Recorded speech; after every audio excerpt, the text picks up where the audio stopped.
Okay, I will have to go because we're going to Crescent Grove. I think this will be my second or third time in the dungeon on OctoWoW. That's still recharging. That spell isn't ready yet. I can't cast that yet. I need a target. Need to kill 3 more panthers.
Why is there no more panthers?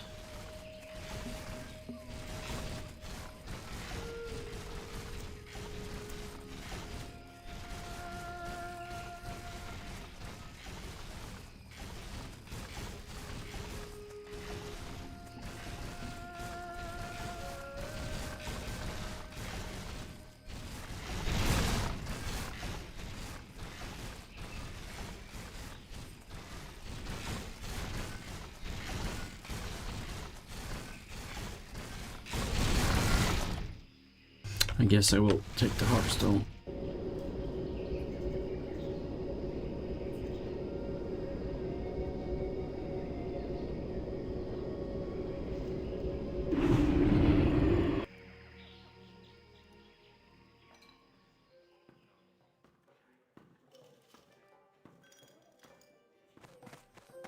Okay, I need to go to Stormwind, I guess.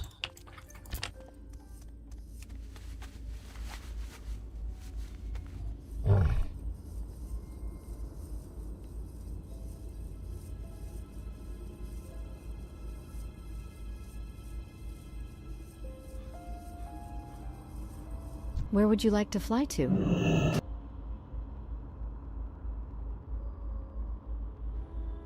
Have a good one.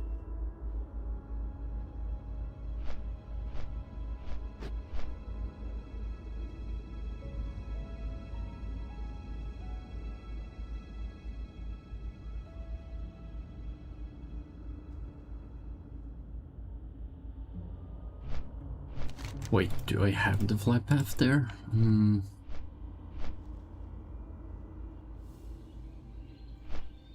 Crap, I don't.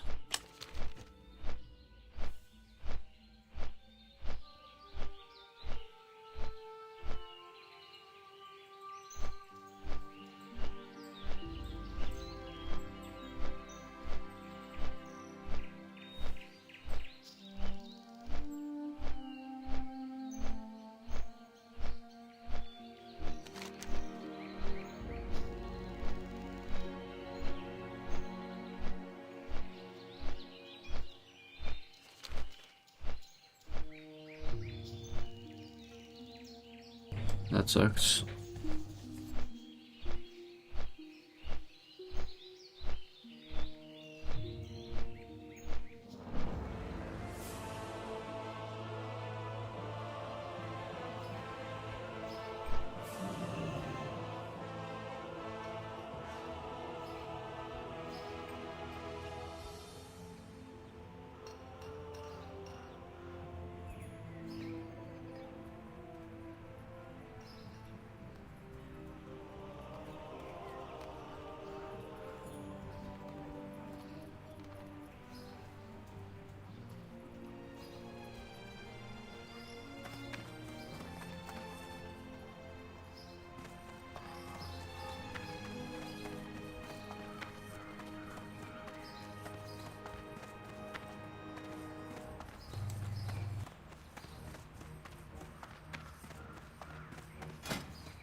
Okay, something tells me I still have to go to the tents.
What brings you here?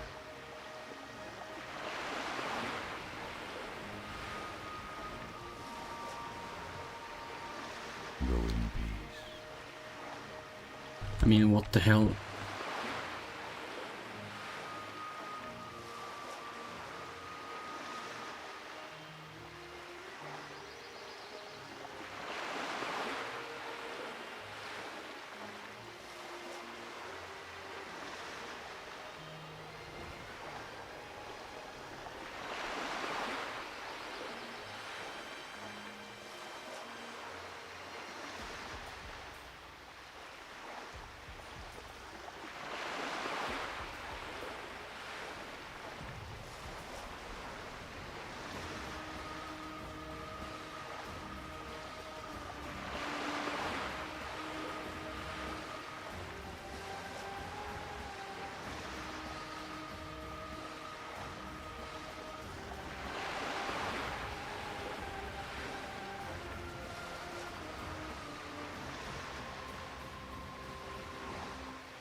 Okay, I'm now waiting for the ship to Kalimdor.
What?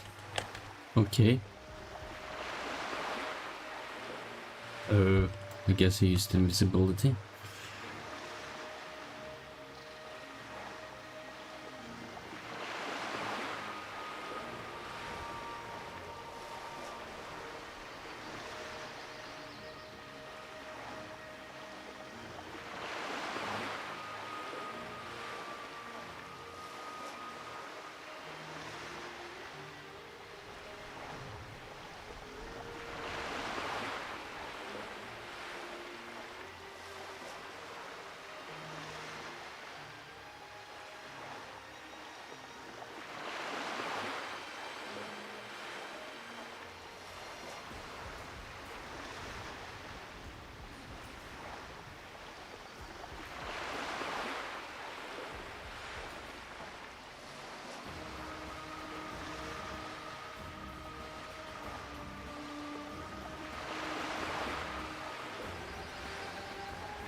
Queldorai Hero's Cape.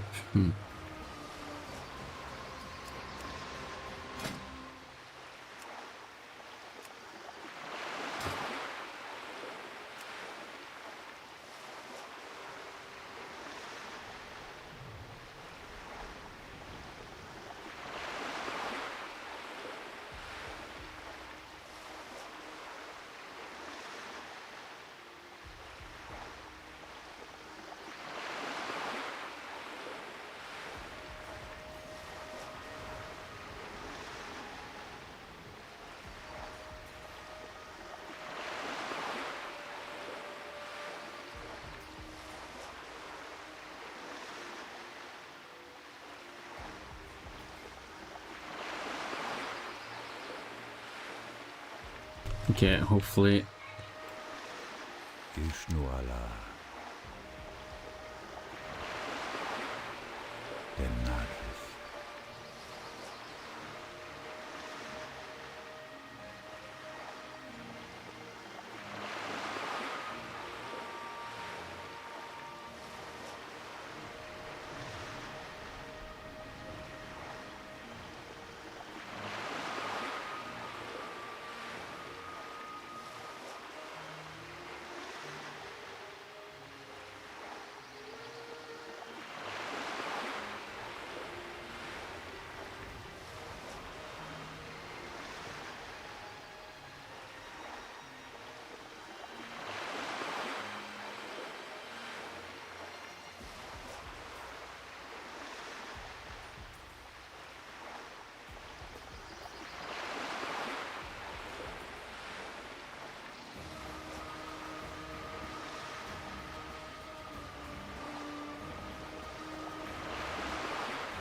Rid the boat.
Greetings. Peace be with you.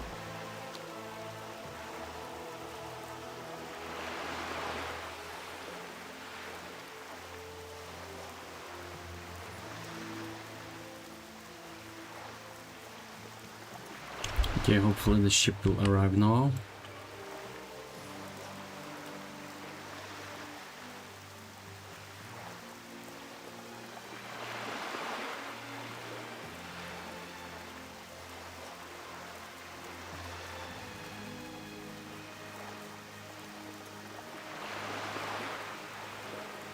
tried deleting the WDB folder.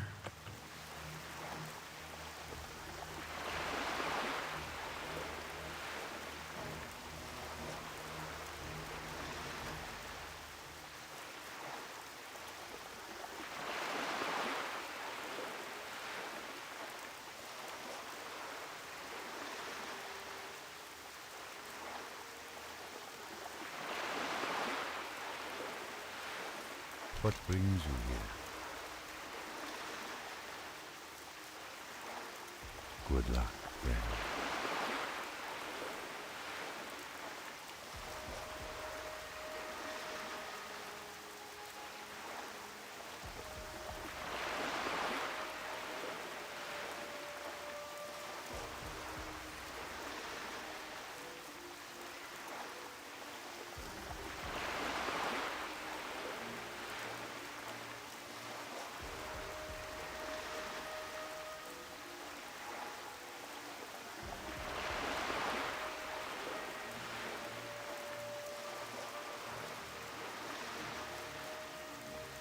I also woke up at 6 because the squirrel was yelling at me from the tree outside.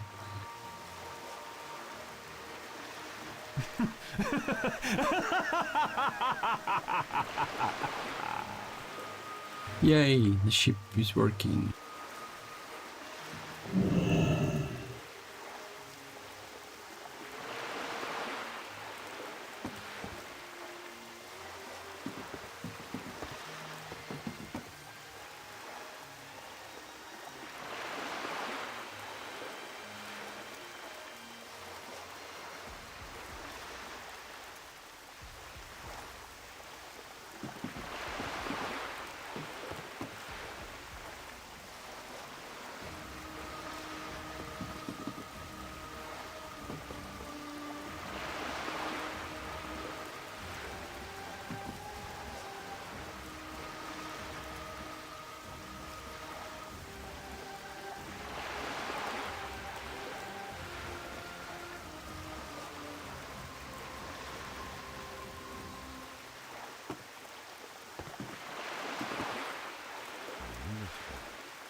Well, I guess I should go back to do quests at the High Elf starting area, since apparently there are some good quests.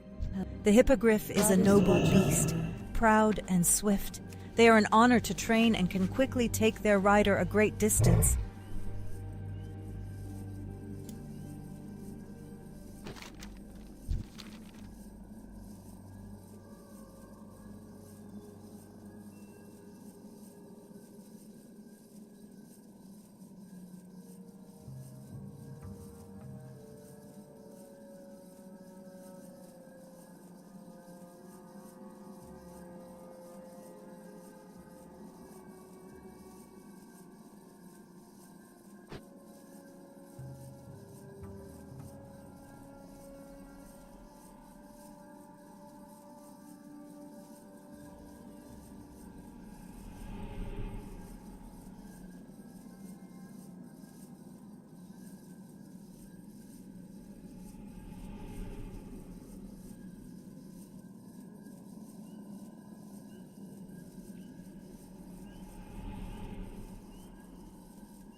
Hello, everybody. I am Ryan LaPlante, the DM, and I'm the only person who knows what the hell is going to happen because none of these players know anything about where we are going. No character sheets have been handed out. They do not know anything about this game.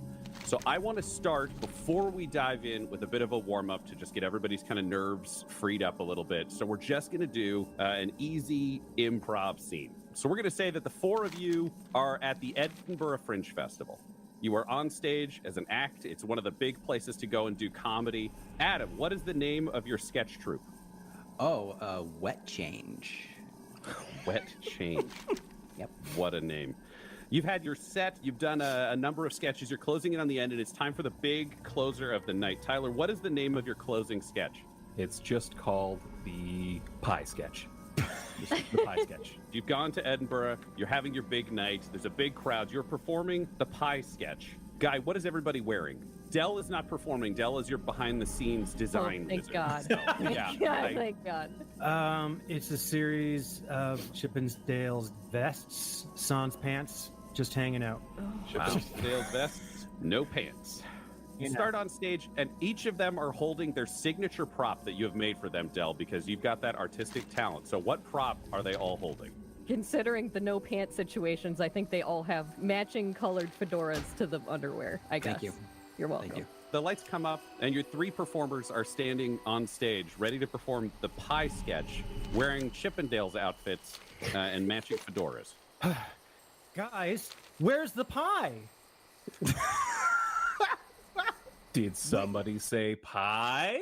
And Mr. Pie Man! I throw a pie Hello. guy and one Wait. at Adam. Hey, I'm the pie guy. I heard you cry out that you wanted some pies, and I brought some pies, but I hid them somewhere under my hat. Well, let me go and bend over to pick up my hat. You won't see anything untoward when I bend over. Dell, you designed the outfit. What's he revealing? A tiny rabbit sock puppet. Okay, I don't say that was not that good. We've released a diadem Maybe dice for set at another time. store.stickydragonpod.com. 'Tis right, thy prayers hath been answered, all ye faithful followers of Dia. The sacred diadems have been unearthed and can now be yours in the form of dice. Unlock the celestial and magical mysteries of Dia with all 6 colorful gemstone diadem dice and the pearlescent white diadem of diadems D20. Fair warning to all followers of Dia, these premium glass and stone dice have been known to make you roll like gods. Hey y'all, wanted to tell you about another great podcast we thought y'all would love, Jesters of Ravenloft. It's a podcast where a collection of comedians start a D&D campaign only to find out that they are the characters and they've been sucked into the nightmare realm of Ravenloft. It's DM'd by an award-winning game designer and voiceover actor with a cast made of professional comedians. Jesters of Ravenloft is a show that'll make you laugh no matter what horrors are happening to its characters. Even better, the cast had no idea they'll be playing themselves. The series begins with a warm-up scene that was actually the start of the show, so the players begin their adventures wearing Chippendale vests, underwear, and matching fedoras. It's produced by the same team behind the hit podcast Dum Dums and Dragons. You know the show has got to be amazing. It's got original content set within Ravenloft. It's a perfect show for DMs to learn how Ravenloft works while also being totally spoiler-free for any players if they journey to Ravenloft in their own home games. New episodes are recorded live on Twitch every Wednesday night and release this podcast every Friday and Saturday. You get 2 episodes every week, so that's twice the fun. I did the math. I listened to an episode, and I think the Ravenloft world is really cool. I feel like it's, well, in my opinion, it's kind of underutilized. So I'm really happy to listen to them exploring that world and kind of showing it to people. Highly recommend you check it out. You can listen to Jesters of Ravenloft anywhere you listen to podcasts. When you listen to Nobody Listens to Paula Poundstone, the comedy podcast, you learn stuff. I've been learning to throw a boomerang, because this is the kind of thing that really gets the listeners engaged, you know. Interviews with people who will make you smarter. Does the amount that you learn protect you from cognitive decline? Paula, don't Can't people just listen to the show? Can't they just enjoy a delightful treehouse full of information? And I think I'm bleeding. Join us and be a nobody. This is a Rooster Teeth production.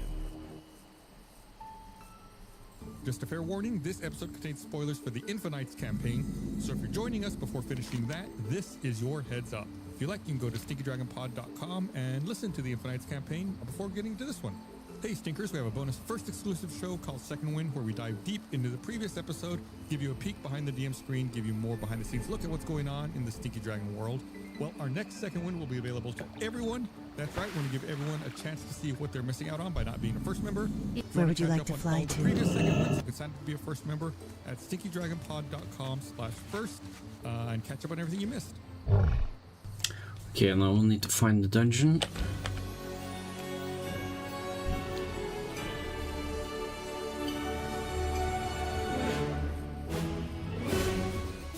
Greetings to all you gross. Swim on into the Stinky Dragon, make a beeline for a most recent mocktail, Swamp and Circumstance. It's a mixture of mire water, marshmallows, a swamp claw sugar, a boggy bite of lime, moss mint leaves, and roughly chopped mages over ice.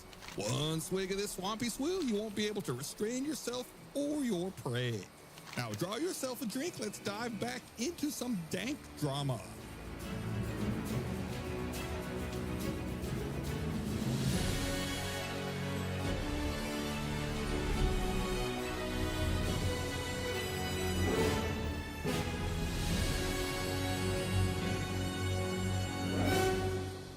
I miss that voice.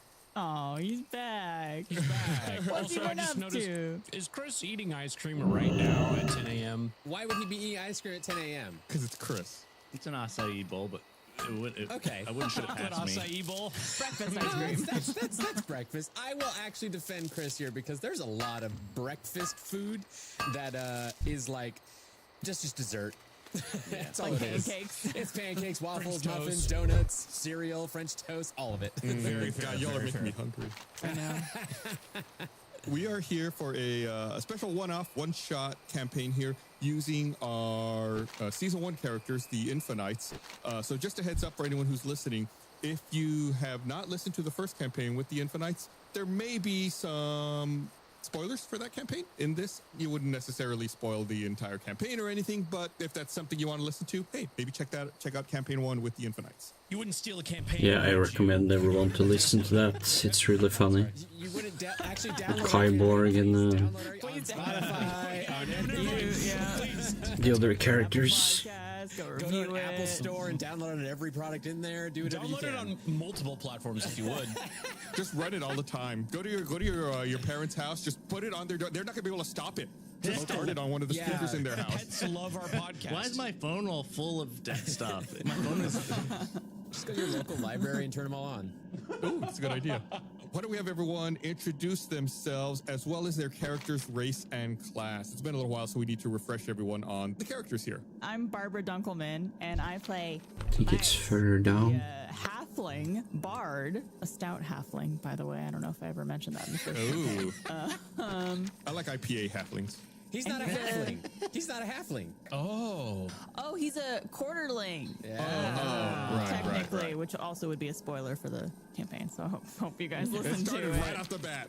Yeah. Someone throws down their headphones like, quarterling! Come on! And I'm also level 16 as well. Ooh. Nice. Hi, I'm Blaine Gibson. I play Kyborg, the Mighty. I tried to do this shift into the voice, but it's just my voice. It's your voice. No, do Kai. I'm Kyborg. I'm Kyborg the Mighty. That's the I did bring a voice for the full-length puppet show. Anyways, I'm a Wood Elf fighter, level 16, cyborg, because I got a robot arm. I forgot that detail. That's a fun part of Kyborg. It's in the name. It's Kyborg. Kyborg, I've like disassociated the name Kyborg from the word cyborg because he's like a person now. That's just his name, yeah. Yeah. Also, you Is said it up stout. here? Whenever you said that, I just imagined you were just saying that Bart was a little tubby. Is that stout different like I think it's like a type of halfling, a stout Mm. halfling, yeah. God, But 86 if you guys episodes. remember, it's very important. Bart is very heavy. You called it He's out a just lot. Oh, this is not the I right just thought you were place. just making goofs at Bart being a little heavy boy. I think he looks tiny, but he's heavy. It's just Barbara didn't. Our Barbara set his weight as really high. It's like 150, That's all it is. even though Yeah. it's 4 feet. We discovered that like halfway through the campaign. It made for some fun mental images. But yeah, the halfling variants are hare feet, tall fellow, stout, and lightfoot. And our friend Bart is of the stout variety. I fill out like 2 of those, maybe 3 of those things, like in the real world. You should start introducing yourself as such. I'm Chris Damaris, and I play Gum. The half-orc barbarian, 15 levels of barbarian, 1 level of sorcerer. Wow. Ooh. Welcome back, Gum. Welcome back. And last but not least, I'm John Reisinger, and I play Mud Bramblecrack, who is a Fearbog druid who is actually level 18. What are you guys all at 16? Wait, really? I'm just messing with you. Oh, God. What did we do wrong? Did you do an extra episode? Hey. Mud's been off farming XP this whole time while you guys have been like working on Stinky Dragon Adventures. John hired Gus as a private tutor to do Dungeons and Dragons in the off hours. Just, I like doing side quests. Yeah, you went back to the starting area and just spammed AoE over and over everywhere to get easy XP. No! No, little Jimmy's alive. I swear to God. Alive and well. So what are we doing, Gus? We're going to go ahead and kick everything off with an arrow. No, not a role-playing warm-up, a real arrow. Everyone needs to make a dexterity saving throw. Wow, we're back in it! Oh, my God. Can we say why we're coming back to the Infinites too? Yeah, I don't even know why we're Yeah, why are we here? I was surprised when you guys were like, hey, review your campaign 1 characters for something we're going to be doing next recording. And I'm like, huh? You ever wonder why we're here? Well, we're making a brand new series called Stinky Dragon Adventures, which is a full-length adaptation of the Infinite campaign with puppets. We're talking full episodes. They're around 10 to 11 minutes each. It comes out this November, 2023. We're retelling familiar stories and telling some brand new ones. It's going to be the characters you know and love and some new ones as well. We got it all. We wanted to get the gang back together as a way to get people excited about Stinky Dragon Adventures because we are pumped. I mean, we've been working so hard on it and we are incredibly proud of it and we think you're going to love it. So get your eyeballs ready. And Mamma Mia, it looks good. We got like real lenses that look like this is a movie. Like it is, and we're essentially shooting a movie. We're shooting a movie. At the end of the day, it's going to be like around 90 minutes. That's a movie. So. Yeah. Question, what are those dexterity saving throws? 19 dexterity saving throws. I got a 20. I got a 17. We'll deal with this in just a moment. 22 years since Gum's Wish. Much of the world has changed, and you four along with it. The last we heard of the Infinites was over 50 years ago. Bart reunited with his dads, and they all set sail aboard the Jebediah, voyaging around the furthest reaches of faith. Yep, started a band with his family calling themselves the Sideshow Bobs, which filled entire arenas and stadiums worldwide.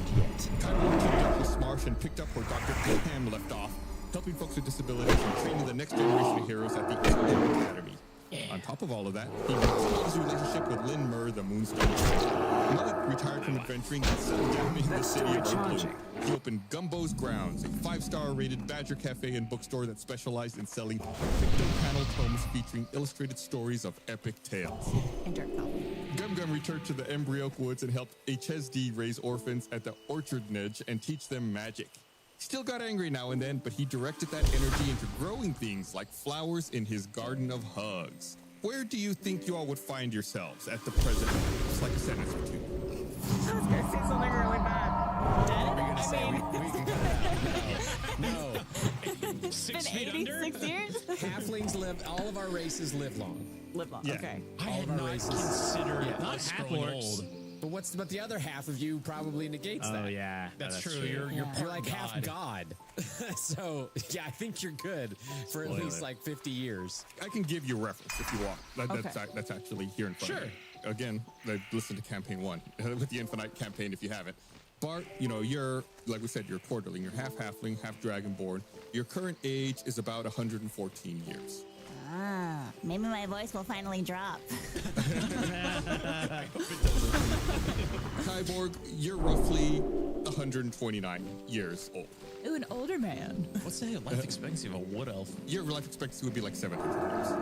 I'm still in my you're prime, like a, baby. You're like a preteen. Heck yeah. I need to get closer. Gum, you're half orc and half celestial Asimar, and you're currently about 100 years old. Mud, you're sitting at about 113. So all that being said, you're much older than you were in campaign 1, but y'all are still kicking. So, just like a sentence or two, where do you think you would be at this moment in time? What's the time of day? You can pick for each of you. You're not necessarily together, so whatever time of day works best for you.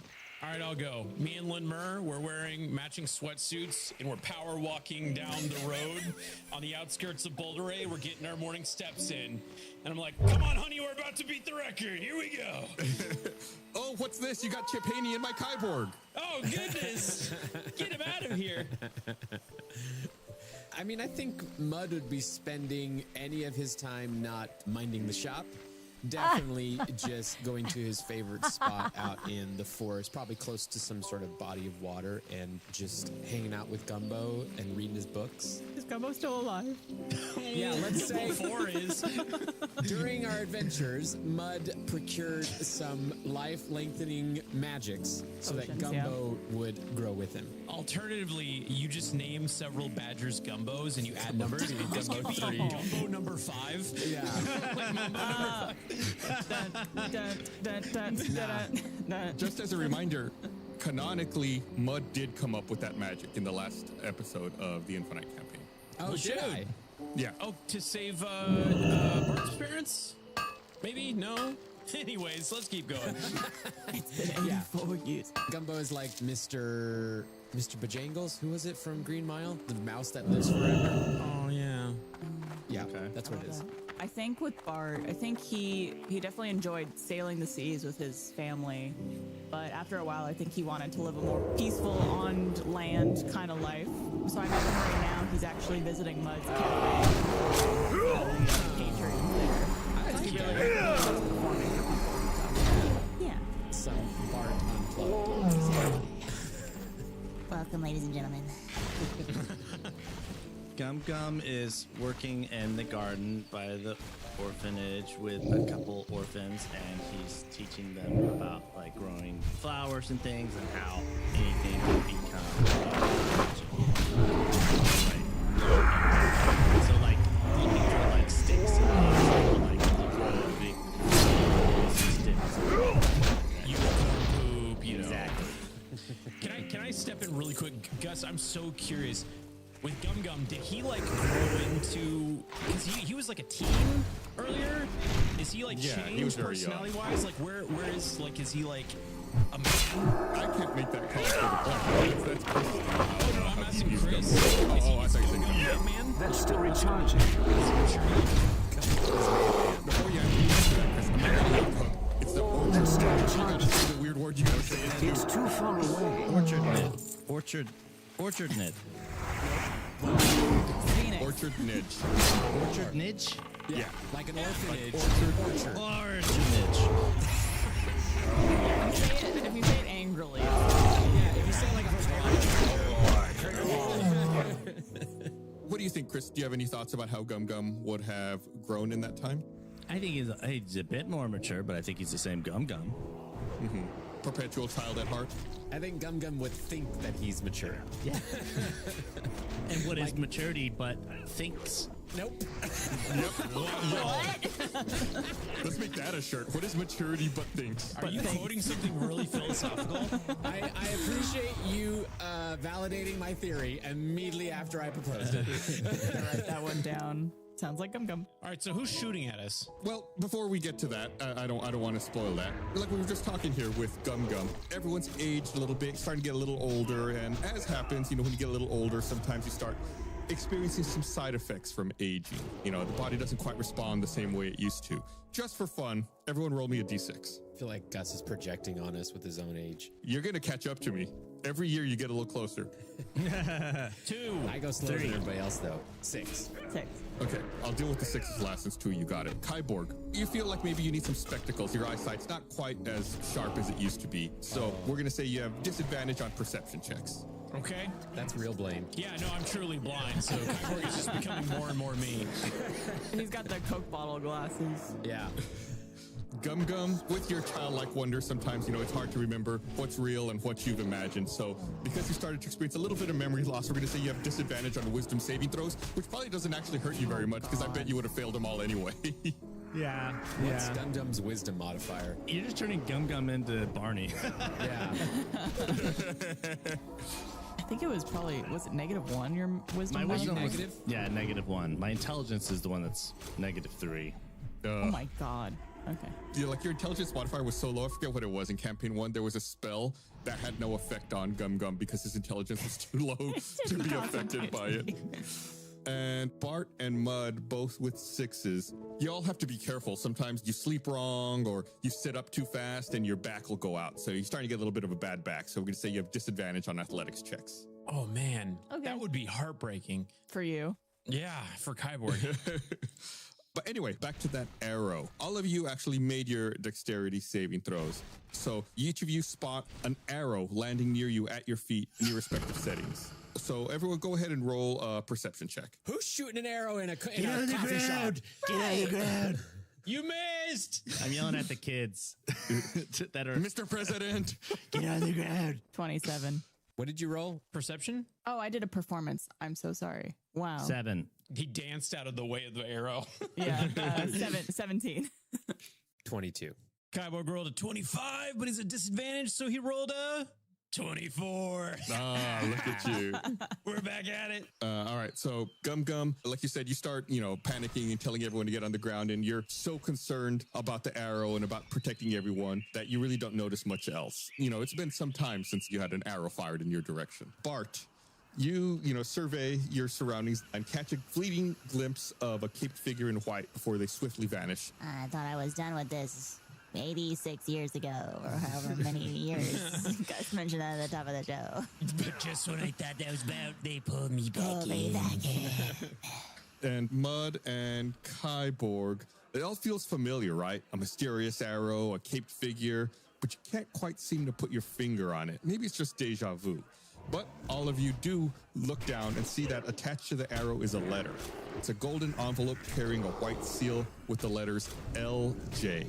LJ. Little Jimmy? Oh, no.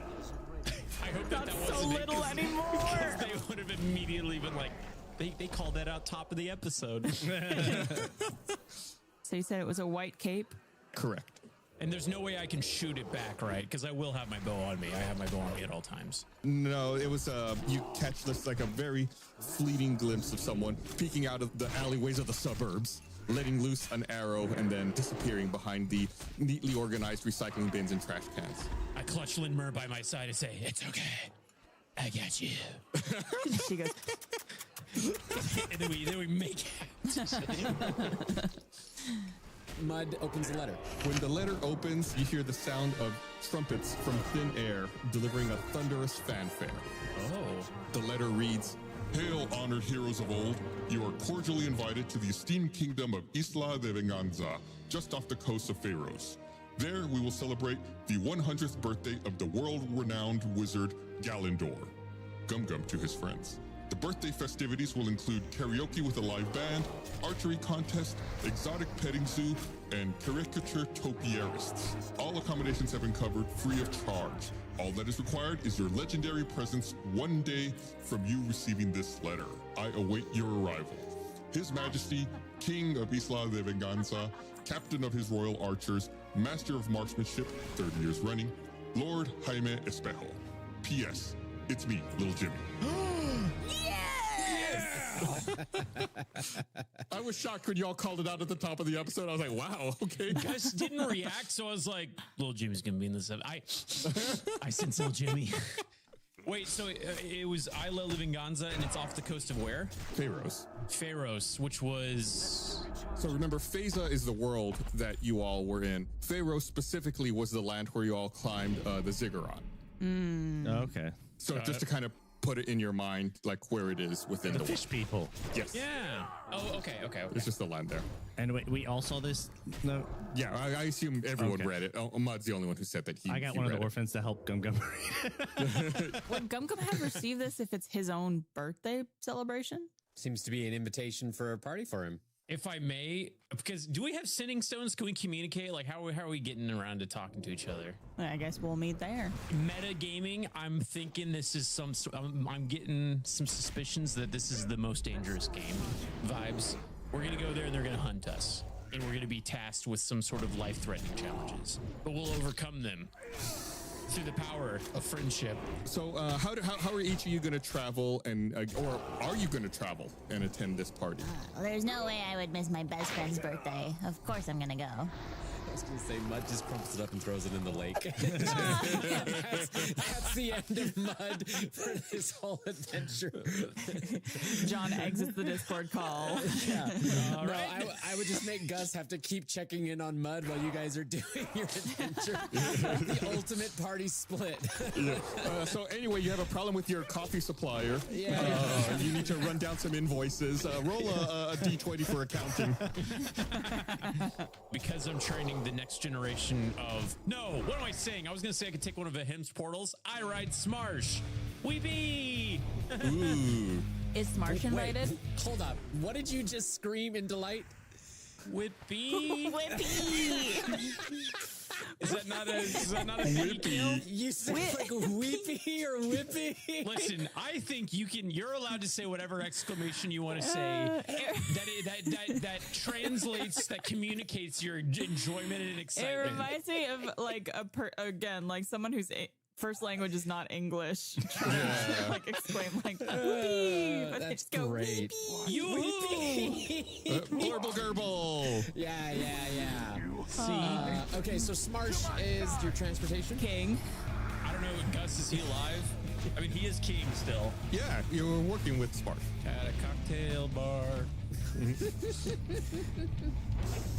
Okay. Is he invited? I mean, he didn't receive an arrow, but I guess, Kyborg's taking a +1. Or maybe he's just a dried. He's just going to drop you off and go back home. Yeah, that's an Uber. Yeah. 5 stars, please. Bart is absolutely going to attend Gum Gum's birthday since he is like a brother to him. So to get there, he's going to take one of his own personal little sailboats that he has. Oh. Because he likes to go out on his own boat from time to time. Can I ask for a little bit of flavor? What's on the crest? What's on the sail? You have any cool thing on the sail? Oh, yes, I sure do, Blaine. What is it? It says... Dissonant Whispers. Oh, is it the name of the boat? The Dissonant Whisper? Cool. The Dissonant Whisper. Oh, that's good. Is it like a custom Bart-sized boat? Of course, yes. Oh, perfect. It could support heavy weight, but it's very small. Well, low center of gravity, so. I'm imagining, like, anybody ever seen the movie Ponyo? Yeah. Oh, yeah. The little boat that gets turned into, like, the boat that he rides around near the end. I'm imagining it's that size. My second choice for the boat name is Levity. USS Levity. Yeah. So for Gum Gum, well, first he's going to go to Crumbles. He was an orphan who just also decided to stay and work in the orphanage. He's kind of like Gum Gum's orphanage. He goes to Crumbles and is like, I have to go to a party. I guess it's for me. And then like, you have to watch the babies. And so he, gets Crumbles up to date. And then the way he gets there is, so the orphanage, orchard orphanage. So there are like, the way the babies come they're like seeds that fall from the ground, like, are they seeds or are they fruit? I don't remember, but then the little babies are inside of it. But one method that the orphanage developed to deliver these babies to parents who are further away and aren't able to make the travel is like, you know those like trees with the seeds, that have like little like wings on them, like that, and they fly through the air. So they have those on some of the seeds. And there happened to be a baby that was going to be delivered to that area. So Gum Gum hops in with that baby and he rides along with it across the ocean. This is a big piece of fruit or a big seed, whatever. Yeah. Well, it's a big wing. But also, Gum Gum gets off just hurling his guts out because he's been spinning for hours. You've heard of helicopter parents. They pioneered helicopter babies. Is there a baby attached to this? Yeah. So where's the baby go once you get to the party? Well, no, I'm just going along for the ride. It takes me to the general area. I'm going to hop off and be like, hi, I'm Gum Gum. Make sure you got your baby right. Okay, bye-bye. And then Gum Gum will walk the rest of the way or whatever. That's really good for the baby's development, too, is it's spinning around at terminal velocity. Its most important days in the embryo. That's funny. I mean, Mud has built-in transportation wherever Mud wants to go. So Mud would turn into I'm feeling a bat. A bat's a good one. Do you say bat before you transform? Yeah, and I think at this point, Mud would have fashioned a little like saddle that Gumbo gets to ride in now, so Gumbo can come along and that kind of thing, kind of like How to Train Your Dragon style. Adorable. And he gets to like be in the driver's seat. And, what do you say when you fly off? Is it whippy? Listen, all right. I don't like to be bullying. All right. Wait, no, I was gonna say in 80 years, you've seen all the zoos in the world, so you know every animal there is to turn into. Every animal, right? Every animal. Wow. Yeah. Got him. We got him, John. The problem is he worked so hard in the coffee shop, he's had really no free time. Actually, since I don't have to burn a slot for it, Mud turns into a dragon. Ooh. I can turn into dragons, and so Mud does a dragon. So Gumbo gets to come in like full like step down as with a dragon. And I'm just vomiting off of a seed. So you all arrive at a tropical island teeming with tall, fronded trees and white sandy beaches. The ambience of wildlife chitters in the background, but what truly takes your breath away is the castle that fills up your view. Pristine bricks of ivory form 4 lofty towers with golden belfries at the top. From this angle, it almost looks like an elaborate sandcastle gleaming in the sunlight.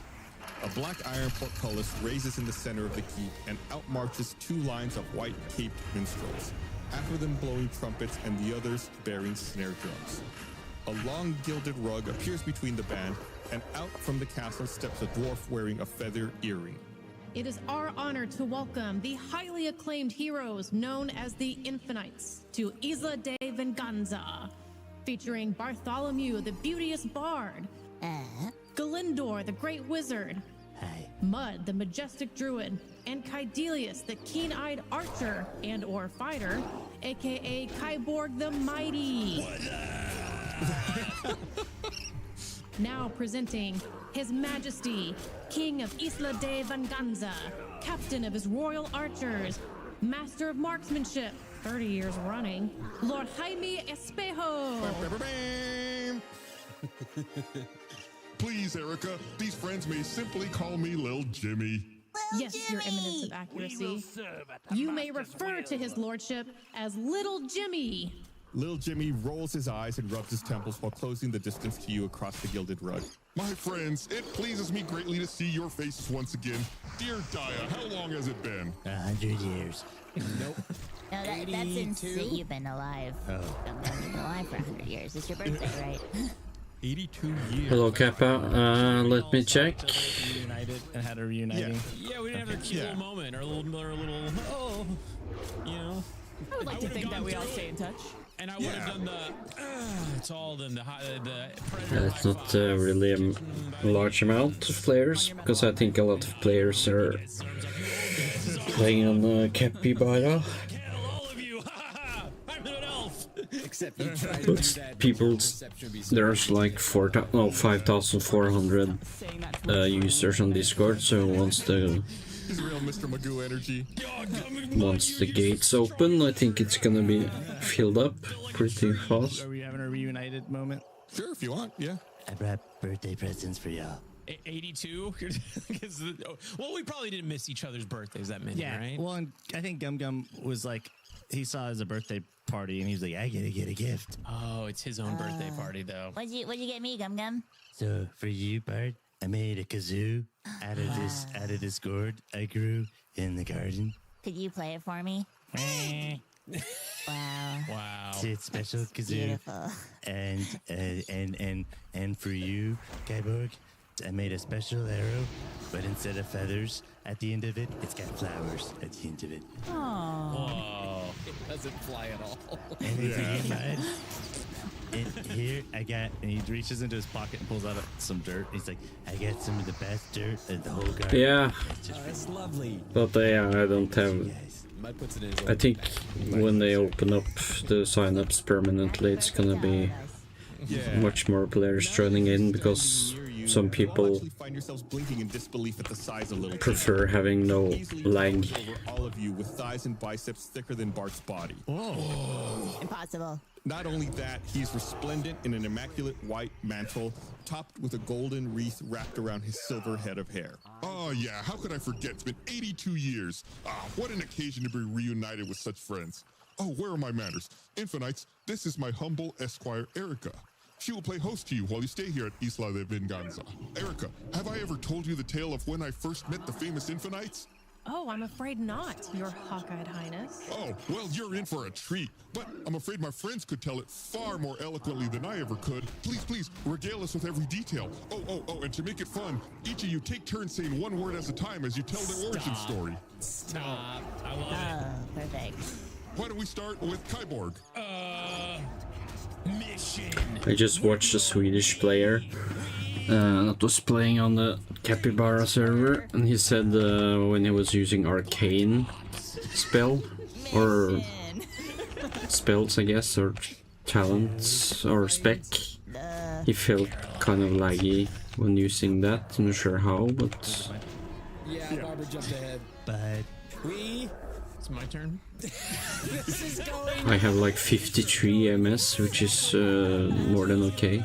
As soon as you said that, guys, We go Blaine, Barb, Chris, John. There you go. So Blaine. I guess if you were playing on a Chinese server from Europe, you would get maybe 300 or 400. Find her So We Went into the woods. Yeah. and dodged Arrow. Yeah. and tracked a Little Jimmy. Oh, you guys, it's Jai. You remember it like it was just yesterday. Gus is like, no more, no more. Thank you. Oh my It's a God. whole hour of this. I knew you guys could tell it better than I could, and wow, the details. Yeah, that's true. Oh, it's like If it had been lower latency, I would switch myself. Hey, you, listener.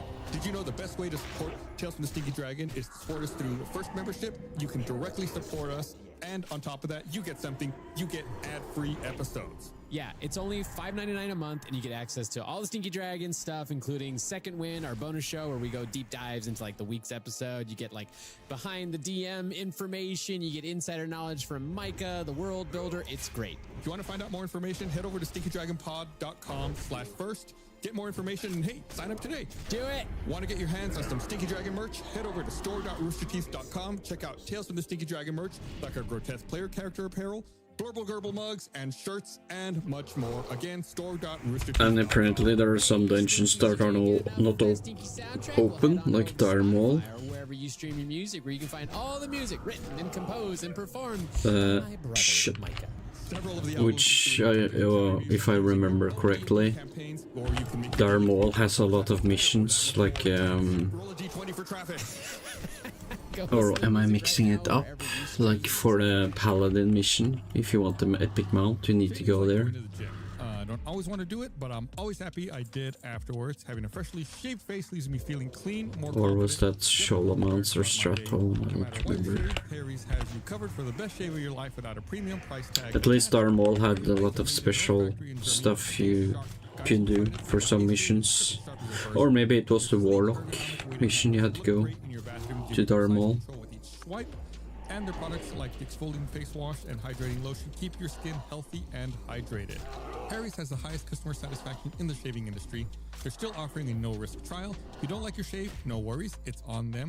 There's really no reason not to try Harry's. So to get your best shave ever this summer with Harry's razors and skin products, get a $13 starter set for just $3 at harrys.com/dragon. That's harrys.com/dragon for a $3 starter set. Whether you're on the grind during the work week or lounging on the couch watching Stinky Dragon puppet videos on YouTube, MeUndies is here to keep you comfy this fall. They're always rolling out new seasonal prints in their signature tense micro-modal fabric. They even have prints featuring Jack Skellington and Zero from The Nightmare Before Christmas just in time for Halloween. And with so many styles to choose from, there really is something for everyone. MeUndies are light and breathable to help regulate your body temperature so you stay cool and comfy. They use sustainably sourced materials and work with partners that care for their workers. Plus, MeUndies isn't just about underwear. They also have a lounge collection, including cozy joggers, hoodies, onesies, and more. I'm a big fan. Not only, Yeah, it seems to be closed. On top of that, I wear some of their lounge collection stuff, especially, as the weather gets a little cooler, whenever I'm hanging out at home. It's all super comfortable. You're going to love wearing it. It feels great. Take my word for it. If you're not happy with your first pair of undies, there's no worries. It's on MeUndies. So to get 25% off your first order plus free shipping, go to MeUndies.com/stinky. That's MeUndies.com/stinky for 25% off plus free shipping. MeUndies, comfort from the outside in. This episode is brought to you by HelloFresh. A crazy schedule can make it easy to fall back into your dinner time recipe rut. Keep mealtime exciting with over 40 recipes to choose from. Okay, I'm gonna change episode. Oh wait, after this boss maybe. With seasoned ingredients, you'll taste all the freshness fall in every bite of HelloFresh's chef-crafted recipes. Produce travels from farm to your door for peak ripeness you can taste. HelloFresh does all the shopping and meal planning for you.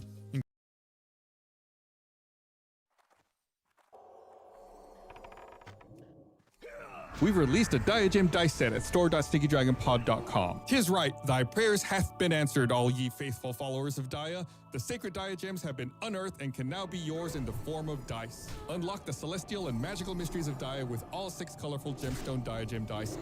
But then again, OctoWoW has a lot of, what you call it, sniffed content before TurtleWoW closed. And it seems Cappy doesn't have that.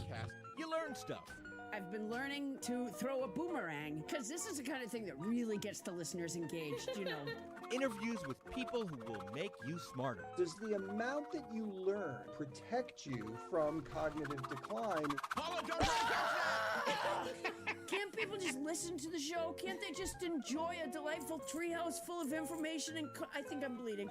Join us and be a nobody. Hey y'all, wanted to tell you about another great podcast we thought y'all would love. Gestures of Ravenloft. It's a podcast where a collection of comedians start a D&D campaign only to find out that they are the characters and they've been sucked into the nightmare realm of Ravenloft. It's DM'd by an award-winning game designer and voiceover actor. Sorry, I'm gonna switch again because Gestures of Ravenloft is a show that'll make I really enjoy listening to the Warhammer podcasts. Even better, the cast had no idea they'll be playing themselves. The series begins with a warm-up scene that was actually the start of the show, so the players begin their adventures wearing Chippendale vests, underwear, and matching fedoras. It's produced by the same team behind the hit podcast Dum Dums and Dragons. You know the show has got to be amazing. It's got original content set within Ravenloft. It's a perfect show for DMs to learn how Ravenloft works while also being totally spoiler-free for any players if they journey to Ravenloft in their own home games. New episodes are recorded live on Twitch every Wednesday night and release this podcast every Friday and Saturday. You get 2 episodes every week, so that's twice the fun. I did the math. I listened to an episode, and I think the Ravenloft world is really cool. I feel like it's, well, in my opinion, it's kind of underutilized. So I'm really happy to listen to them exploring that world and kind of showing it to people. Highly recommend you check it out. You can listen to Gestures of Ravenloft anywhere you listen to podcasts.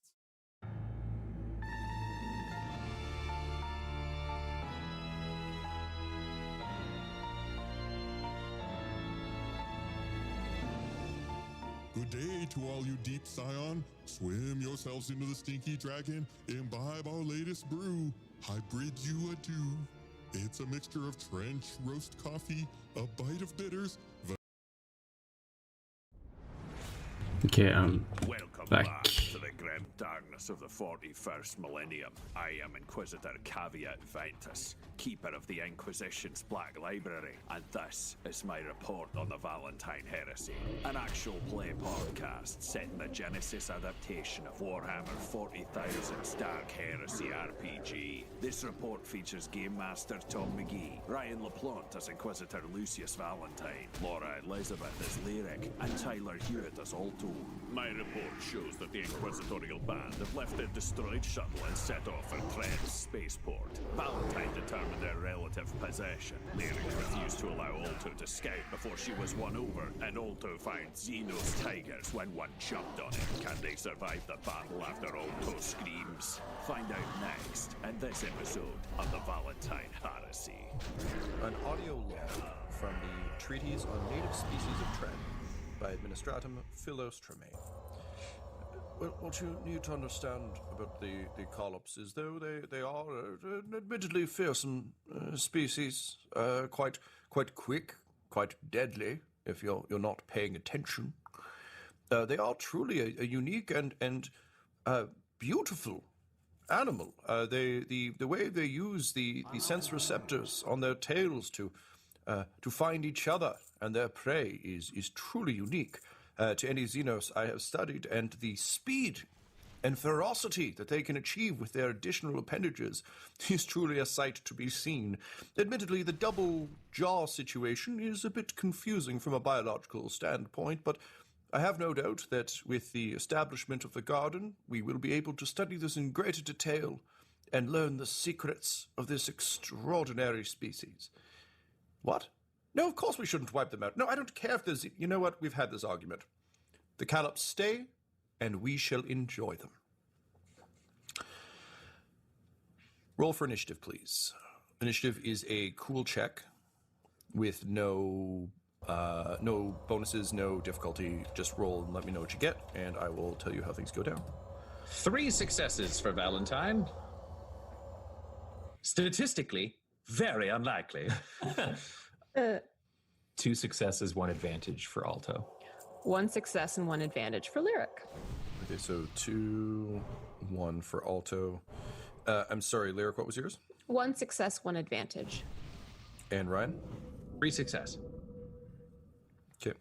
Sorry, I was looking at my own stats, so I didn't pay attention to yours. One moment as I look up at my stats. Okay.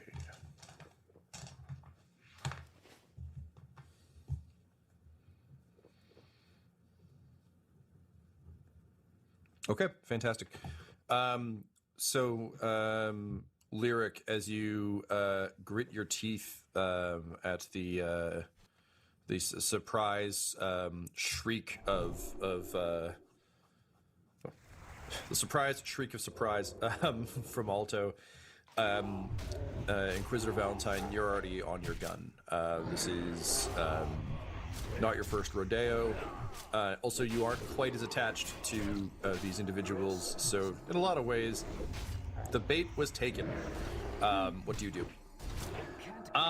Okay, Valentine wouldn't fire because it's a pistol and mass reactive rounds don't do well near people you don't want to shoot. Mm-hmm. So I think what he would actually do is he'd weapons in hand, activate his refractor field, and then he'd trigger his chainsword, kind of holding it up over his head, and activate Eugene and just yell, "I come for you, Xenos, and at the end of the day, the Emperor is with me." The main attempt is to try to be a big, loud predator with shining shit around it and a lot of noise. It is successful. One moment. Yeah. So the one on top of Alto, it's sort of a low growl, turns to a sharp, almost bird call, sort of weirdly in echo, because it seems to be alternating between its top and bottom jaw. And immediately the trees begin to rustle, and you see snow kind of beginning to fall, and 3 more leap down from the trees.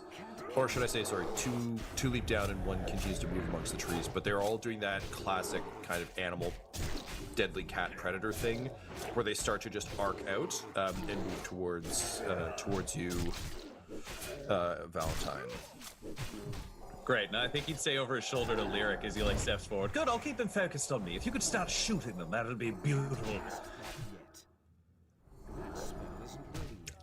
Yeah. And then he's just basically waiting to get charged. Alto. Am I still pinned? It has stepped off and is beginning to move towards Valentine.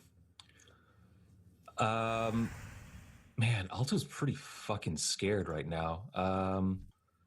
I think he needs to take a minute to take in his situation and really appreciate what is going on. Mm-hmm. So a creature landed on him, knocking him to the ground, and then was kind of had its attention pulled elsewhere. So I think his first move is to roll over and kind of scramble for his las carbine, and shakily take aim. But if you're describing this situation and it's happening kind of concurrently, he also now notices that there are like other creatures. Yep. So I think he's just going to hold.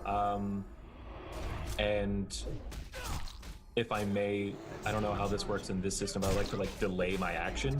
Like I want to just like line up a sight on this creature as it's stalking towards Valentine, but I don't want to shoot yet. I think he's probably a little too overwhelmed. Understood. So I think the way we'll play this then is there isn't really a delay action situation available in Genesis, or if there is, I'm just unfamiliar with it. I also just kind of hate delayed actions. So I think instead what we'll say, Tyler, is take this as an aim action. Oh, yeah, add a boost dice to when you're able to shoot. Okay, yeah, that makes a lot of sense. Yeah, so I'll aim. Great. And you're aiming at the one that dropped on you that is stalking. So just for visual sake, it's stalking towards Valentine. There are two kind of flanking it that are edging out but still going in for the pincer, and then there's one moving through the trees. Okay. So as I understand up high, it, down low, and two clever girls. Yeah. Yes. The classic configuration. Okay. So for ease of my brain, we'll go left, right, and center, and then high. Okay. And so I'm even if aiming the at- high one drops down, it will still be known as high one. Okay. Cool. Sure. It did mushrooms earlier, no one saw. Okay, cool. So you begin to aim down your last carbine at the approaching creature. Lyric. I will go for up high because I think that's the one in my mind that's most threatening to Alto. Fuck. So I had my needle rifle out because, you know, that's really the best for covering someone at like medium long range. So I am going to hit that fucker.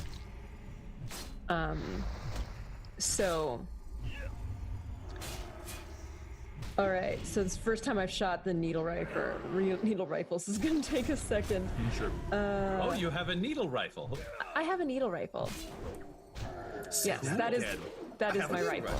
I only know it as the weapon from Halo 4. There are many others like it, but this one is yours. It's got like a paralytic toxin in it, so. Jesus. Yay! Cool.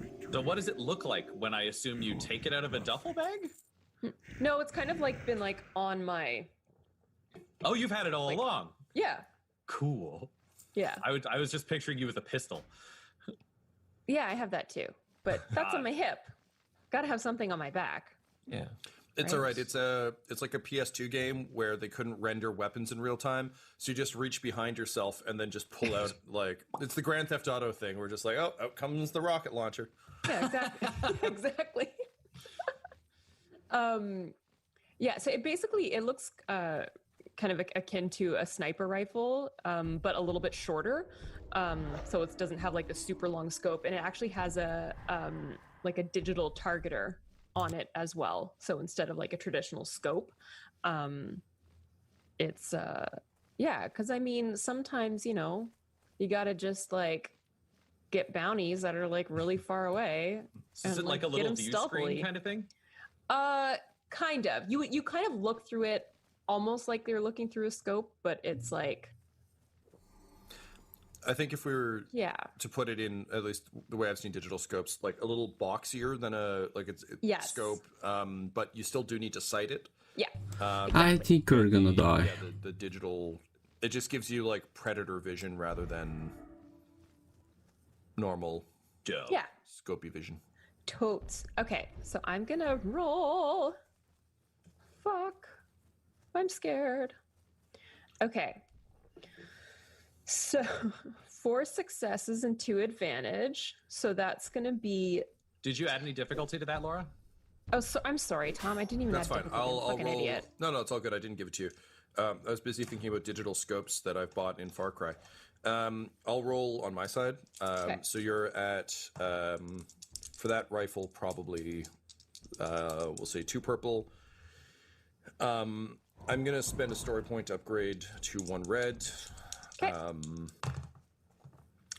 So that is 1 failure to threat. Wait, sorry. I'm used to having to Star Wars translate everything. Pointy circle is failure or threat. Threat. X is failure. Right. Oh, dope. Okay, I was right the first time. Yeah, so from my side of things, 1 failure, 2 threat. Laura, what did you roll? I got. I think I'm advantage, quite so dead that's because they're gonna 3 catch. success, 1 advantage. 3 success, 1 advantage. Okay, so that's 9 damage, and can you roll? It should have been like a resilience slowing check thingy with as well. a difficulty of 5. No. 1 moment. Difficulty 5. Yeah. Holy shit.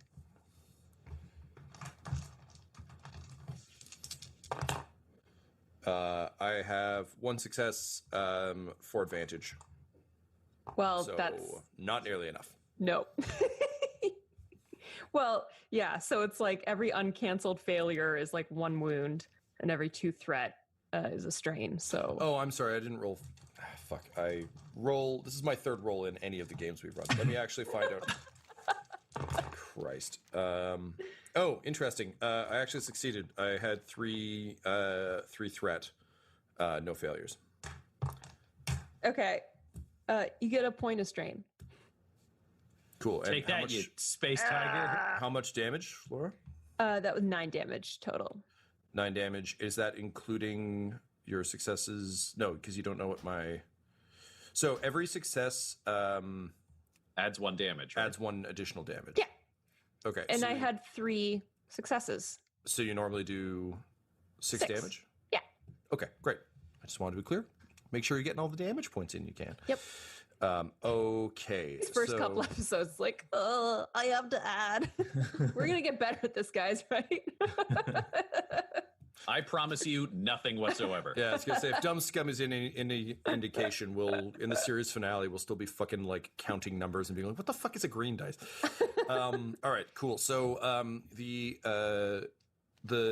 needle shot is ballistic, not energy, correct? Yeah. So the needle hits the target. You kind of like pierce the shoulder of the sort of foreleg. So the front left shoulder, and you see the needle sink squarely into it, and immediately you can see the toxins. The fur on these creatures is very fine, so you can see the skin beneath, and you see kind of a sickly purple begin to spread from the injury. Unfortunately, as with, and I don't think Lyric would be surprised by this, because these things are just like big slabs of meat. You know that neurotoxin doesn't work so fast on giant slabs of meat, but you seem to have done a pretty significant amount of damage. Geared up for 250-pound person, not 500-pound cat. Exactly right. Yeah. Okay, cool. Good round. Brings us to the Callops. Okay. So the left and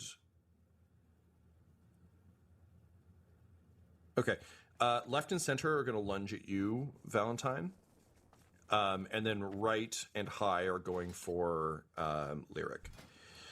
So cool. My melee defense is 4, so add 4 black challenge die. Very good. So we've got green, 4 challenge die, 1 boost for flanking, and it's melee, so that's that. Waka, waka, waka, waka, waka. Yeah, okay, great. So on the first one, super weird. Okay, so that is 3 failures, 1 triumph, and 2 advantage. So 1 failure, 2 advantage. So the Calp leaps at you. You get your chainsword up into the way. You're not able to really cut through it, but you do kind of toss it off. And then the second one leaps. But the first one we'll say is knocked prone. Okay. So slightly easier to hit. And then the other one, same deal, but no longer with flanking. Oh, but it does have, give it 1 boost for the distraction.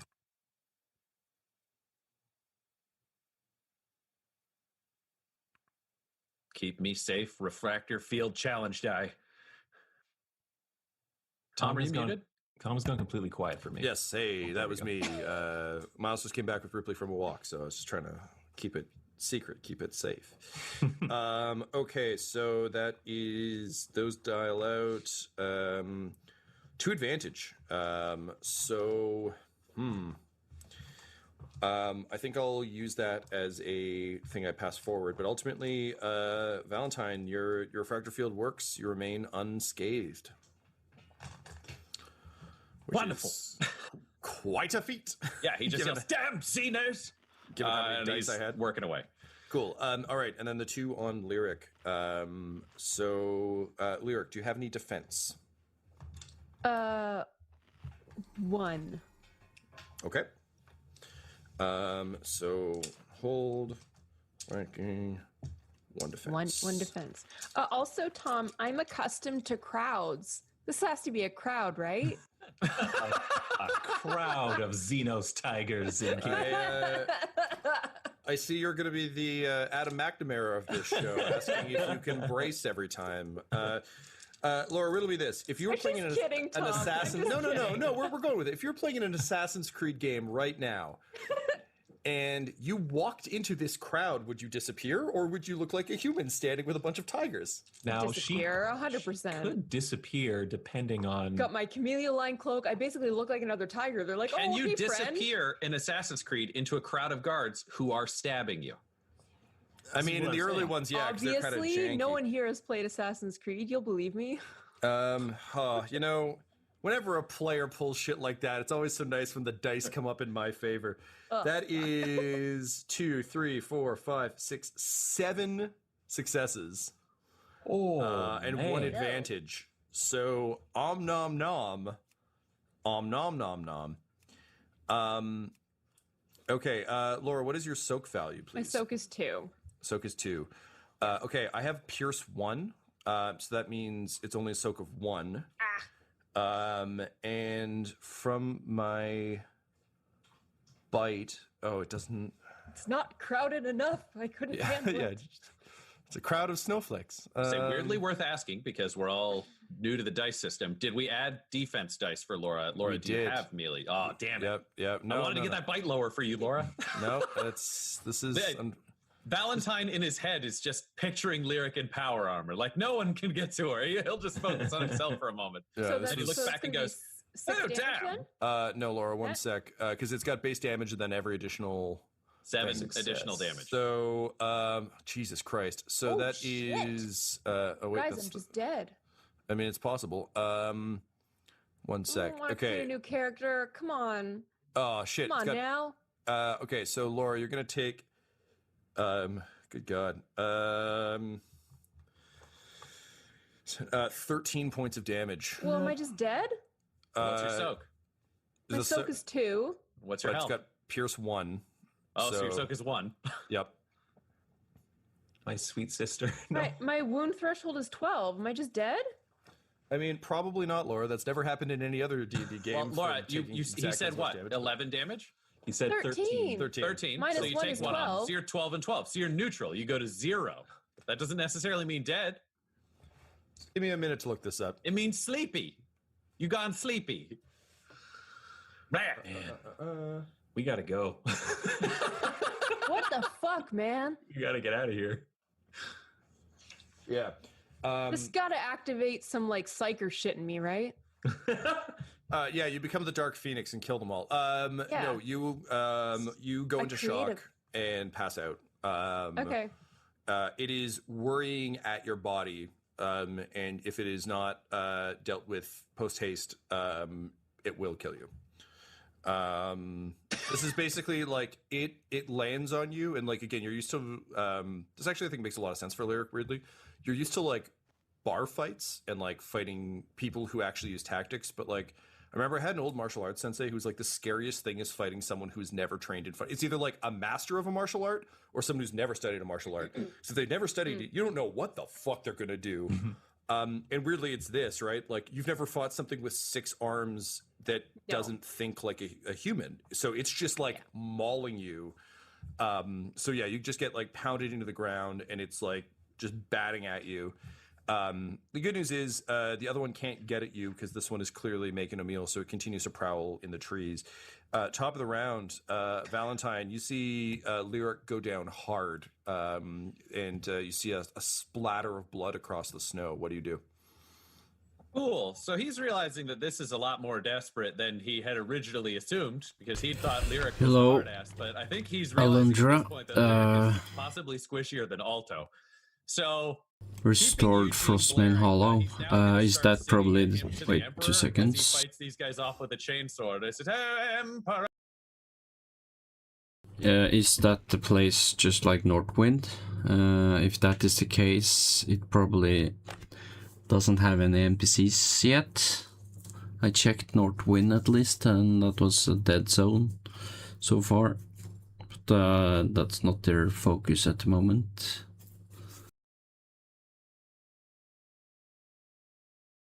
I think their focus is getting all the classes back to 1.18.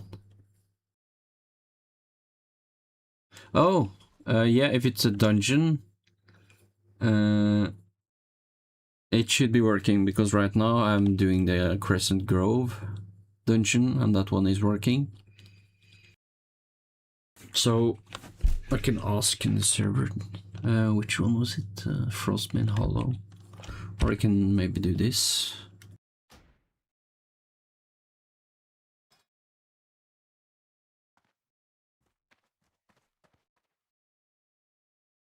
Yeah, it seems to be added here.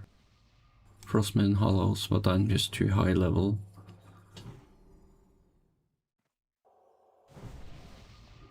OctoWoW also has Darmol, which Cappy doesn't seem to have, according to some players. Oh, we are back. We should add some beers.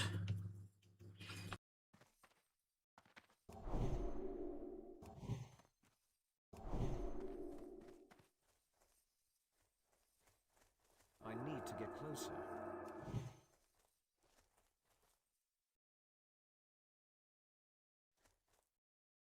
Yeah, I don't think it has been any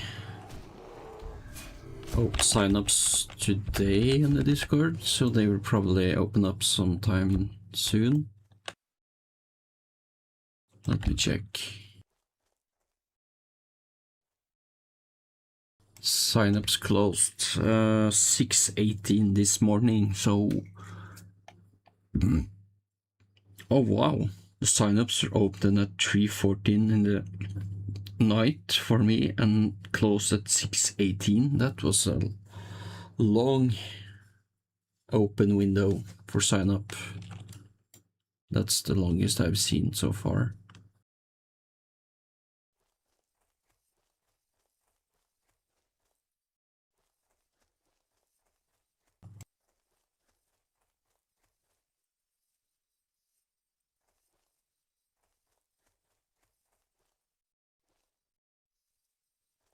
Okay, I'm gonna turn on that podcast again. My emperor, if I die here, you die. And then basically, as he's fighting with the chainsword with one hand, he's just going to swing his bolt pistol around and try to shoot the guy on top of Lyric in the head. Okay, cool. Oh, that's nice. So Ryan, what I'm probably going to do then is give the ones you were fighting an advantage on you next round, since you're ignoring them. But I'll let you go ahead with this shot. So this is close range, so it's 1 purple. Great. I'm going to give you boost because it's engaged with mauling Lyric's corpse. So you've got that. You currently have 2 story points available. Oh, 3 story points available. I've got decent odds, so I'm going to hold off on this. I think, again, this is all coming back. He fought the mutants like this. He remembers the Tyrannid servitors. He's feeling thoroughly confident. This is all just coming back to him now. It's all coming back to him. That is, Celine starts blaring. Celine, of course, being one of the warrior hymn priestesses of the academy.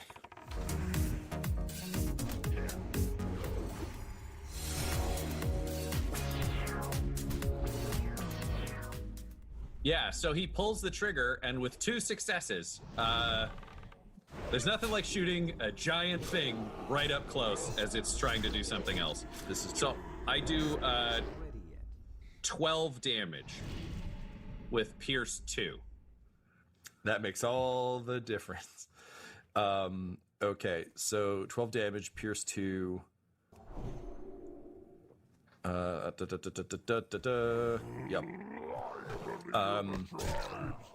Cool.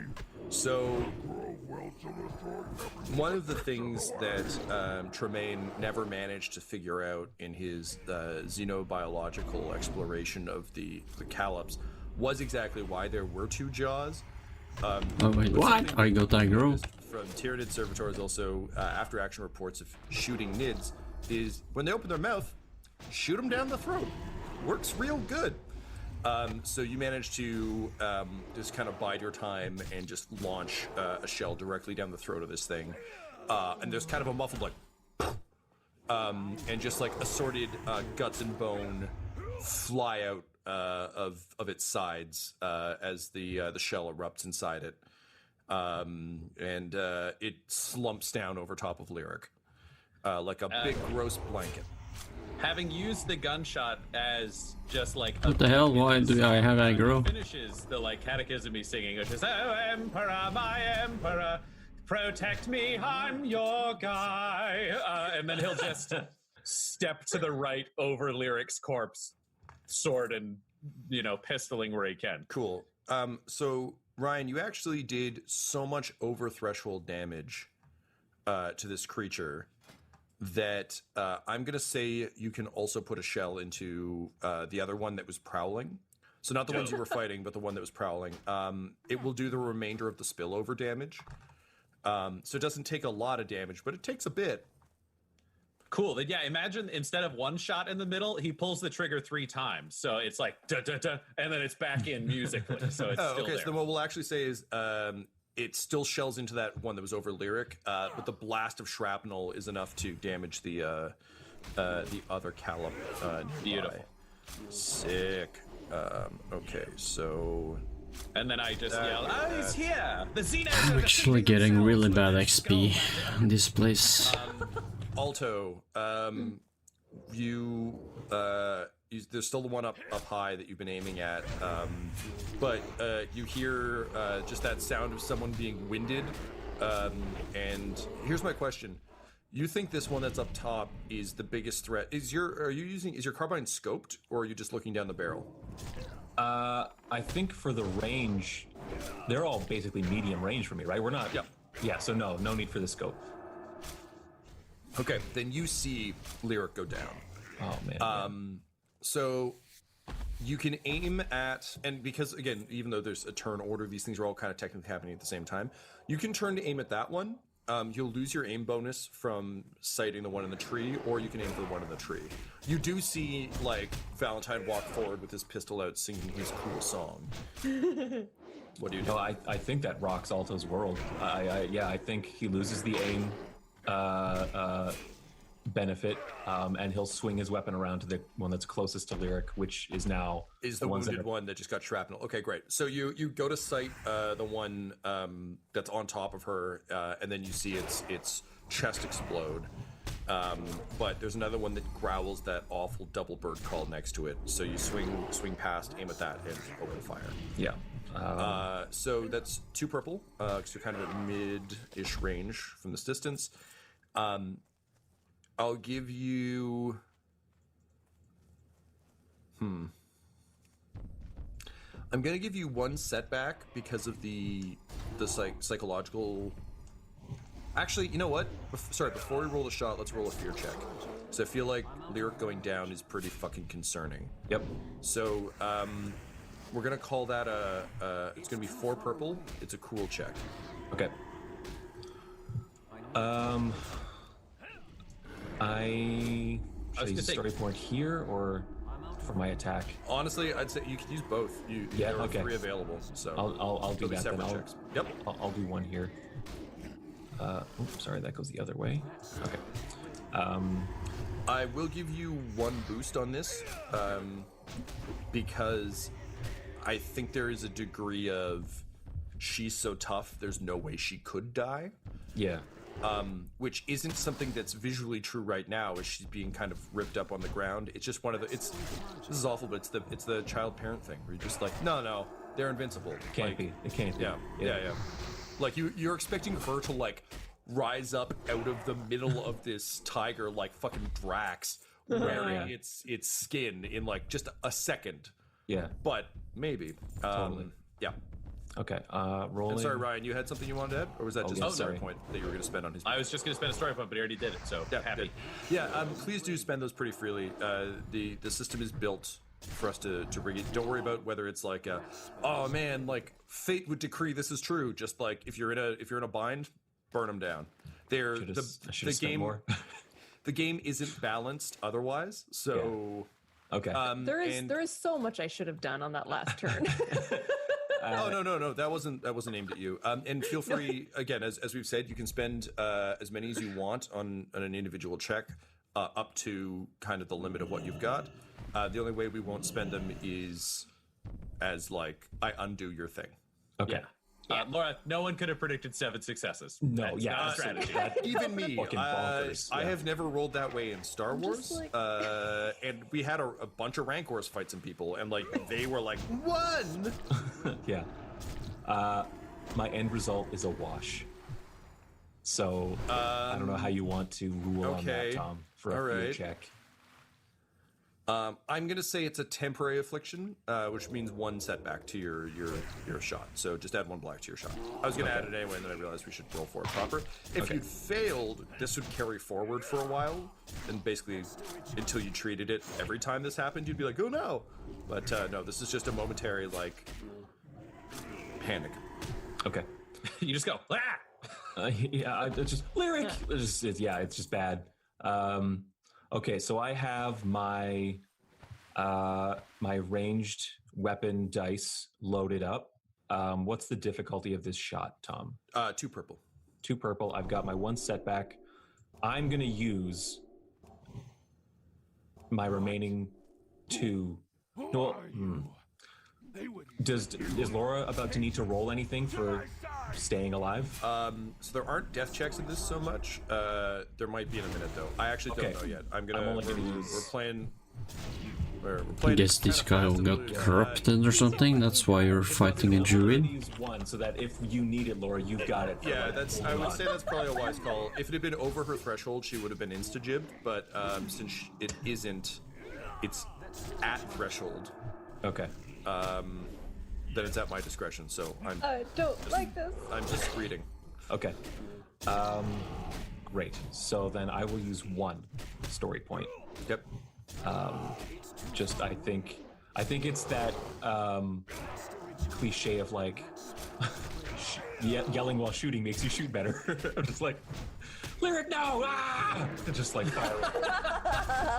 Admittedly, based on the Psyker rules of the Warhammer 40,000 universe, that is admittedly true of all of the orcs and possibly you as well.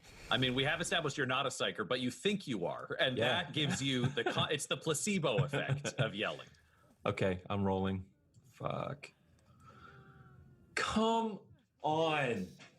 3 advantages, 3 failures. No. Ooh, okay. Would this be a miss but drive it back or something, Tom? Hell no. Failures like that. What I'll say is instead what I think happens is it turns to you, does that sort of like weird bird call roar, and it starts like full on fucking loping towards you. But I'll pass the advantage 1 boost hold to Valentine because it is now literally running the opposite direction. Keep in mind there is still there's 1 in the trees and there's injured in the trees, injured charging Tyler, 2 on Valentine. Yes. Great. Yep. Cool. All right. That brings us to Lyric. Lyric, Laura, can you go ahead and roll me, please, a D100 if you can find that on a dice roller, or if you have dice handy. You can also do this while we do other things because it won't immediately matter. Gonna pull out dice. I think the enemy count is we're fighting 3 now instead of 4. One is dead. So there were 3 on the ground, 1 in the trees. I think I miscounted. So one in the trees. Fight more of these than we need to. 3. 1 is dead. So there are 2 on the ground with Valentine, and 1 in the trees. So there's 1 towards Tyler, 1 on Valentine tree. Yes. And then like a nice cozy blanket on our dead friend Lyric. Okay. 43. 43. Okay. And then I'm going to add 10 to that because you've already suffered a critical wound. So that'll bring it to 53, which means you've suffered a fearsome wound. You increase the difficulty of all presence and willpower checks by 1 until this critical injury is healed. Okay. This does not preclude you dying. This is just the cost of going down. Yeah, fair. So on that note, Laura, can you roll me please a...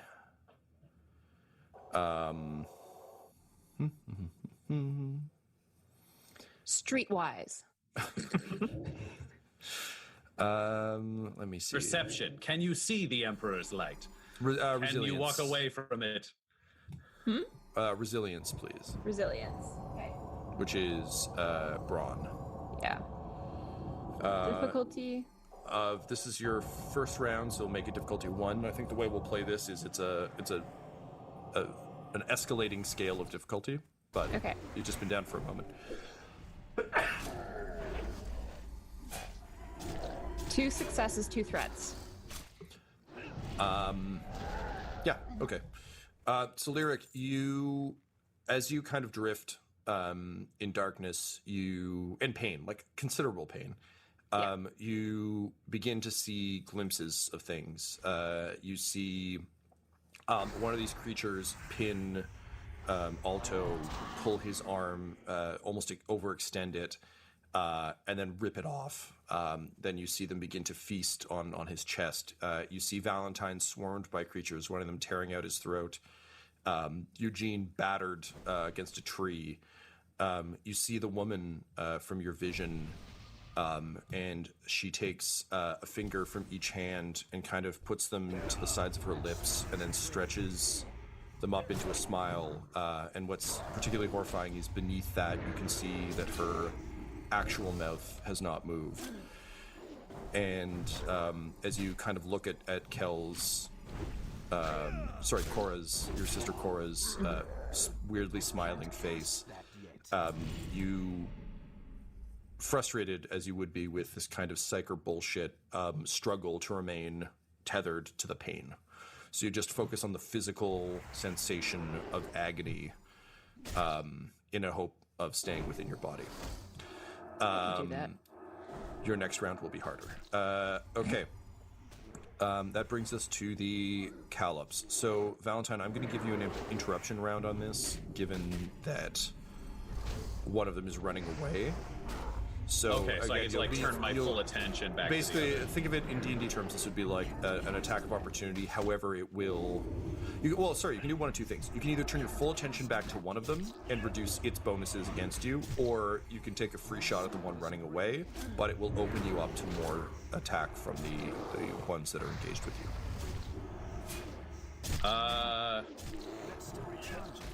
I've got one on me. I've got the other guy running away, and there's one. And the one in the trees has been shot by. I think he'd shoot the one running away. They need to end this, and like injured people still fight. Dead people don't fight. So a lot of him is just whenever you can take someone out of the equation, you do. So he will fire his bolt pistol because it's already aimed in that direction. After that, what's my difficulty on this, Tom? I'm going to say difficulty 2, but I'm going to give you a boost because it's fully distracted. Cool. There's one story point remaining. I'm going to leave that there. I think, again, his focus is too split. Yeah, I'm going to spend one to raise it to 1 red, 1 purple. Okay, cool. Then, yeah, I'll spend another one. Why not? Because one's bounced back into the camp to keep Laura alive. Alrighty. Oh, that is muy bueno roll. 2 successes, 2 advantage, and a triumph. Hey, finally! Excellent. All right, so since these things can't take crits because they're not big enough, we'll just say that you line a shot up, and again, it's moving like a tiger, so it's like just fucking bounding across the ground. The nice thing is that means you've got a straight line through, so you shoot it in the ass, and the round just like drives through this thing and then blows its head out. So Alto, as you kind of like raise your carbine in terror, much like Men in Black, you just see this like Callops, like multi-jaws leap at you and then just burst, spraying you with viscera. And then its body slams into you, knocking you to the ground with a kind of a back down to the ground too. Yeah, like I just got up. Yeah. Sometimes it's not worth getting out of bed. Garfield taught me that. All right, so cool. So that was your free action on that. Brings us to the one that's on you, Valentine. It is going to attack your defenses 2. 4 in melee. God bless that. Emperor bless that refractor field. Yeah. Okay, so we've killed. We have injured tree, center. 1 on me. Yeah. Like rhymes, but helps me remember. What the hell? 2 for melee. I'm going to spend a story point to upgrade. All right. Shit, son. I am on fire. No. All right. So that is 1 triumph, 2 threat. So Valentine, what's your soak? 3. 3? Okay. So that is, with your soak included, 4 points of damage. Cool. But you get a hold of 2 going forward from the 2 threat. So you'll get 2 boost on your next attack against the one that's engaging with you. The one in the trees, Alto, you're not engaged with anything right now, so you see it. The purple, like, toxins are spreading. And one of its eyes you've seen has actually gone, like, completely, like, fuchsia, and you can see, like, kind of a sickly liquid dripping out of it. But you see its tail flick twice, and then almost shift in to almost a point. And with it, you see Calip's head turn, and all of its jaws begin to kind of emit that horrible growl. But it's looking away from all of you. So that is its round. Top of the round, Valentine. The one that's on you just got a solid strike in, but has left itself open. Yeah. I think we'll say it's a full-on, like, it bit into your gauntlet. So it's just like one set of jaws is there, the other one is snapping at you, but it means it's nice and close for, the smacking. Yeah, I think, so he's got like his chainsword arm, and while he's doing this, he just goes, Emperor, thank you for the reminder that I need to train more intensively. And then it's just gun up under it, like into its bottom mouth, and he'll pull the trigger. Pop. Let's see what happens. It's be a difficulty of 1 because it's so close. Pop what? Pop what? That is 3 successes and 1 advantage, which means it is 13 damage. Pop with Pierce 2. So yeah, you blast the creature's head off, so its body slumps, and it's still like gripped onto you, and then you just like use the butt of the pistol, just smack it a couple times till the shake the head off. And the head hits the ground, and that's when from the trees you hear, yeah, for the Emperor! And there's a crack, and a bullet tears through the one in the tree, bursting the eye that Alto had been fixated on, and its body slumps and falls out of the tree. And out of the sort of jungle, and I assume you immediately like train your weapons on this guy, but there is a figure wearing just like a Callop cloak, that's like tied around his neck and then also tied around his midriff and then also tied around his waist because you've got all the arms, why not? And he's carrying an old sniper rifle,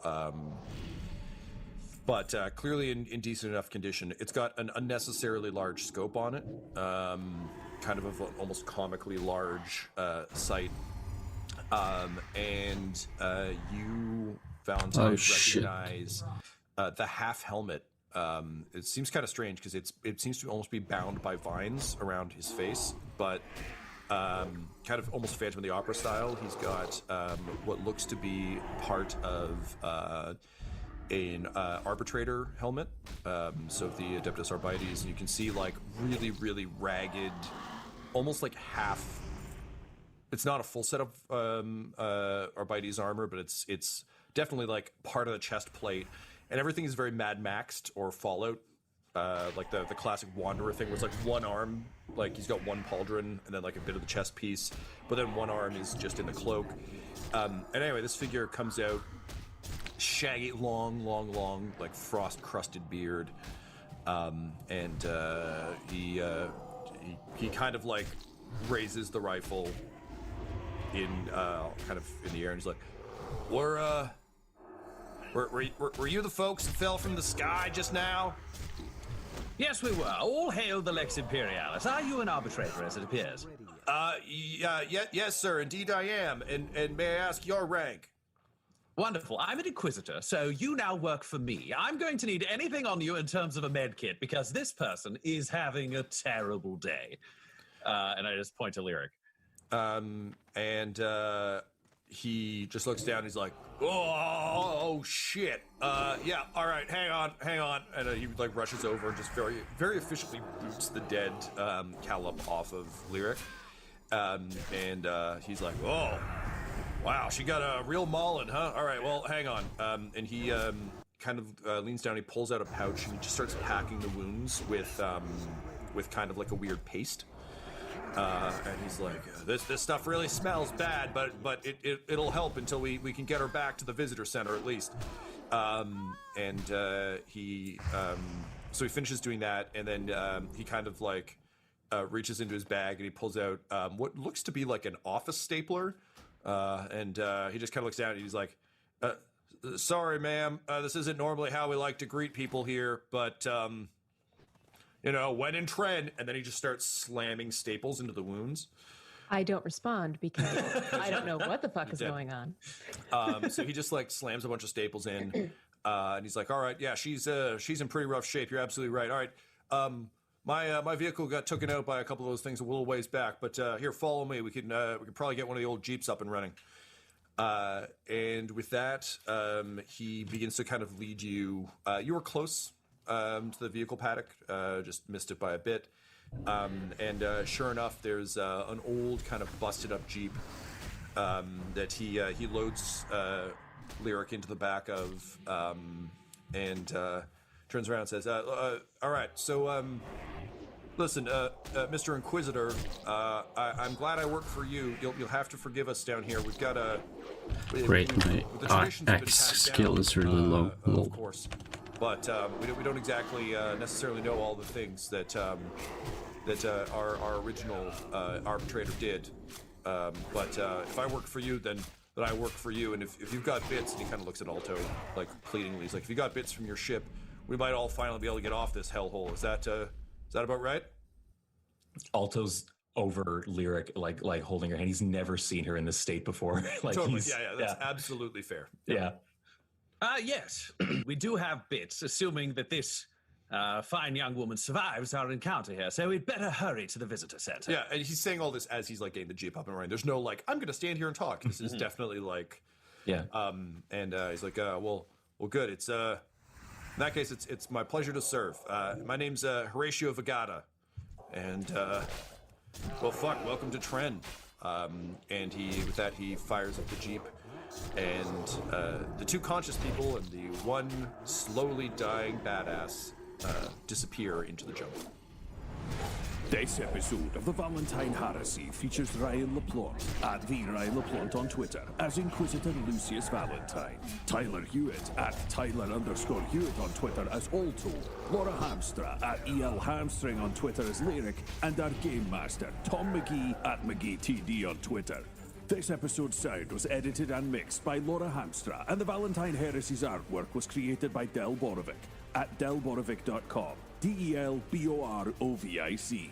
Our theme song is The Hordes by Megan McDuffie, and our ads use the tracks No Control and Chiefs by Jazzar, JAHZZAR, available at freemusicarchive.org. When it comes to Dum Dums and Dice, you can visit our website at dumdumdice.com. Our Twitter and Instagram are at dumdumdice, and on Facebook at facebook.com/dumdumdice. We have merchandise available at redbubble.com/people/dumdumdice. And most importantly, you can join our Patreon at patreon.com/dumdumdice. That's DUMBDICE. It's gonna take a while until my axe skill gets some proper level. Dum Dums and Dice has to give a special thank you to the supreme beings of our Patreon at this time: Christian Menicola, Long, the Half-Blind Prophet, James Cuellar, DM Rob, Christopher Little, Olin Anderson, Sue One, Devin Boyce, George Dolby, One True Artistry, Orion Birchfield, Anthony Griffin, and Jill and Noel LaPlante. If you want your name to be added to this list, you can join our Patreon too at patreon.com/dumdumdice. Thanks to them, and a little bit of thanks to you.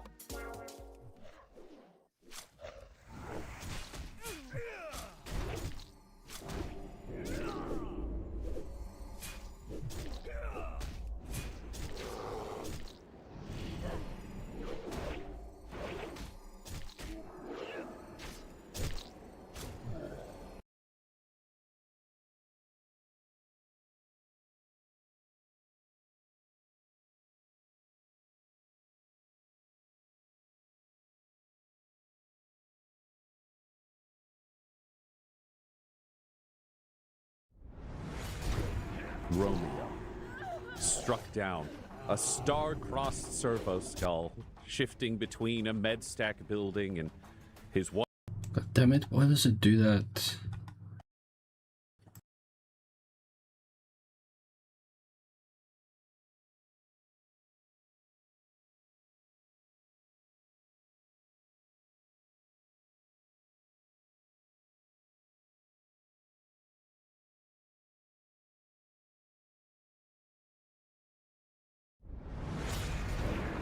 Welcome back to the grim darkness of the 41st millennium. I am Inquisitor Caveat Ventus, keeper of the Inquisition's Black Library, and this is my report on the Valentine Heresy, an actual play podcast set in the Genesis adaptation of Warhammer 40,000's Dark Heresy RPG. This report features Game Master Tom McGee, Ryan LaPlante as Inquisitor Lucius Valentine, Laura Elizabeth as Lyric, and Tyler Hewitt as Alto. My report shows that the Inquisitorial Band have engaged with the Xenos predators of Tren and found survivors. Lyric was struck down by monster cats and is in critical condition. Alto is terrified, and Valentine found survivors and only suffered light wounds. Can the band keep Lyric alive and find a way off-world? Find out next in this episode of the Valentine Heresy.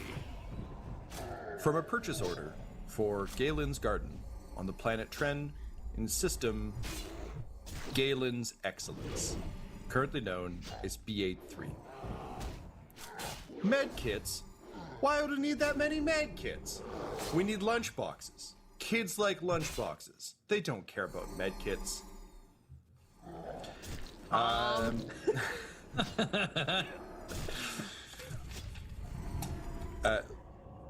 Lyric, it is getting harder to focus on just the pain. But every so often, you think you can hear dear sweet Alto's worried voice. And you know this kid's expiry date is like probably a few hours from yours. You know? Yeah. Left to his own devices, this is how it goes down. And in this kind of void, you remember one of Kel's harder lessons, which was just was one of the days where she was looking a bit rough. It was not long before she was clearly kind of past her prime as a bounty hunter. God damn, that's she still would disappear from mysterious that's a nice jobs, which ring. you now understand were for the Inquisition. Increase as attack well as speed other by Imperial 1%. contracts. There comes a moment, and it's true of dancers, it's true of fighters, where you realize that even though your brain still has it and you still know the moves, your body's starting to break down.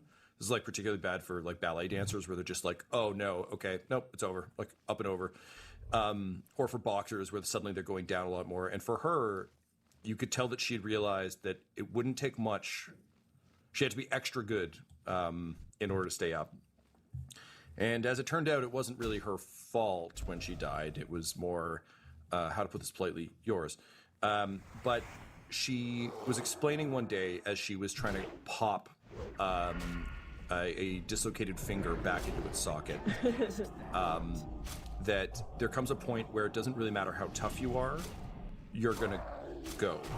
You're going to lose. Everyone loses someday. That's how fights work. And that's fine if it's just you. But the minute you have someone relying on you, it means something else to die. And she says this is one of the few times that, for the way you and she talked, that she actually... This is about as emotional as she got with you, other than, like, anger. But you could tell that she was trying to impart to you how scared she was about what would happen to the two of you when she died. And that now that she was starting to see the reality of that encroaching, she was in a way kind of trying to justify the additional harshness to her training for you. And I think as someone who, generally speaking, has never really considered that there's a fight she could lose, it was a harsh lesson. But also one that came into stark contrast when you became Alto's kind of soul protector. So even though the pain is fading as your consciousness is, you still hear the sound of his voice, and it scares you enough to stay alive. Alto, you're looking down at your sister, who is incredibly pale. And it's actually one of the first times that you can remember that she actually looks at peace. Her face, there's no tension to her face or her shoulders or her muscles, and it looks bad on her. Yeah. It's like someone stretched a skin suit, like an Edgar suit. I don't know why we're on Men in Black today, but we are. Over her skeleton. It almost looks like a mask. Yeah, Lyric scowls in her sleep. Like, this is... Yeah, 100%. Yeah. Like I'm pretty sure like her teeth are flat from the grinding. Yes. But instead, there's something I think so horrible to someone being fully limp, and just the fact that she's completely out. Lyric, what do you think's going through your head right now? Sorry, Alto. Sorry, I meant Alto. Oh, sorry. You both picked music names. I know what's going through Lyric's head. I just told her. Alto, what's going through your head? I think Alto blames himself. I think Lyric said he shouldn't have gone ahead, right? He's dwelling on that. And then he did, and he got pinned, and she tried to save him and paid for it, and he couldn't save her. So I think he's just really internalizing that series of events and really blaming himself. I think out loud, Lyric hearing Alto's voice he's just saying, like, I'm sorry over and over again, and just like, please don't die. Just constantly, just like over her being like, I'm sorry, Lyric. I'm so sorry. Please hold on. Please, it's going to be okay. I'm so sorry. Just over and over again. Cool. So in the front seat with Vigata, Valentine, you size this guy up, and while he certainly seems to be wearing Arbites armor, or at least remnants of it, there's nothing in his tone or demeanor that screams Adeptus Arbites to you. It almost, and generally speaking, those kind of guys are a type, and this is not the type. You get almost a sense of pageantry, if that makes sense. He's got, as you've been talking, he's got some of the lingo down, but as I think we've determined, discussed, like there are a lot of very sacred things in the 40K universe, and there's a lot of sort of sacred concepts, and he seems to be able to pay lip service to them, but doesn't quite seem to have the fervor that usually follows them. Like, you know, he talks about the Emperor, but he doesn't talk about the Emperor the way you should talk about the Emperor. And the fact that he doesn't really know anything about the Inquisition is strange. He has fully, like, committed himself to your orders. Like, that's not a question, but there's something off about all of this. Yeah, we probably don't need to spend a half hour role playing this, but if we want to deal with the idea of the conversation, I think where Valentine would be going is he'd start asking about like what happened with the world, what happened with them, because he'd mentioned that he didn't know it all, and at the same time he'd be trying to pick up information and see what doesn't check out. Because if there's something off, there might even be something off within the story. He's kind of always got a danger sense, which is like meeting people on a world. There are weird aliens that shouldn't be here. Something is wrong. I need to leave. Can you roll me, I think I would say this is probably either a vigilance or a perception. I'll go with perception because I am much better at that. Unsurprisingly, as an interrogator turned inquisitor, I thought he might be good at perception. Yeah, that's that tracks. That tracks for me too. I'm gonna say this is a just a 1 purple, largely because I don't think you don't get the sense he's being duplicitous at all. He's given it to you pretty straight. That said, due to the strangeness of it and the post-combat shock, I'm gonna spend a story point to up that. So we're now sitting at 3 and 3. So it'll be a 1 red. What? Sorry, you're saying it's in 2 6 purple, 1 red? No, sorry, I'm saying it's straight up one red. Oh, okay, cool. Yeah, I'm sorry, I wasn't clear on that. He's not being duplicitous, so it's having a hard time sorting it. In fact, like it's weirdly one of those things that only really has difficulty because you're trying to figure out what the fuck's going on. Yeah, and it's one of those things where like also there's always a chance that like if something evil's happening, he doesn't know. So it's a lot of like things within this. Yes. I've got 1 success and 3 advantage. Oh, okay, fantastic. So Vigata explains that Galen's Garden was built as a nature preserve and kind of tourist destination here on Tren, and that the goal was to create a place where the rest of the people in the Galen sector would be able to come or the system rather, not sector, the Galen system would be able to come and kind of see the wondrous things that Administratum Tremaine was studying. And it seems to you from this, Tremaine was likely a low-grade heretic in the way that a lot of... This is pretty common in the Imperium because it just is so vast that there's all sorts of weird, like, local magistrates and other people who have very heretical ideas. In this particular instance, Tremaine was clearly enamored of the Xenos, which is something that is generally frowned upon by the Imperium. Valentine, I don't know that you have any particular, like, specific personal issues with the Xenos as much.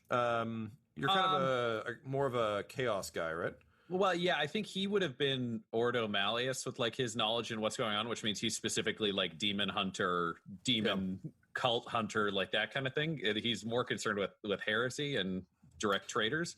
He'd be aware of Xenos and aware of the Hereticus. Like he's not totally clueless.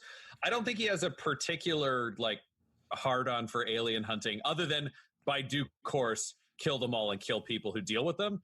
But sometimes they can be useful. You might need to have a conversation. You might need to make a trade. Yeah. The sort of shades of gray I kind of like that 40K often dodges in sort of the broad strokes, but a lot of the sort of smaller books and writers have talked about is just the idea that like, yes, the edict is kill all the Xenos, but that's also so broad that I think it's like, I mean, They're aliens. They're out there doing their thing. It's not the same as summoning demons from the warp plane that will also fuck up aliens. Like, yeah, I think he'd be like Aeldari and their various factions are all sort of like respected enemies, like sort of with the Tau. There's like a truce there, kill him if you can, but if you might be able to use them. Orcs are just too dumb to deal with, so they're literally just like a weird plague.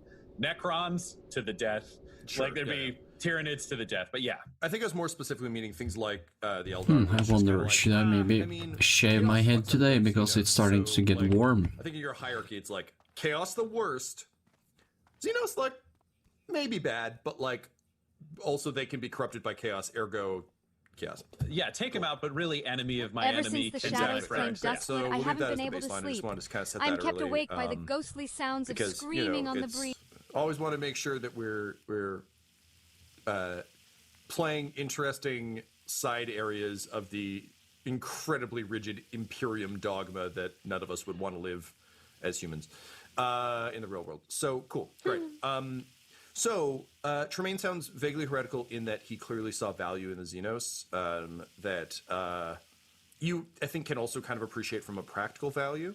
That said, the idea of a zoo or like a nature preserve is like a tremendously bizarre luxury, because like, why would you spend resources on this? What the fuck? He'd be an interesting guy to have dinner with, followed by shooting him in the head. Yeah, that sounds about right. Anyway, when the asteroid impacted and the planet was knocked off course, it had been planned for. It didn't take out the dome. Like, everything was actually done pretty cleverly. But as, you know, the continued incursions and everything else occurred and contact was cut off gradually, similar to Galen's glory back on Vermeer, people just stopped with the upkeep. They weren't receiving supplies anymore. Ships weren't arriving anymore.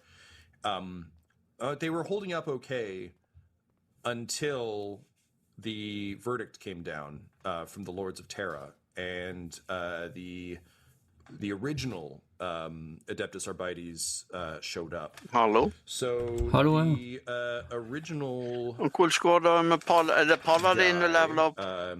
Was Ja, jeg har nettopp spilt i en sånn dungeon her. Skal vi se, jeg kan streame. We'll say Vigo Tala. Hvor on Xbox? Okay. And live version when Vigo arrived, Ikke skal det være det? The authority of the Imperium to execute Philos Tremaine for heresy. Snakk om det skal være And en gang for i mellom what nå på the Lords of søndagen. Terra had caught wind of was experimentation with Xenos. Tala hunted Tremaine deep into the nature preserve, and by all accounts, based on the remaining survivors, Vigo returned victorious, having killed Tremaine, but in the process.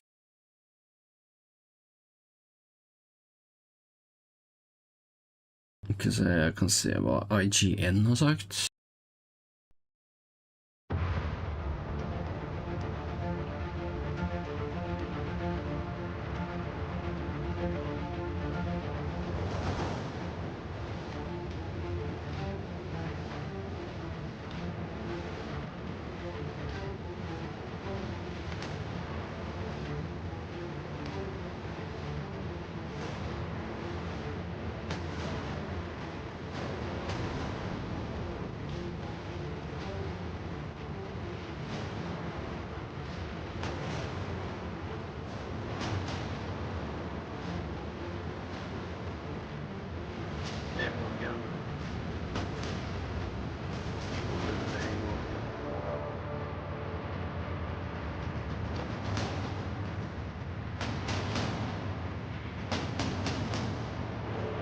Where would you like to go to?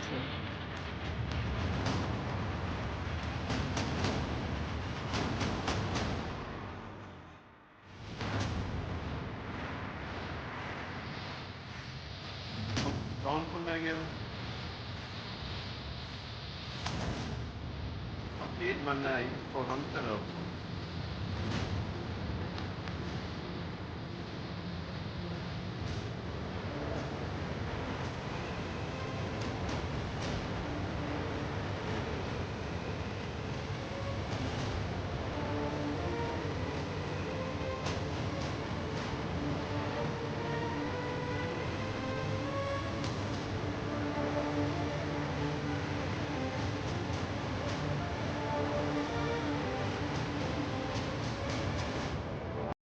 IGN har bare lagd en sånn video som de spår hva som kommer til å vises.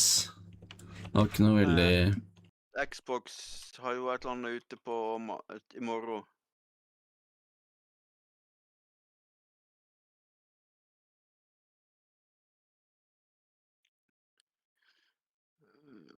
Skal vi se, søndag 7. juni 10 AM PT.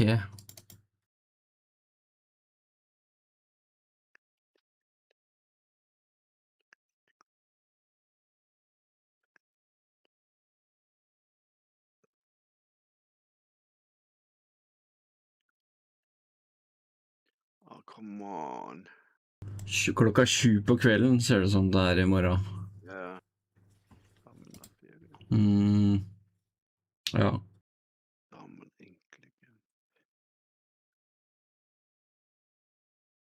Ja, klokka 7. Ja, det var tidlig. Eller klokka 10 i USA, og så klokka 7 her. Kanskje for at hele mesteparten av verden skal kunne være våken da. Ja. Fordi i Japan så blir da klokka altså 7, 8, 9, 10, 11, 12, 13 klokka, hva vet jeg, 7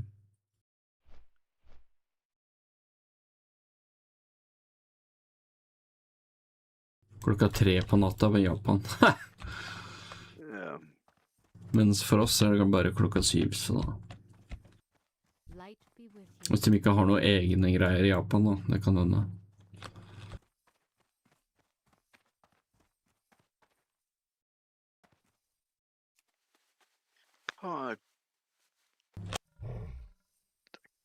Intelligent. Jeg trenger litt det også. 3 armor, 65, 1 agility pluss 2 stamina. Jeg trenger 4 mer light ladder og 2 mer curled ladder hide. Jeg fant det var en dropp av en sånn ring i sted som ga pluss 1% attack speed. Det var ganske syk. Og casting speed. Ja. Det er vel passelig for... Ja, for alle egentlig. Ja. Så Hunter får du enda bedre DPS, for da skyter du enda fortere. Nå var ikke jeg casting... Attack og casting speed. Ja. Jeg kan se om jeg... Er du på en lag med en annen fyr nå? Ja, jeg skal bare se om jeg finner ringen, så kan jeg linke. Nei, faen, den forsvant. Da. Ja, shit happens.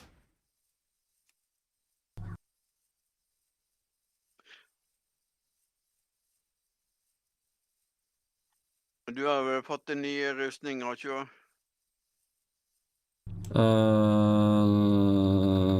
Jeg har... Du burde vel ha litt bedre, vel?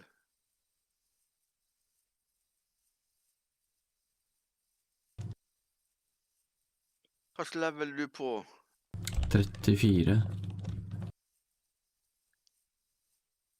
Ja, og bruker du en armor for level 17? Ja. Jeg har, som sagt, jeg gjør nesten ingen dungeon, så jeg bare dreper. Men jeg fikk et nytt våpen nå da. 200x. Ja.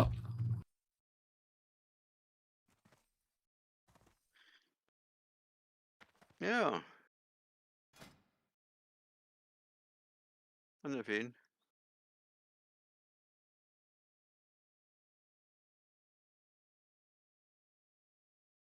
Så i morgen skal jeg på flyshow. Skal se, jeg skal bare gå og hente meg litt potetgull. Nei, det har jeg ikke.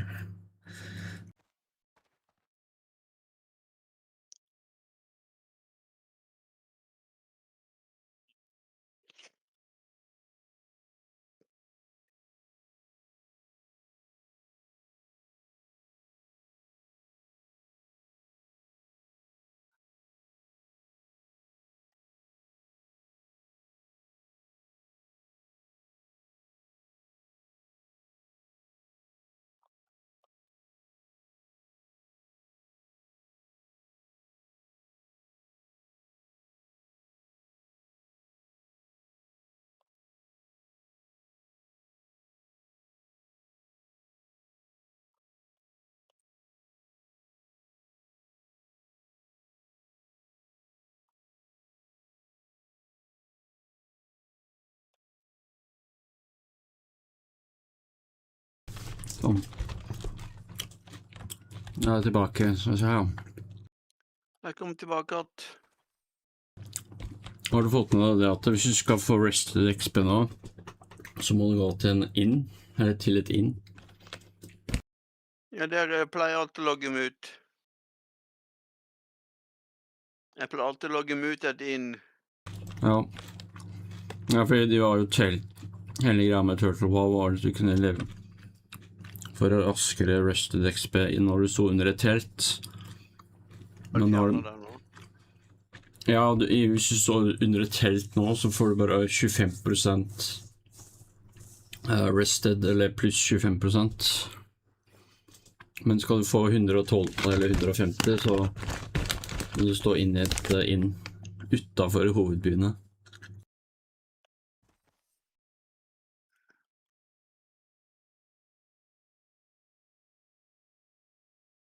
The dome was heavily damaged. The creatures were set loose, and soon the dome itself collapsed and chaos reigned. So the people of Tren now are the descendants of those who lived, who were basically staff, and some of the early visitors to Galen's Garden. And what you find with your dice roll there is that Horatio Vegata is the inheritor of the title of arbitrator, which you realize now they're basically handing down as a mantle, because with the death of the administratum, the arbitrator has basically become the leader and defender of these people because he showed up and killed their system, so he's the system now. So he is like several generations removed from the thing, and from the sounds of things, it's almost like the Mandalorian culture. It's like you train under the previous arbitrator, and then you earn the title. But suddenly, a lot of his verbiage and stuff starts to make sense because this is a guy who is aping what he has heard previously, and it's become an oral tradition. It's not. He didn't train as an Arbites. He has been taught by the apprentice to the apprentice to the apprentice to the apprentice to the apprentice to the apprentice of an Arbites. But yeah, it sounds like there is a small kind of community that lives on this planet. They are, again, the descendants of the people who've lived there before. And they've all dreamt of leaving. And Vegata gets particularly excited when he hits this. And he says, the arbitrator's ship was badly damaged upon its arrival. The asteroid incident we were still feeling the effects, and his trajectories were off. But if you have parts, we might actually be able to fix it. We might actually be able to finally leave. Well, that does sound excellent, and that is overall our plan. But of course, first, step one, we need save to your friend. receive Absolutely. medical care. Yes. And then step two, we get the fuck out of here. Sorry, fuck is a local term to this system. I don't know if you've encountered it. I've heard some of it. I've heard it's positive or negative on another world and has a variety of meanings. Excellent. Do you have should I be calling you Sir Inquisitor, Mr. Inquisitor, Lord Inquisitor, Inquisitor Esquire? Lord Inquisitor would be fine. Okay, well, thank you, Lord Inquisitor. And welcome to our village of Visitor Center. And he pulls the Jeep up in front of a massive visitor center from Jurassic Park that exists on this planet. So like a big kind of domed building, big epic stairs, but in horrible disrepair. So like it's, the dome is a bit cracked, but you can see it's been patched. Largely with sort of vines and other things, snowbanks up on either side, and sort of central doors. So he runs up ahead and kind of like pounds on the door. The door's open, and people in de bandittene som dreper. Bright pink Hawaiian shirts come rushing out. And you can see that weirdly they're pink Hawaiian shirts to like the sleeve, and then the sleeve is like a green Hawaiian shirt. And they come rushing out, and they all kind of pick Lyric up and start rushing her inside. Alto, do you stop them? Do you go with them? What's your... Alto would go with them. Okay. Yeah. I go with them too. Yeah, I think we'll say the Inquisitor would follow as well, and he would probably, it would seem like a generous gesture to let Alto move faster, but he would take the bag of all the equipment for the shuttle, not trusting Alto to not like leave it somewhere or let someone steal it. Sure. So someone else gets in the Jeep and like kind of drives it around away from the entrance, and then just kind of as you look over your shoulder, Valentine, you see them sweeping up the tracks, so that the exterior looks roughly untouched. And you're brought inside the visitor center. Inside, it is very much kind of almost like an ant colony style building. So like they've built little sort of hovels and sheds and that sort of thing throughout. If you play any of the Fallout games, it's I think it's Fallout 3. You go inside a museum and it's just they turned every room into its own little kind of house or store, and that's kind of the vibe. It doesn't no longer what the outside might look like. It's still kind of somewhat what it was. Inside, it's very much like a shanty town. So Lyric is rushed to the infirmary, and as you come up, there's a woman who she's think like if Viola Davis had like a tremendously bad few years. So just like she's clearly tired, like just really kind of haggard, still that sense of like command and presence, but clearly basically an overworked doctor. And she's got a massive, badly installed optical implant, so like a giant red eye, and is smoking like an old-timey 1930s cartoon cigar that's clearly hand-rolled, and the stench of this thing is just fucking horrific. Because there's definitely no tobacco here, so you're not sure what she's putting in there, but it's clearly some kind of local plant. And as you Elven Forest. She kind of rises on a robotic leg that seems too long for her.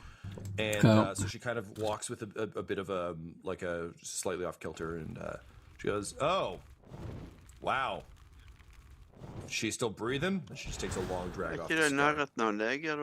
I think so. I hope so. Yeah, that's a pretty good start. And then she just pierces the cigar on like a hook on the wall, and kind of like hoists Lyric up onto a table, and starts to like adjust the eye, and immediately just starts calling for like various things. And people in Hawaiian shirts are like rushing forward and giving her stuff.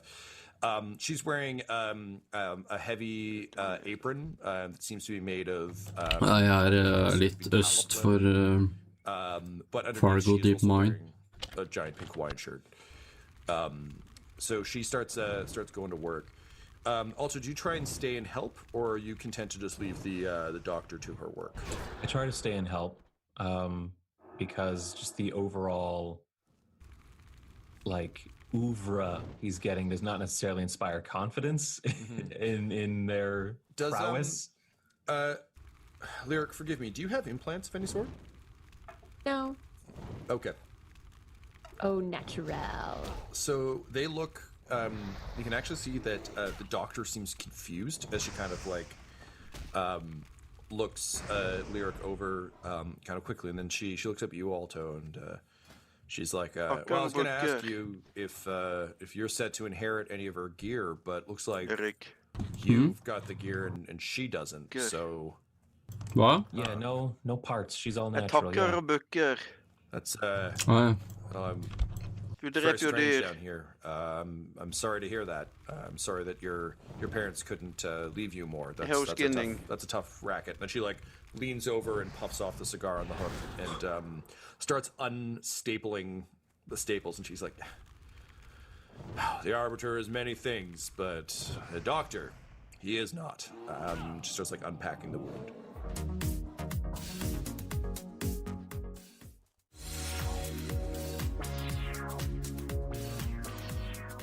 So, Alto, this is basically, weirdly, even though the circumstances are very different, it feels like kind of the backroom medicine that you remember from the Hive. It's people who are clearly good at what they do, if not, certainly not medical grade, but they know their shit. So, she calls for boiled water. She starts like clearing the wounds and starts kind of going to work. What do you think you do? If I'm asked to like hand tools or anything like that, I'm there for that. If they're using any kind of medical equipment that maybe after generations of being stranded at this resort has fallen in disrepair, I think Alto would also be doing like on-the-fly repairs to like make sure it operates at like optimal efficiency. I like that a lot. Yeah, that's how he helps. No, that's fantastic. I like that a lot. Okay, so can you go roll me a tech use then, please? Yeah. You see there is a disused kind of like maybe we'll say probably like diagnostic, like one of those big what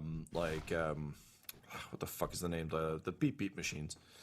Like a heart rate monitor? Yeah, kind of like just a big rig that's sitting kind of disused in a corner. You can tell that it's clearly kept up, but it's not functional. I'll point to it and say like, if I can get that running, would that help? Would that make things easier? She gives you that spectacular deadpan Viola Davis like Amanda Waller stare. And yes. No, no. It hasn't worked in 2 generations, but if you know how to get it working, you could save a lot of lives, maybe even hers. I think he's like already looking like she's talking to the back of his head now as he's like leaning into it and like starts to like pry off like the case grabs and the cigar off the wall. She's like, I see manners don't exist off world. That's good to know. Okay. Valentine, what are you doing during this? I think Valentine would just like tap Alto on the shoulder and remind him that he has a microbead so they can talk if anything develops, good or bad. Can you tell me what microbead is? I think I have a general sense, but I'd like to know the specifics.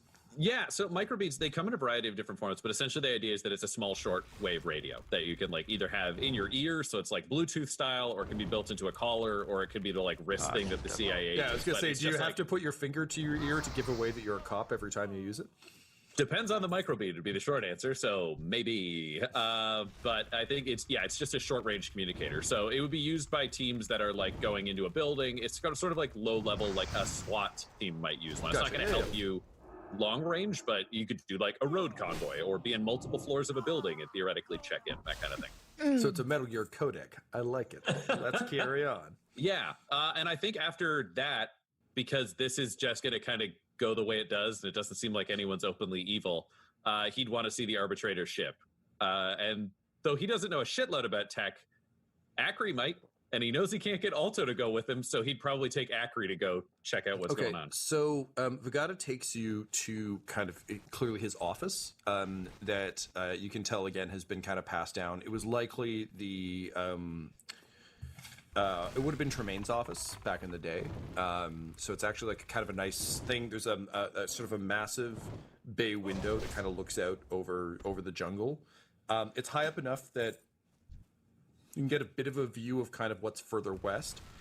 And kind of out the window, you can see the snowstorm is continuing, but the visitor center seems to be kind of at the top of an incline. So it kind of moves down into a valley. There seems to be like a tramway set up. In the very, very far distance, you can just kind of make tailoring? like Länderverking. For us, like if you're like looking at mounts at distance, a sort of massive metallic structure that would likely be the launch site. So he brings you over to like a filing cabinet, and he just full on pulls out like this big sheaf of paper, and he basically unfolds some diagrams, and they're actually pretty solid diagrams, all things considered. And he kind of like tacks them up and gestures to them, and Valentine, what you realize is that the ship, so he explains that the ship is at the launch site, and that the arbitrator jag bara pluckar upp det som dropper och så säljer jag det till roboten. The astral line so that Tremaine couldn't escape, but also dismantled his own ship, which was already pretty badly damaged. Unfortunately, during the battle with Tremaine, he lost the rest of the ship parts. So basically, without what you've brought, there's very little way to get this up and going, but it is a ways away. It will be a proper voyage to get to it. All right. Sorry. No, it's okay. The diagrams are clearly the best they could do, but they were likely done like either by the arbitrator or someone else. So for you, these are actually pretty solid. These are what you would draw. They've just been passed down, and no one knows what to do with them. Sorry, go ahead. Great. So I'd show it. I'd be like, I'm sorry, old friend. This may seem a bit strange for you, but these things are required. Just a moment. And I just haul the weird, like, spinal head acry body and put it in a chair to look at the diagrams. And he just goes, be like, Jeg må drepe 6 ting til, så leveler jeg cirka. I've read about these. Not entirely. This is a Sparpo skull. And he whistles, and Eugene just flutters in. Jeg må drepe 6 ting til, så leveler jeg. Jeg tok av meg langarmer, men det er jo... Du er på grad, så jeg kjører. Jeg kjører, Erik. My instinct would be if we could repair the arbitrators. It sounds like it's probably more solid and better armed. Jeg må drepe... Here's a question just between you and I. Level 9 and level 10. What is the personnel capacity of either of these ships? So the Astral line can take, I think we said about 30. And basically, Acry's like, well, I mean, here's my professional diagnosis. And like, I'm not going to do it because it'll get annoying, but please do imagine that the voice is skipping constantly because like the voice box is terrible, and also that it sounds like a tinny 1930s radio. Because I feel like you like ripped up a set of headsets and used that to build it, so it's really bad voice. But he's like, so. As you determined from our less than comfortable descent into this here planet, the astral line ships are truly meant to go from one place to t'other, not necessarily go in different directions. Now, sounds like this fellow you're hunting isn't in this here system, so it's possible with an astral line vessel. But you got 2 things to worry about. One, whatever sad sap motherfuckers plugged into that one might not be as cool and accommodating as yours truly. And 2, if the Emperor's glory, or Emperor's hope rather, was any indication, it might not survive a trip outside the system. These are glorified buses, so... My money'd be on the arbitrator ship. Now, I should warn you, those vessels are not built to hold many. They're built to hold the arbitrator, possibly a couple of buddies, and maybe some criminals. I only know because a couple pals of mine ended up in the back of one once, and they said it was a less than pleasant adventure. So, I would say that's your best bet. Probably a solid vehicle for a man such as yourself with a mission such as yours. And from an entirely personal perspective, I cannot wait to get my synapses on that ship. I used to fly things much more similar to that back in my day, and I'd be happy to do it again. Yes, that makes sense to me as well. Also, the arbitrator ship should be theoretically warp capable. We won't have a navigator, but perhaps that beacon set up in this system or area where we can do a series of shorter-term jumps to get where we need to go. All right, so we need to repair that ship. And, of course... Thank you, Emperor. Love these complications. Okay, so this is good. I'll take these. Horatio, my friend. How are we going to get to the launch pad? And I hate to say this, but time is of the essence. So the moment my companion is ready to go, we will need to make immediate exit. I understand, my Lord Inquisitor. I must also say, please do not be embarrassed about time being of the essence. My people have dreamed of leaving this hellhole since before any of us were born. So we would also like to go. That would be great. The absolute fastest way is to take the tram. We want to avoid the valley anyway. The former administrator had some interesting ideas about the value of the Xenos. The Callops we met were native to this planet, so that's dope. But well, he did some splicing. It's what got him in trouble with my predecessor, and as an arbitrator myself, with me. And then he tries to look fierce, but mostly looks kind of sad. So my bet would be we take the tram as far as we can go to get us over the valley, and then from there it's a straight shot through. There's keep a couple vehicles on the other side just in case we need parts. We salvaged some things from the ships over the years, but based on how advanced your vehicle looked and the fact that you have 2 servo skulls, I'm pretty sure you got the chops. All right, so another question here. How many colonists remain in Ja, this det er bare field singleplayer. would be exiting the world in an ideal scenario? There are, the current population count is 112. Right. So here's what I'm thinking, my friend. And I just like put Acri back in the bag and zip it up. I don't want him chiming in on this shit. Yep. So I'm thinking we should take an advanced party of the experts, you know, the doctor, if you have someone who's the best with mechanics to assist yourself. And then we could go in advance, prepare the ship, prepare any other materials in the area, make sure everything was ready to go, and then bring the rest of the colonists over so that they could be not exposed to the environment or any threats around the spaceport. He crosses his arms over his chest and cocks his head at he's like, I think that's probably a pretty good idea, Lord Inquisitor. They're not professionals like you and me. Exactly. We want to make sure they are Altså hver gang du hjelper med katten så får jeg mindre XP, så da... Får du mindre XP? Ja, jeg tror det. I trust you, my friend. I trust you, my Lord Inquisitor. And then he tries to do arm gestures to salute you, but he doesn't really know what they are. And I just jeg kan prøve å drepe level 9 på nytt, så se. A little forwards, and then I clasp his forearm, where it's like one arm of the forearm, I put his around mine, and then I shake it once, and then I release him. And I'm like, I'm going to count you as a member of my band. So what I would like you to do is put together a list of, let's say, the 5 people you think would be of most use in either a combat scenario or if we were doing an insertion mission. So obviously there's a doctor, people like that, where if they were to be somewhere for a while, we don't know how long the repairs would take. They would Nei, jeg får kanskje samme 119.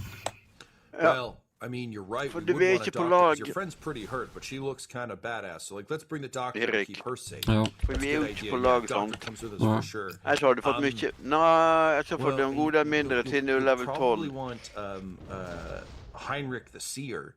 Because, like, he's real good. He's got, you know, the sight. You know, he can see things before they happen. All right, I won't say no to that at the gate. Is there anyone else who's good with, like, repairing things or mechanics? Yeah.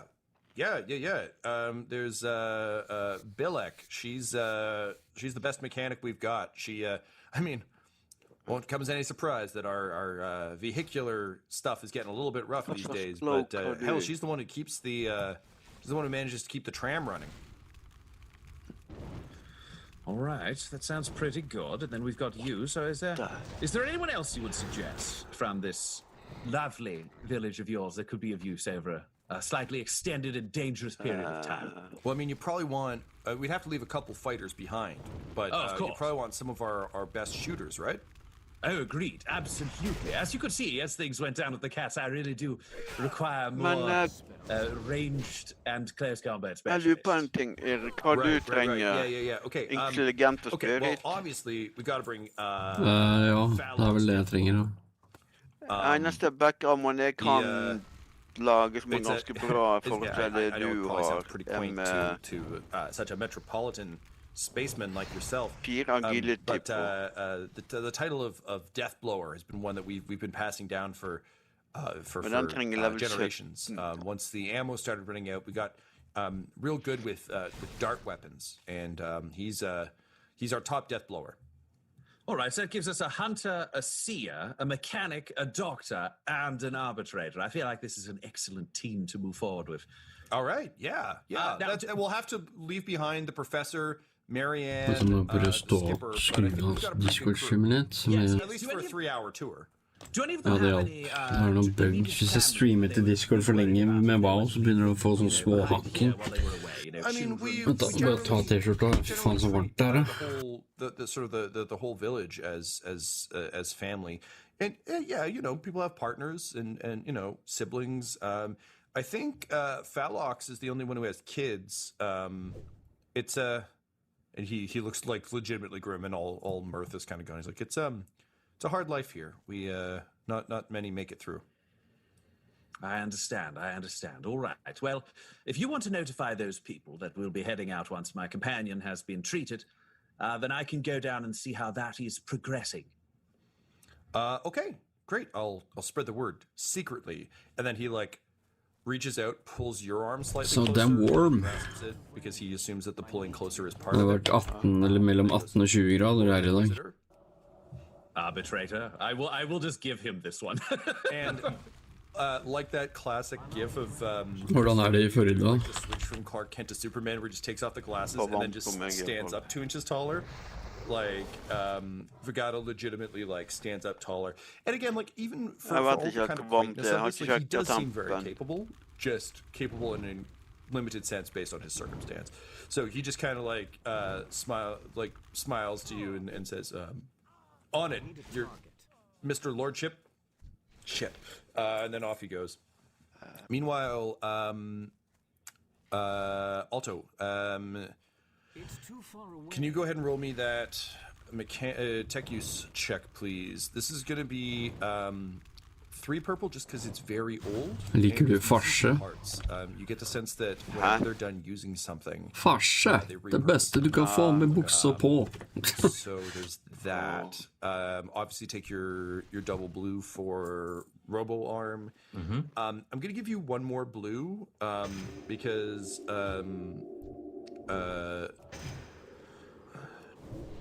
Dr. Shit, what's her name going to be? Laura, what's the doctor's name? Helge, kan jeg kjøpe ting av denne roboten din Dr. Cleaver, which is also a hereditary name. Helge har sånn Cleaver, and it's mostly for amputations. Dr. Cleaver clearly keeps a pretty clean house. So she's kept it. Even though it's not in working order, it's still like you're surprised to find it's oiled. There's no dirt on it. It's just non-functional. And then we give you 1 setback dice because this is ancient tech compared to what you're used to looking at. Okay. Han solgte ikke farger. Nei, jeg selger bare sånn materiell til spesielle skills. Og litt sånn. Okay, so I'm using my resourceful mechanic. If there's ever been a time for a resourceful mechanic, I feel like fixing ancient medical tech to save your sister's life is probably...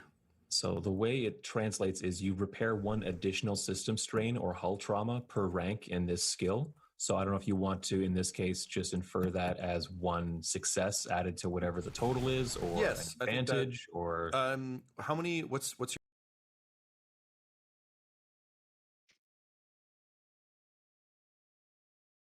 Har du blomster?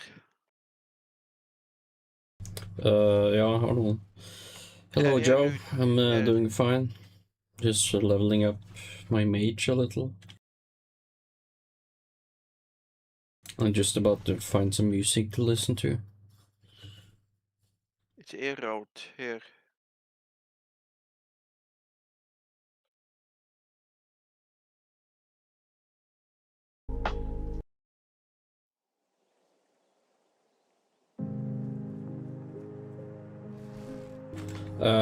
Because my wife has suddenly decided to go gluten-free, so I wanted to like be able to.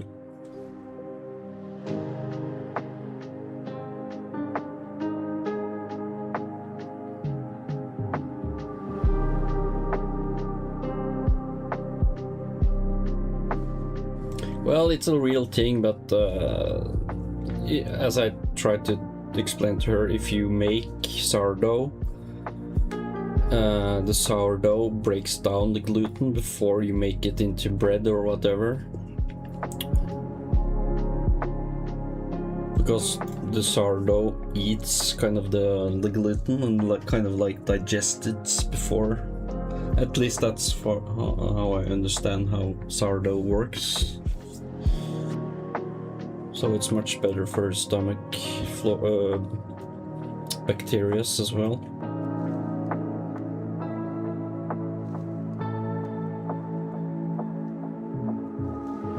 Yeah, we in Norway eat a lot of potatoes usually as well.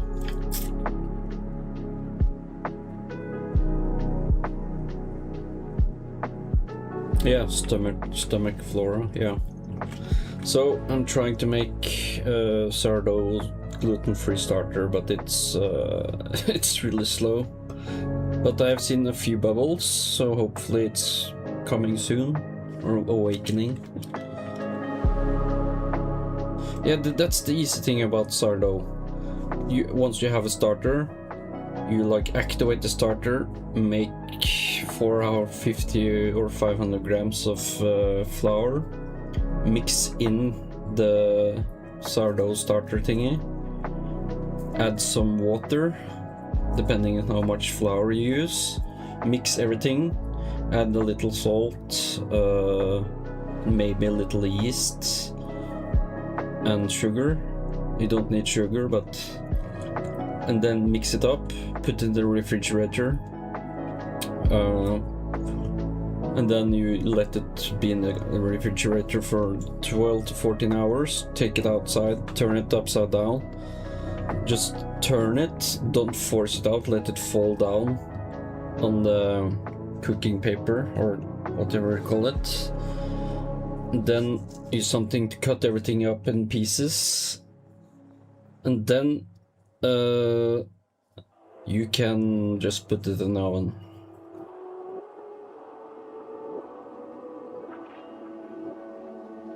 You made your own kombucha scovy once, but it can get moldy and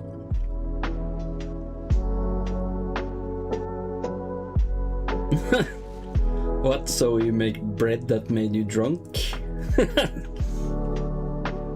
That sounds cool. Du bare har lagd brød som gjør seg full.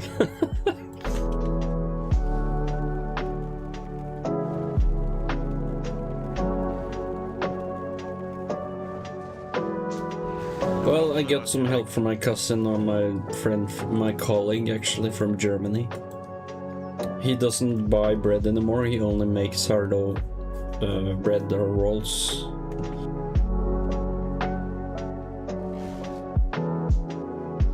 Kvass, kombucha. Oh, okay, yeah. Fermented tea. Huh. Sounds good though. Erik, vilka blomster där till dig?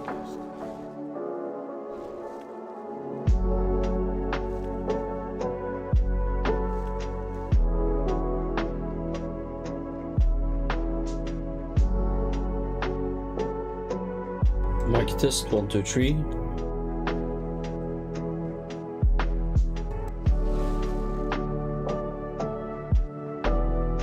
Okay, so it seems like the audio ducking works fine, even though the music is loud. That's nice. Yeah, he moved from he and his wife moved to Norway 10 years ago. Luckily, since he can now teach me how to make sourdough bread.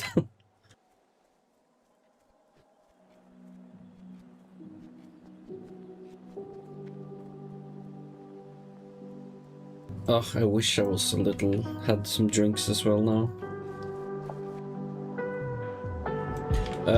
No, this is my second character. My highest level is 34. But I was level 48 on Turtle when they shut down.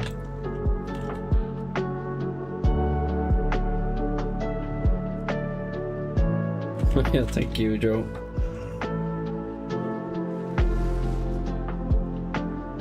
I think it's only me and maybe 2 or 3 others that kept streaming on Octo. Everyone else went to Cappy or Team WoW.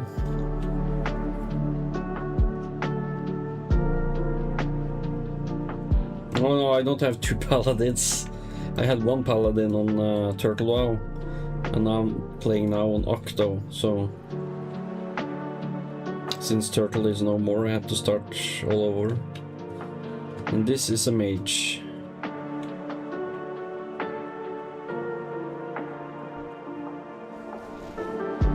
Yeah, that's what I heard. You can't do proper PvP when you play there, I guess. So I will keep patient or stay on this server. It seems like the developers are going to be working hopefully a long time, and new people are signing up, so.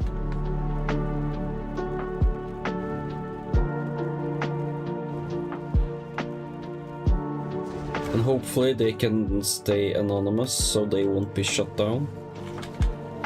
But they have made like a system, like if one server gets shut down, they have 4 or 5 other information servers that can just start up a new one with the same database.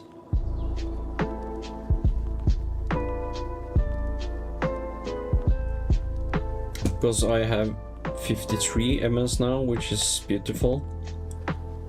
I had like 24 in total WoW, but yeah, I can't complain.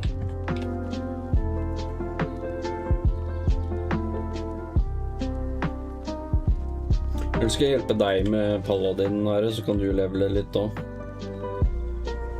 Jeg trenger bedre gear. Ok. Har du sjekket Auction House?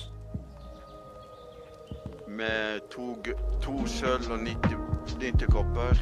Da som du har? Ja. Jeg har 9 gull. Ja, men jeg trenger det du trenger da. Nei, jeg trenger det ikke. Jeg selger jo ting hele tiden når jeg leveler og dreper, så jeg får masse penger. Totalt så har jeg vel sikkert tjent 30 gull. Men jeg hadde kjøpt masse, og så har jeg gitt bort litt ting og... Okay, let's find some new area to kill stuff. Or maybe I should go to the mage trainer. Du er level 13 nå. Ja, but I haven't... Jeg har ikke kjøpt skills for level 12, så jeg har sikkert masse å kjøpe. Ja. Så bremser ned litt, så kan jeg... Der. So damn handy having that robot. And yesterday the signups on this server was open for like 4 hours. It was from 3 o'clock in my night and like until 6 o'clock or something.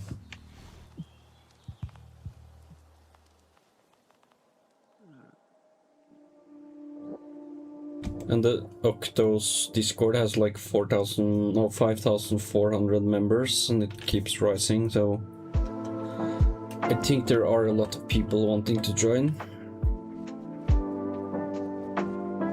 But sadly there are some people that make second accounts or third, but you are only allowed to have 2 accounts that you can multi-box with.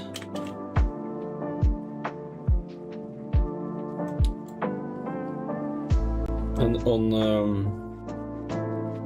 Capybara you're not allowed to AoE level with the mage.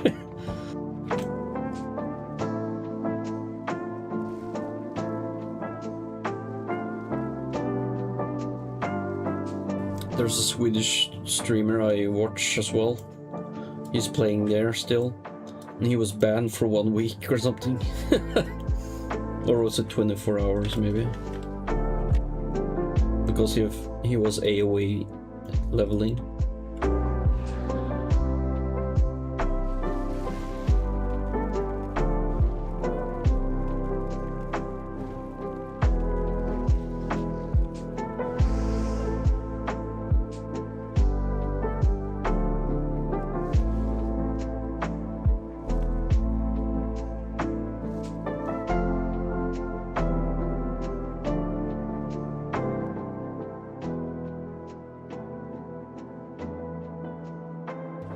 So that sounds really weird.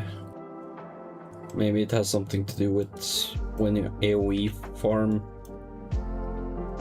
you stress the server, but that sounds weird.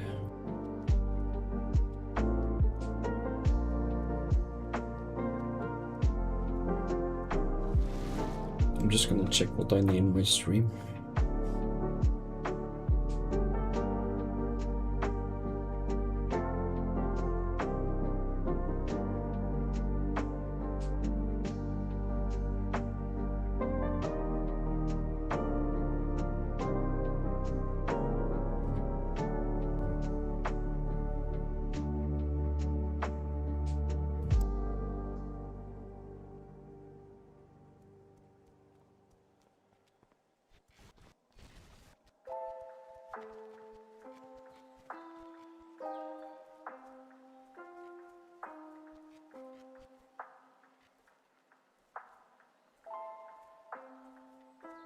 out of range.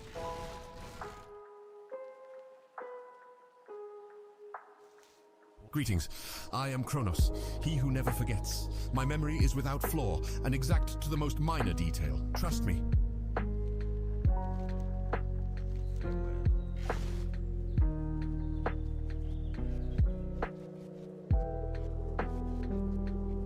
Okay, let's see. Is there a mage trainer here?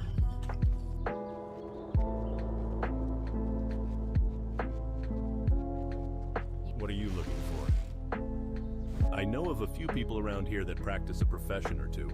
What profession do you have in mind? What are you looking for? There are quite a few trainers available in Elwyn. Which one are you looking for? Zaldemar could probably teach you some new spells. He has recently taken a liking to staying at the Lion's Pride Inn. You might want to check one of the rooms and see if he's in.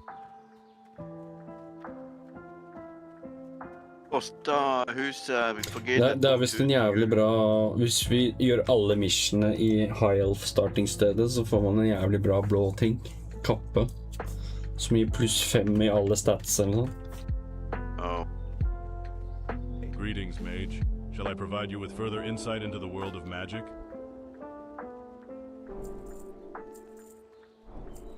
Fireball! Ah, I want to listen to that, but then I will be copyrighted.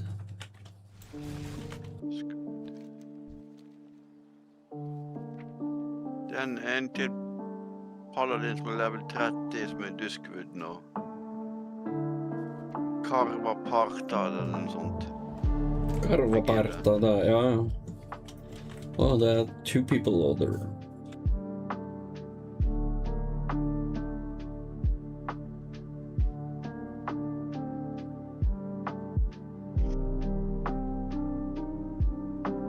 One guy from Finland and one from Germany.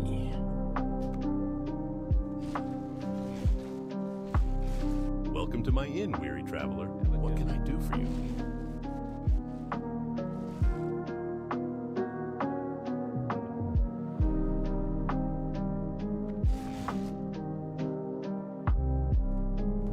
Ja, jeg tror jeg bytter til Paladin, for jeg har lyst til å komme meg på level. Ja.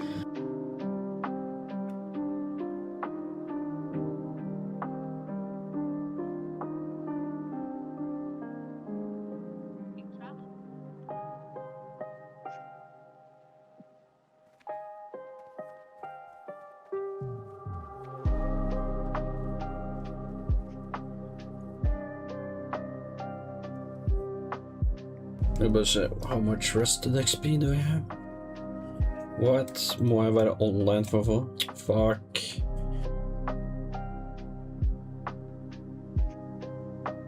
Oh damn, that goes fast. Du kan ikke logge ut på din altså.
how long I can...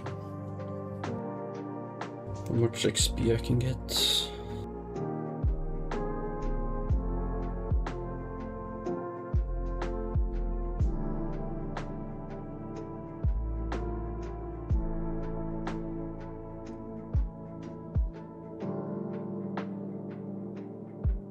What the hell? Are Taurens welcome in Goldshire for some kitty ERP?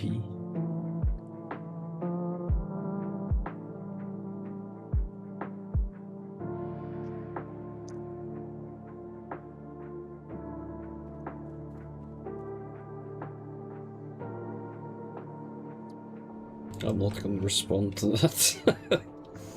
Jeg trenger 1 mer level I leatherworking og 7 mer sølv for å kjøpe meg buks, lære meg å lage bukser som jeg trenger.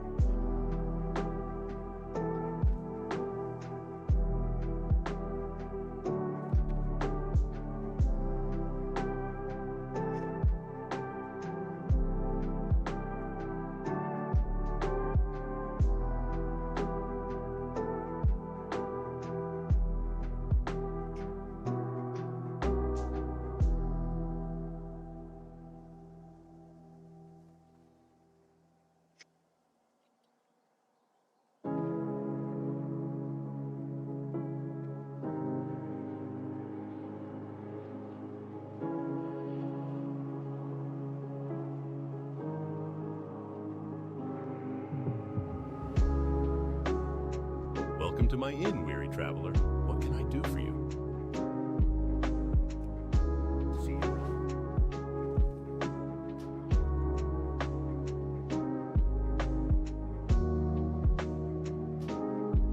Skal jeg hjelpe deg litt med quests I Questfold hvis du trenger?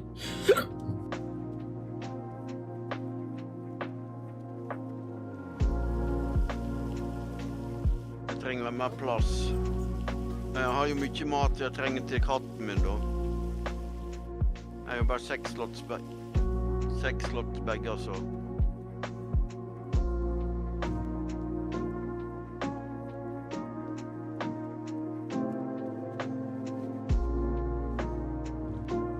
Jeg kan sjekke Auction House og se om det noen bue. Det jo dyre begge.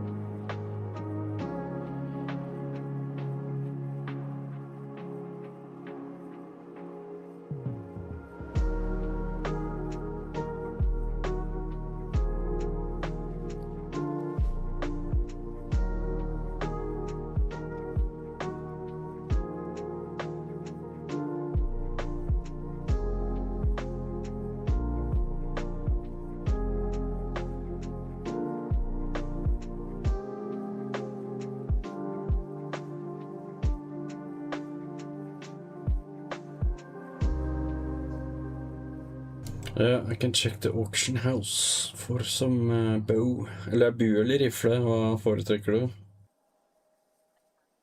Han en på level 16 som jeg bruker, som 9-18 damage. 9-18? 7-9 damage per seconds. Det mye, eller hørtes jævlig lite ut? Ja, men det level 16. Jeg tror jeg level 16, jeg level 18, så han ikke så langt under meg. Ok.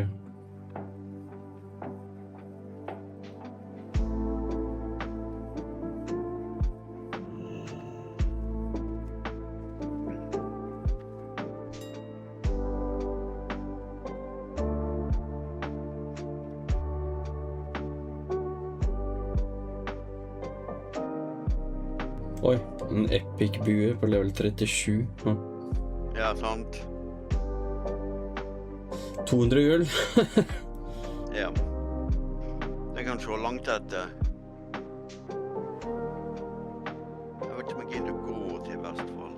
Jeg tar en fly til Vestfold. Erik. Ja.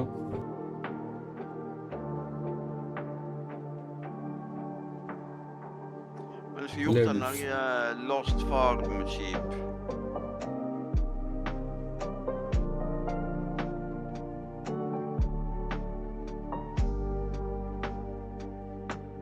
Altså det laveste... Nei, vet du, det var...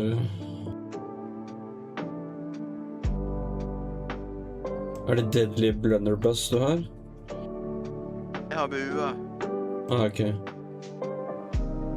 Fordi de selger en Deadly Blunderbuss med 8,3 DPS, og så speed 2,6. Den er level 16. Og så over der så er det Silver-plated Shotgun med 10,4 DPS. Men det er level 21. Ja. Men den koster hvor mye? Nei, den koster bare... Skal vi se, den billigste er... 60 silvers buyout.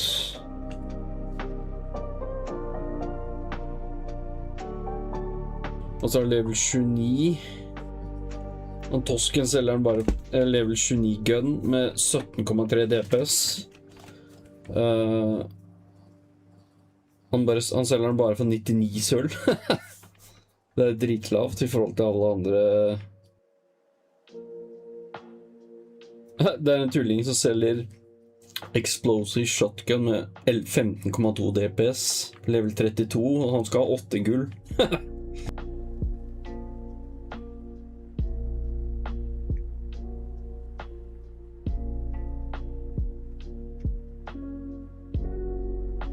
Jeg kjøper den der Iron Weavy til deg, og så kan du bruke den når du er på level 29. Kanskje du får bruk for den. Å nei, sorry, jeg så feil. Det er han som skal ha 8 gull, faen. Han var ikke dum. While Windhorn Canyon has been added to the PTR, go test it out to get it in the game faster. Kanskje jeg skal laste ned PTR da. For da starter man med level 60. På den der test-realmen.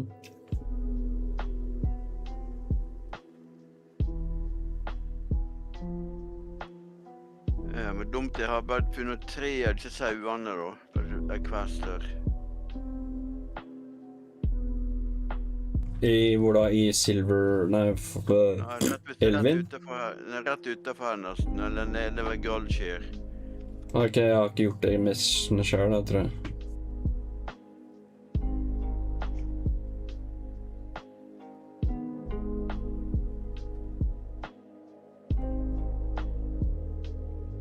Jeg går ned og ser rundt der en plass jeg.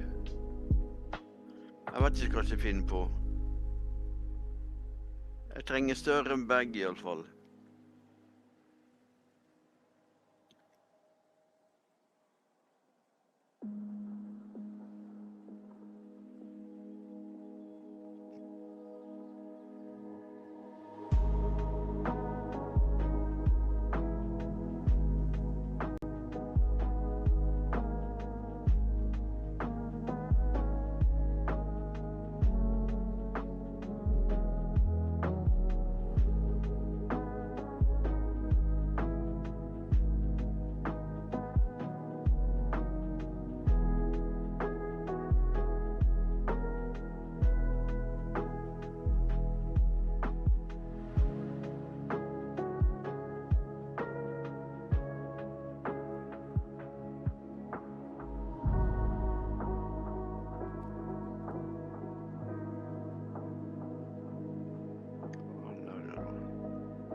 Skal vi se, hvis du inviter meg, så kan jeg hjelpe deg med quest, hvis du vil.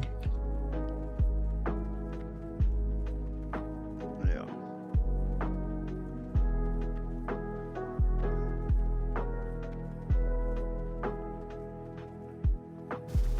Jeg burde kanskje ikke gjøre det hvis jeg er en helt... Jeg kan forlate gruppa når du er i nærheten av det? Nei, det er ikke så nøye. Sewer Beast? What? Hva? Nei, det står at det kan spåne Sewer Beast i 2 timer cooldown. Eller sånn rare i Stormwind. Jeg har den Coast Eastern Clear. Har du tatt den? Det må jeg nesten sjekke når jeg kommer til det.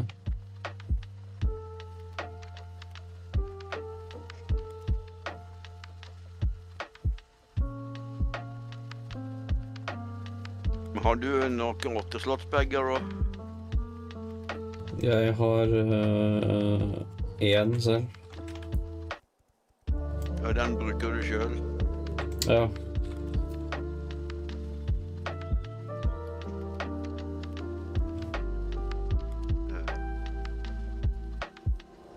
En 8-slott, den er allerede bygd opp med nesten alt på skinning i huset mitt.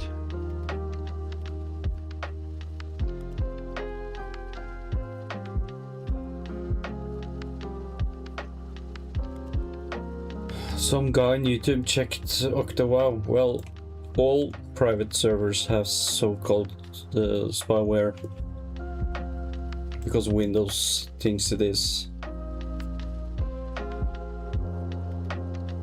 That's old news, bro. If you're talking about that stupid AI cat video.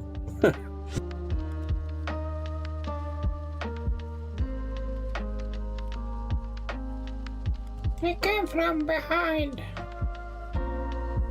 Ikke en i Vestfold som skulle ha hopes oppi bakkene. Eller hva han skulle ha for å lage øl. Husker vel han? Hvor er du nå? Jeg er SV. Derfor jeg ikke så det her nede. But thank you for the warning. Hermit pilled. Lol. It's a weird name. Jeg flyr til Vestfold. Ja. Dysfunksjon. Is that a German player? Halt!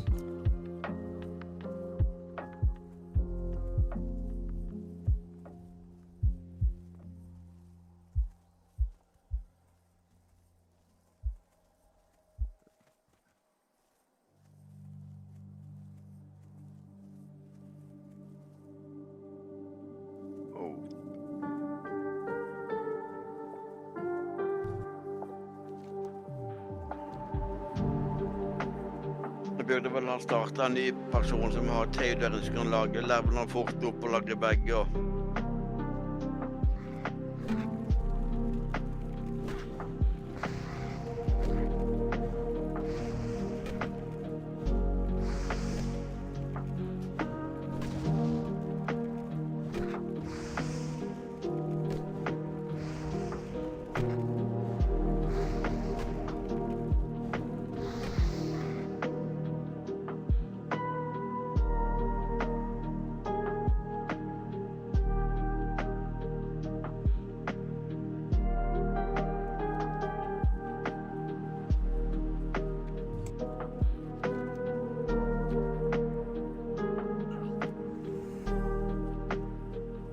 Går du nedover?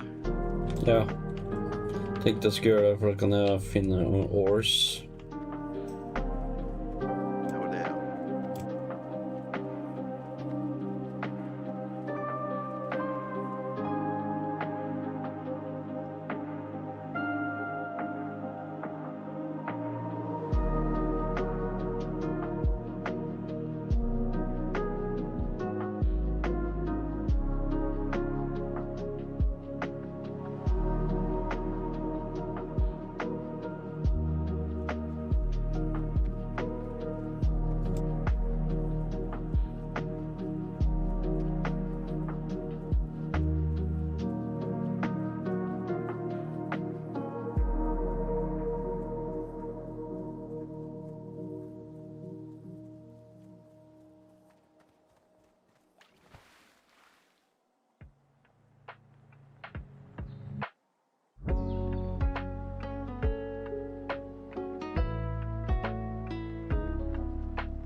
Should I write this?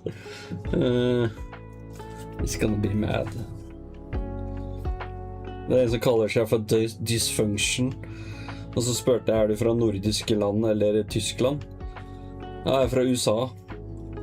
Og så tenkte jeg å skrive, ja vel, venstrefolk kan være det.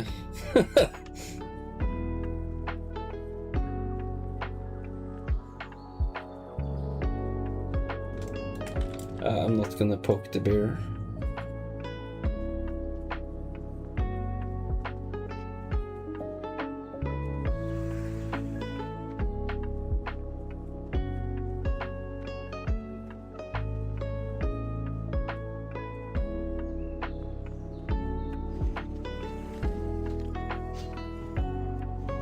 Kan jeg bare selge den light-padda til vendor? Light hva for noe? Light leather? Feather, nei, det er bare sånn mage trenger, tror jeg.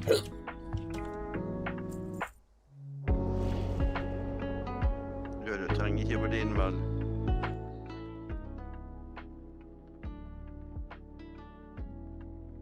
No problem, Sami no. Sami no. Du trenger ikke da på din mage, vel? Nei, ikke med det første.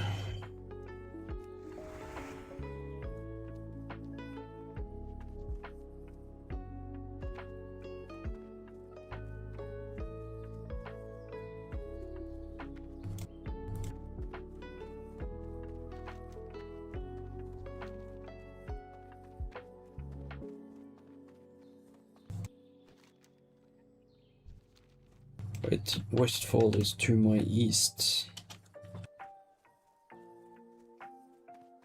Did that help? I lowered it now.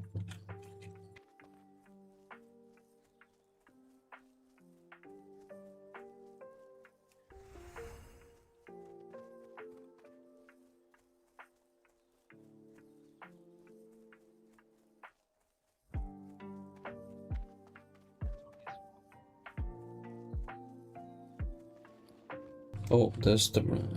Nei, du kan ikke bruke mail ennå, det. Nei, det er ikke før på level 40. Hvis det ikke er sånn når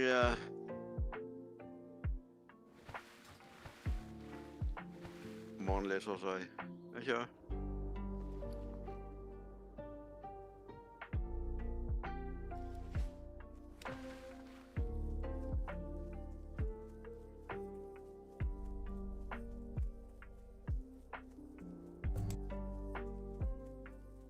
Jeg kan ikke bruke hele tatt.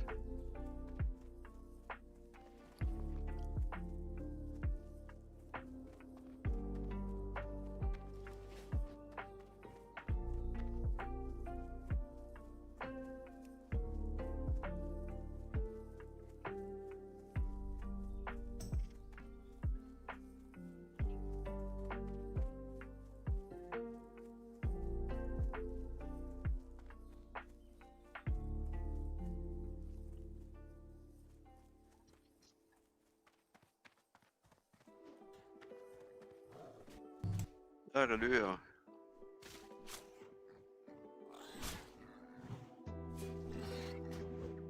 Oh no, he was my friend.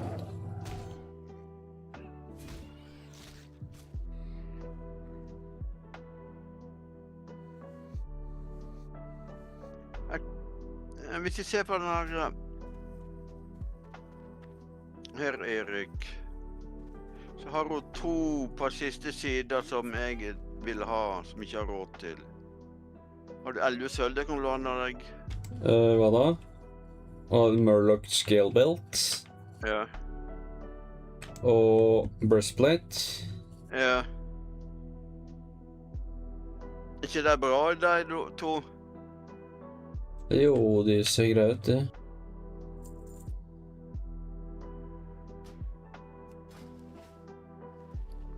Skal vi se, hvor hamnet de, ja?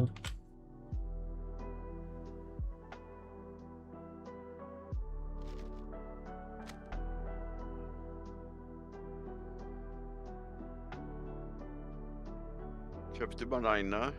Nei, jeg må bare finne den i inventoryen. Det ikke så vanskelig å finne. Hæ? Jo. Har du så mange ruller, da? Ja, 3 fra før, ja.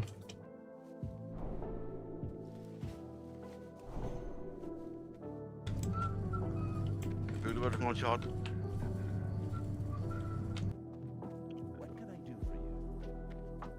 Okay, is there a smithy here? Vet du det? Er det en smed her som jeg kan smelte? Kanskje. I need to get the smithy thingy as well as donation. So I can spawn my own smithy. Her.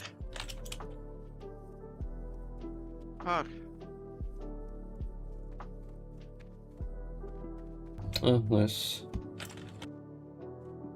Jeg synes jeg så et eller annet pipe. Ja. Skal vi se. Okay, I need more. Crap, I need copper. Fucking copper. Yeah.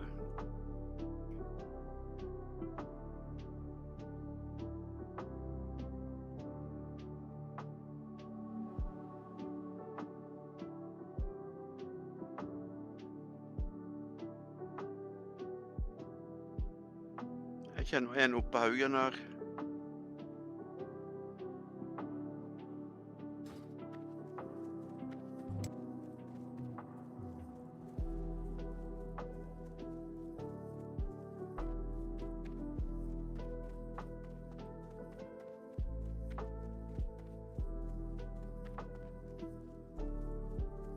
Jeg kan ikke se noe på kartet. My or GPS is not seeing anything. Kan hende på grunn av en paladin i nærheten nå.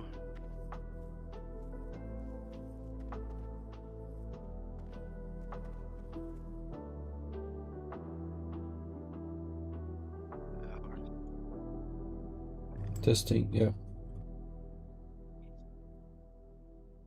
Yeah, that's so really good about Octo at the moment. It doesn't have 10,000 players, so we can actually get stuff. Ja.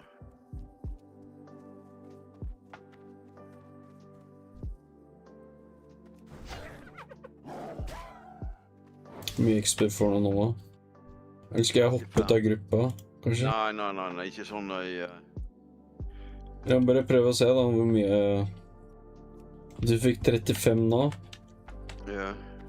Prøv å... Det var 15. Det var 15. Jeg kan se.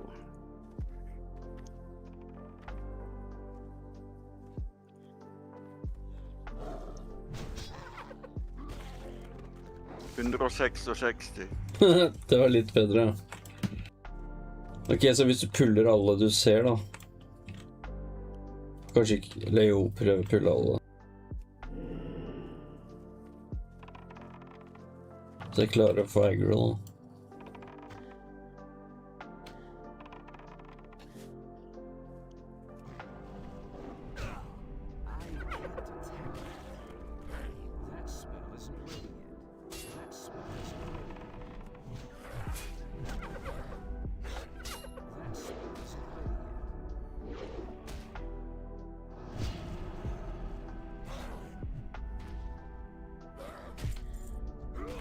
Nå fikk jeg kille. Det er fordi han var ikke merket. Han kom springende. Mye fikk du per dia? Jeg har ingen anelse.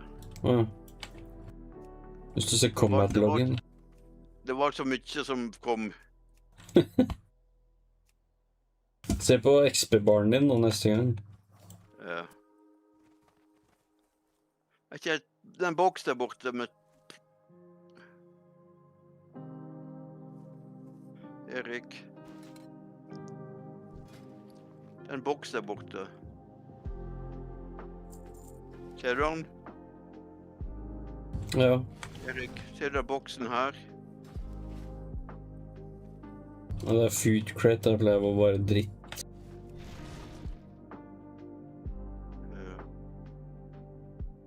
Trenger du en melkeglass? Jeg kan ta det, drikke den.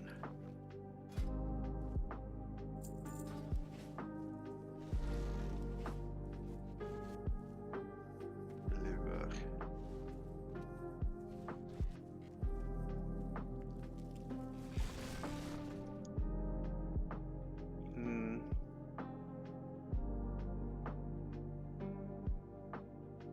Ok, skal vi løpe mot til kysten, kanskje, så... Such noch deutschsprachige Spieler für gemeinsame Dungeons und Raids. Eller sånt. I tried speaking German.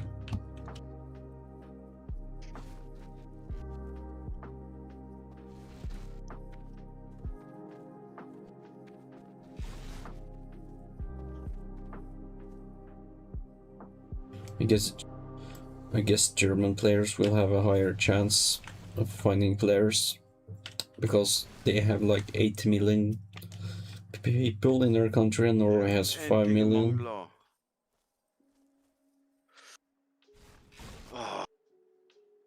Look at that, Erik.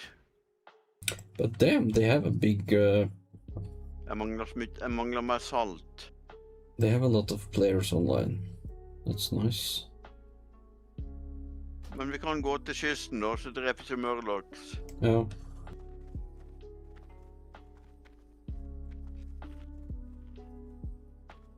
Men er ikke det en mining-plass her I nærheten av her? Ja, det dukker opp hvis jeg kommer nær. Jeg husker det var en nærheten her en plass.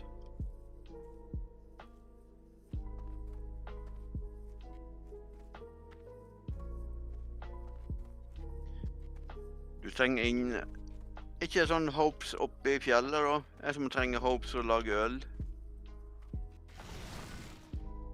Det missionet har jeg ikke giddet å gjøre, tror jeg. Jeg har jo 11 hopes på meg.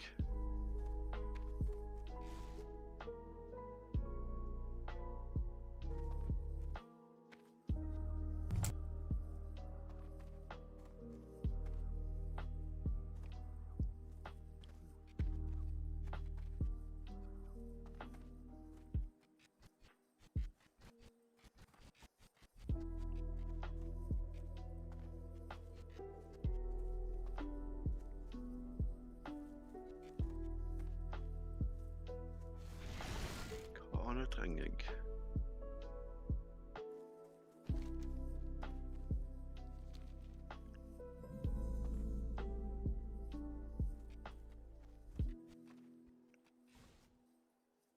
Var det strange eller var det agility jeg fikk der? Strange, ja, du kommer litt med meg.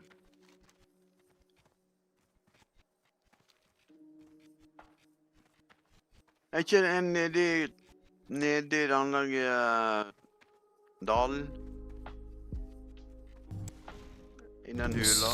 Jo, det mange der, men ikke akkurat nå. Det ingen som synlig. Det vel en som har løpt rundt og mina.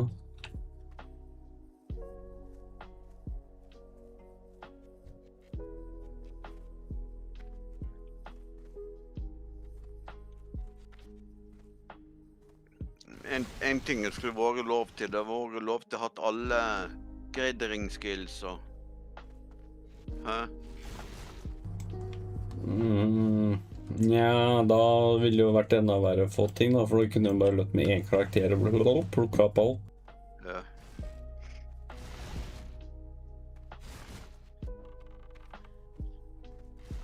Har du slått noen krabba? Nei. Gjør du det da? Den dauer nå, den. Ja. Det var Hunter Pet, ok. Har du fisking? Nei, det gidder jeg ikke. Nå her sånn floating debris du kan få kiste. Ser du rett ved for meg? På vattnet der? Ja. Der kan du få en kiste med ting oppi. Hvis du fisker. Ja, men jeg har ikke fisking, jeg gidder ikke da.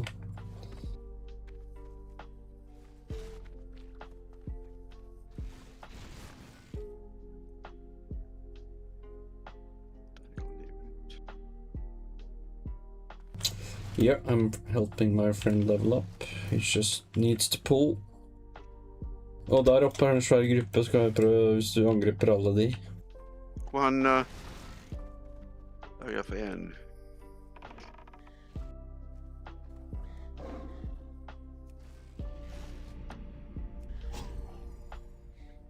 Men jeg tror vi må selge noe av denne roboten din, eller trenger du...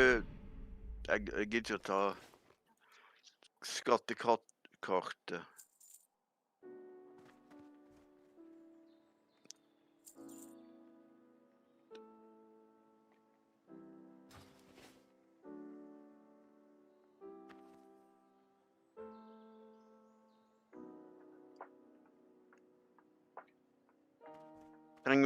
Har du gjort det skattegreiene? Skatt?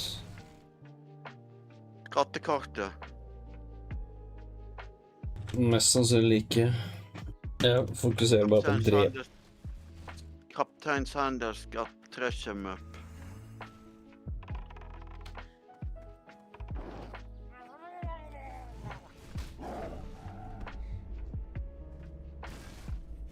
Du får ikke noe XP nå i hvert fall.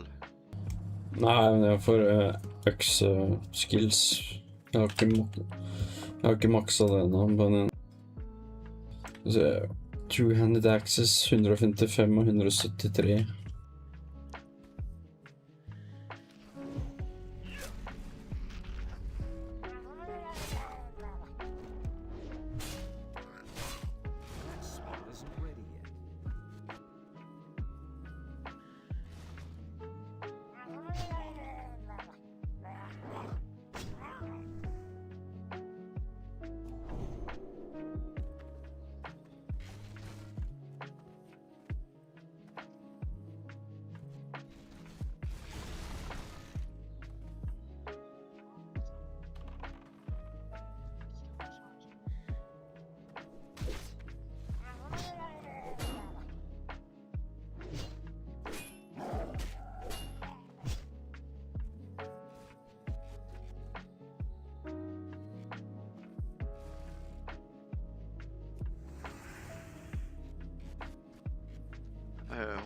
Nei, det er level 30, det får lære meg multishot. Ja.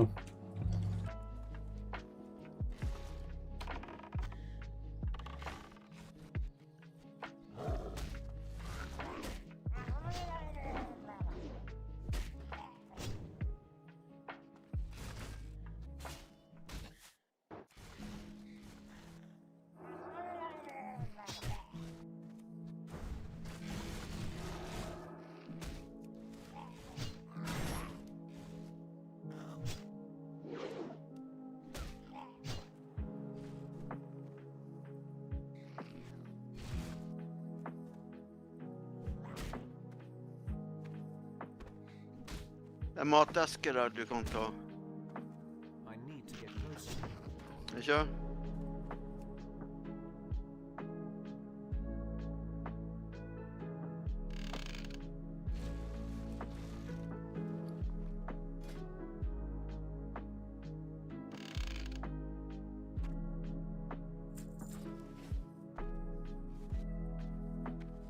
Så puller du neste mann.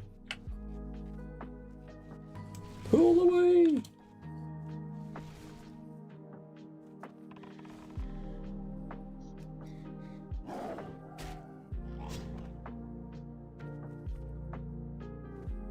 Det er små grupper med folk her, altså. Den der.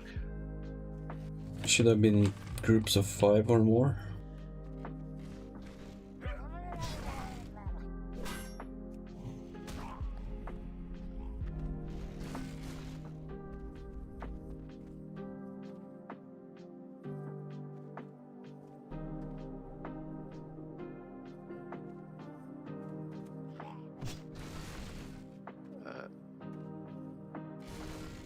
No ores. What the hell is going on? Ja? Trenger du en...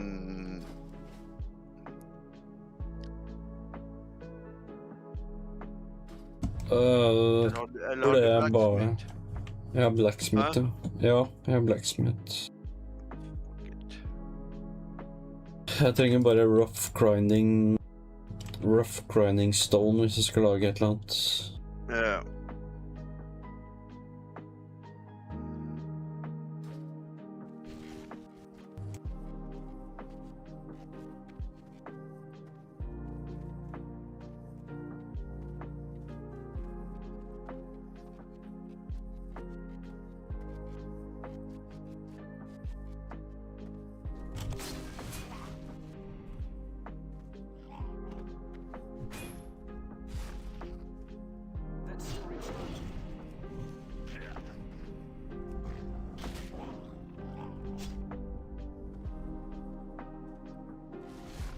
I vannet er det mange.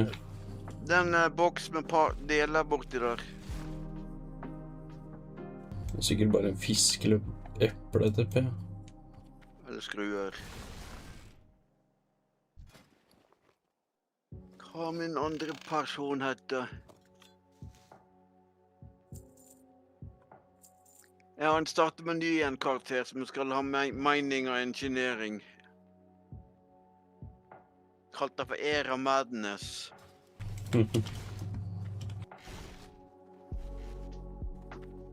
Nå? Det er en svær gruppe med folk, ja.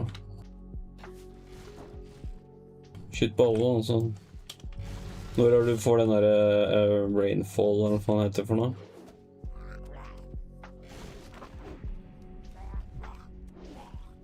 Eller når du skyter piler opp i lufta, så kommer det ned.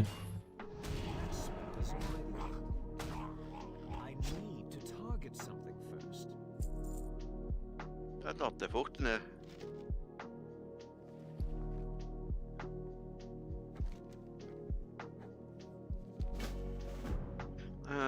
Det... Jeg mangler 7 Murloc og Tidehunter. 7 Tidehunter. Ok.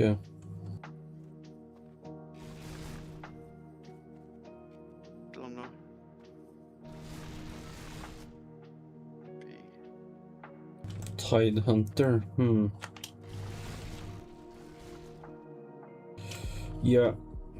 Okay, let's find those Tidehunters. Jeg kan ta han.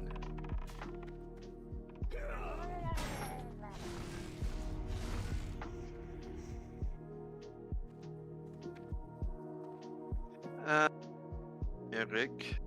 Ja? Har du en slått til en blomster for din mage? Hva mener du?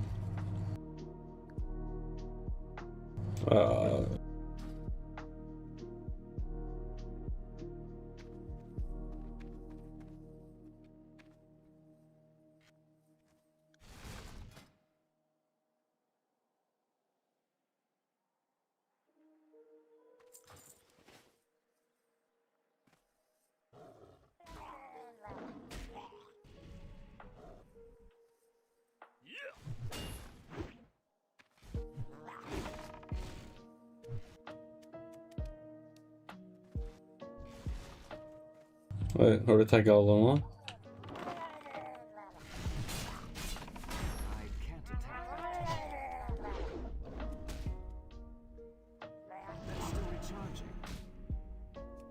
Nå! Jeg dauer. Ja. Du ser meg litt bortover. Jeg lagde ikke merke til helsa mi.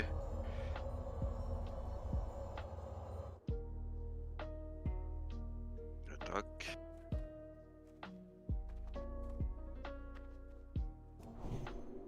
Nei.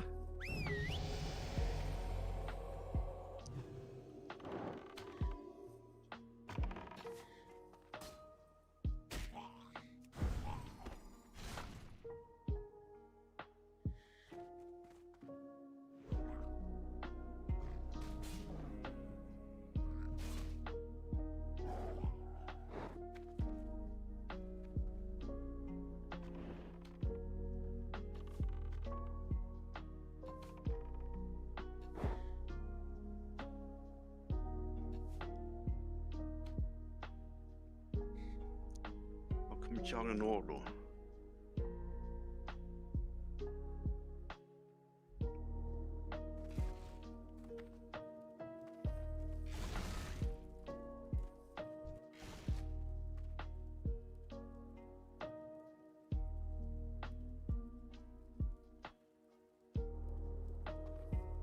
Har du lært deg den klemmit? Med maten.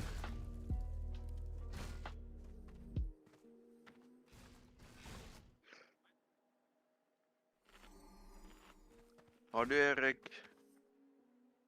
Nei, jeg har ikke prøvd cooking i det hele tatt.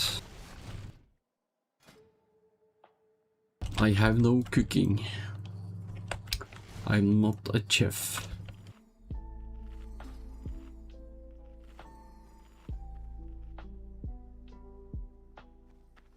Regler har jeg...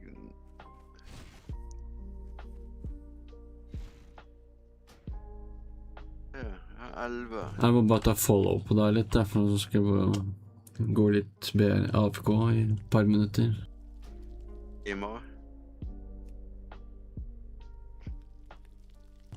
BRB, guys.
Jeg er tilbake. I am back. Du hadde level 17 i armor, hadde ikke du? Levels... det er bare engineer som kan lage ammo. Nei, du hadde level 17 i armor. Hva er armor? Ja. Ja. Jeg hadde til og med bedre enn den jeg fant. Jeg fant en shark skin. Hello, NMO. Poik. Are you still here? If you are, I will answer you.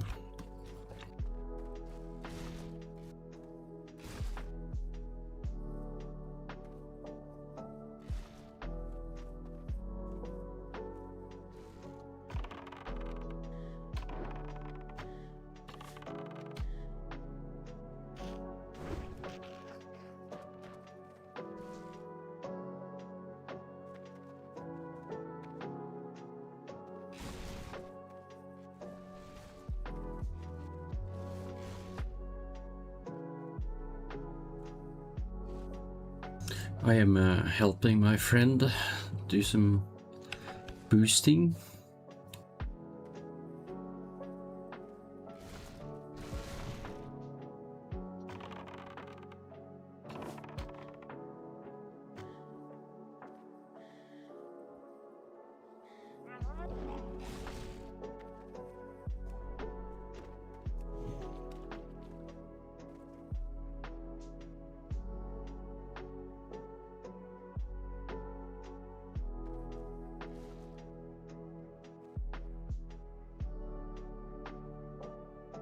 Oh, that's cool. I only need one more guy to follow for 1280.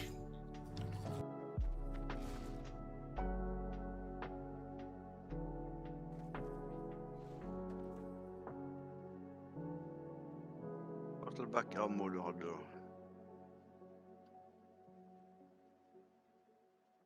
Ja, den er bedre enn den jeg fant også.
Your pool looking like right now?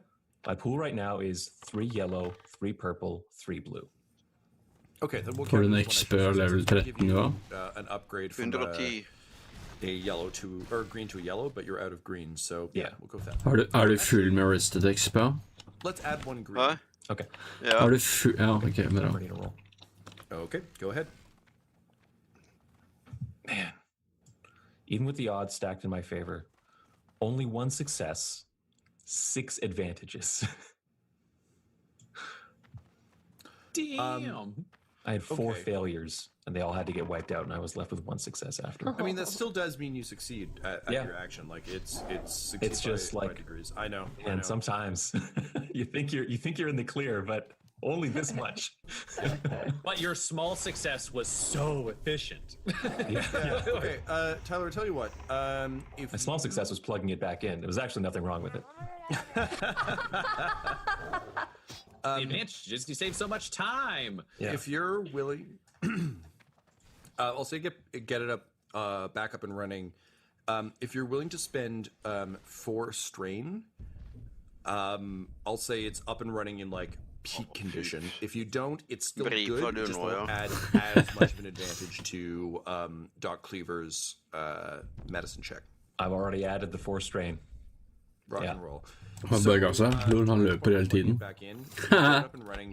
Gjør det for deg òg? Essentially, like, if these were batteries from the late 90s, early 2000s, and had weird strips on the side that would tell you how much power was left in them that never really worked. Yeah. You can tell that these batteries are functional but low, because there just isn't power in this building. Everything's, fire. Mm-hmm. So I think you jack in, and it's essentially using your body as a battery to just give this thing the extra boost. Okay. And you notice Dog Cleaver give you like a very appraising look, like she's kind of made a decision about you, and she's impressed. And then she yells to the two people in Hawaiian shirts to like wheel the machine closer. As your eyes, I think, kind of like flicker back up into your head as you're basically letting it sap you. Mm-hmm. And suddenly, like, the diagnostics come up, and you see her eyes just go wide and go, by the Emperor, the things we can do with this much information. And she's going to go to work on... Det ser ut som karakteren min som bøgget. Det jeg som løper hele tiden her. So, Lyric... In kind of this weird space you're drifting in and out of, a man approaches, and he is think like an early 90s Howie Mandel type, so like kind of big frizzy hair, generally pleasant looking, but also just like his eyes are like a little manic. And he's doing the Mark Ruffalo thing from Avengers, where he's just kind of like running his hands along his arms. And he's wearing a Hawaiian shirt naturally, and he just says, "Oh, who are you?" What the fuck do you care? He seems to consider that for a minute, and he's like, it's not a bad question, actually. It's just, I haven't seen anyone else, in here since I was a kid. In where? I look around me, like what else is there? I mean, again, you're in this weird kind of like drifting in and out space. Yeah, for short to copper. Like in D&D, we often like in. Du får short to copper for en som Murloc Finn. Tell us a lot, but like it really is kind of like that weird liminal, like fucking Stranger Things upside down. When 11 is in the tube space, where it's just like pure black, stark light. If Brian Fuller was directing it, it's cool. It's where he goes to have his designs, etc. Gotcha. Yeah. So he's like, well, it's just I'm the only one like me here, at least. What do you mean, like you? What do you like? Well, with the sight, you've got the sight. You can see this, right? Yeah. Yeah. So you've got powers. Welcome to the club. It sucks. Wait, I thought I just like get to see the future maybe or something. I mean, that the could fuck be part is this? Well, it's hard to explain. Look, I only know what's been told to me, and you probably don't know where you are because you're. I mean, are you awake? Are you dead? Who are you? I'm like half and half. Oh, that sucks. That really sucks. I'm sorry. Death kind of icks me out though, so I think I'm gonna go. But like, if you wake up, you should find me. Wait, what's your name? My name's Heinrich, the Seer. Good luck, I guess. If you see my aunt, tell her I miss her. Well, who the fuck's your aunt? Har du sett Hellig lys Vietnam kommer snart da? Give me enough fucking information. Det ser ganske kult ut. Alto, you're shocked to hear Lyric say this. 28 per. Out loud. Murloc Finn. And as you kind of rush to her side, you see kind of her eyes start to flutter open a little bit. Lyric, it's Alto. Can you hear me? Can I? You can. Oh, totally. Yeah, no fucking thanks to you and that fucking idiot. Oh, she's back. And for a moment, all is right in the world. Når de fiksa groupfinderen igjen forresten nå. Cleaver brings her namesake down on your leg. This episode of the Valentine Heresy features Ryan LaPlante at the Ryan LaPlante on Twitter as Inquisitor Lucius Valentine, Tyler Hewitt at Tyler_Hewitt on Twitter as Alto, Laura Hamstra at EL Hamstring on Twitter as Lyric, and our Game Master, Tom McGee at McGeeTD on Twitter. This episode's sound was edited and mixed by Laura Hamstra, and the Valentine Heresy's artwork was created by Del Borovic at delborovic.com, DELBOROVIC. Our theme song is The Hordes by Megan McDuffie, and our ads use the tracks No Control and Chiefs by Jazzar, JAHZZAR, available at freemusicarchive.org. When it comes to Dum Dums and Dice, you can visit our website at dumdumdice.com. Our Twitter and Instagram are at dumdumdice, and on Facebook at facebook.com/dumdumdice. We have merchandise available on redbubble.com/people/dumdumdice. Midtvest.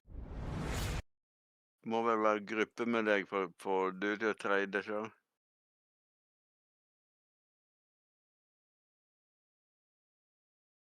Ikke Erik. For å gi deg kvest og sånt, må vel være i gruppe da.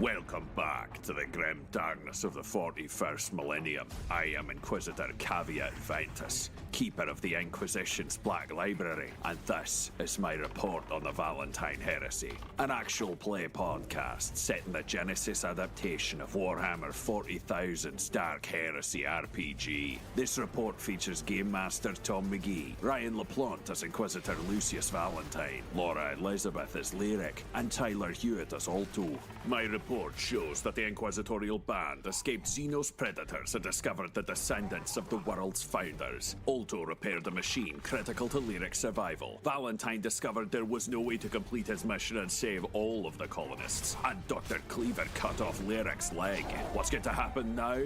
Find out next in this episode of the Valentine Heresy. Medical log from Galen's Garden. So, it would seem that in our infinite wisdom, not only did we not order enough medkits, but we didn't really necessarily realize just how long we'd be here or just how many people would lose limbs. It would seem that the Administratum really overestimated the cage's ability to prevent the creatures of this fine planet from So this is something we've been realizing that Du kunne jo, hvis vi går til Goldshire, så kan du ta det questet sånn at du kan få den skilpadden. Eller du trenger kanskje ikke det, du får jo 30% movement speed med den der aspect-greia. But you know what? It'll be fine. I'm sure someone will show up. Several generations later, this old medical record becomes oddly relevant for you, Lyric, as your leg gets cut off by a very sharp, very keen cleaver.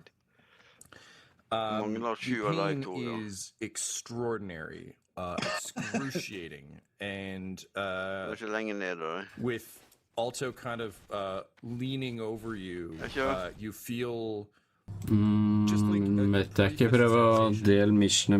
nothingness and then just extraordinary pain. Hvis det går. What do you do? Nei, jeg tror ikke det.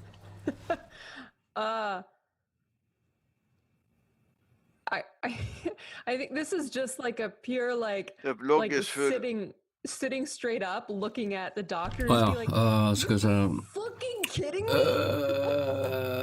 She jams a piece of wood in your mouth and then looks at Alto and is like, you hold that there. This is about to get a lot worse. Yeah, so you grab it?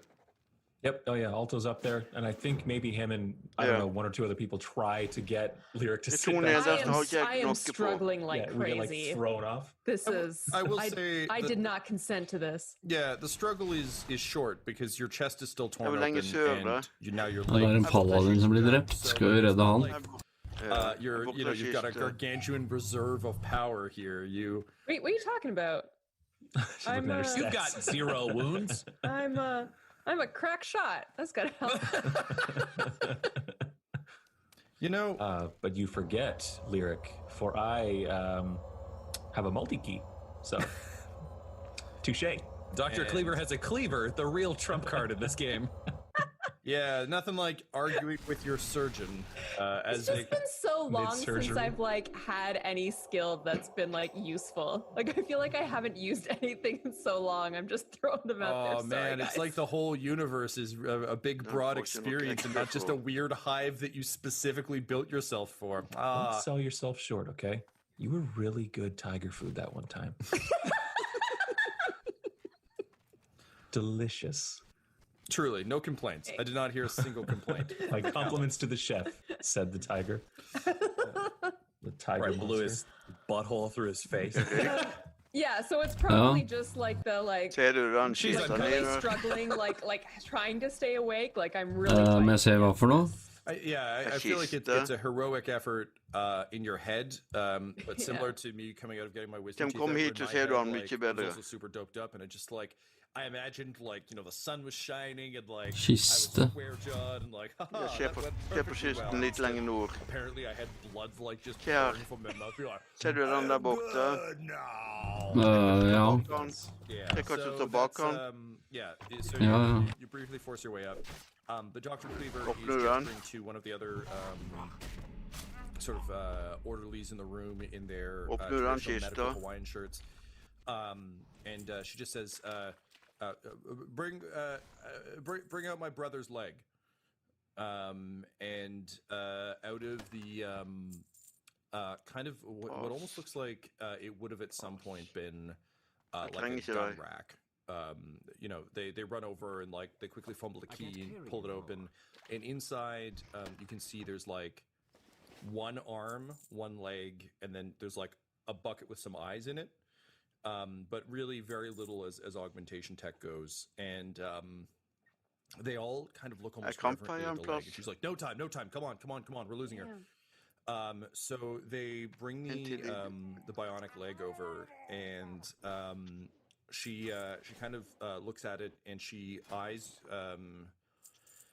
the Laslock rifle, and she's like, kid, you fixed up our machine. Listen, can you strip this gun? Yeah, I can do that. All right, get going, please hurry. And then she starts drilling the leg into your stomach. It's brutal. Absolutely brutal. Yeah, Lyric laughs in agony.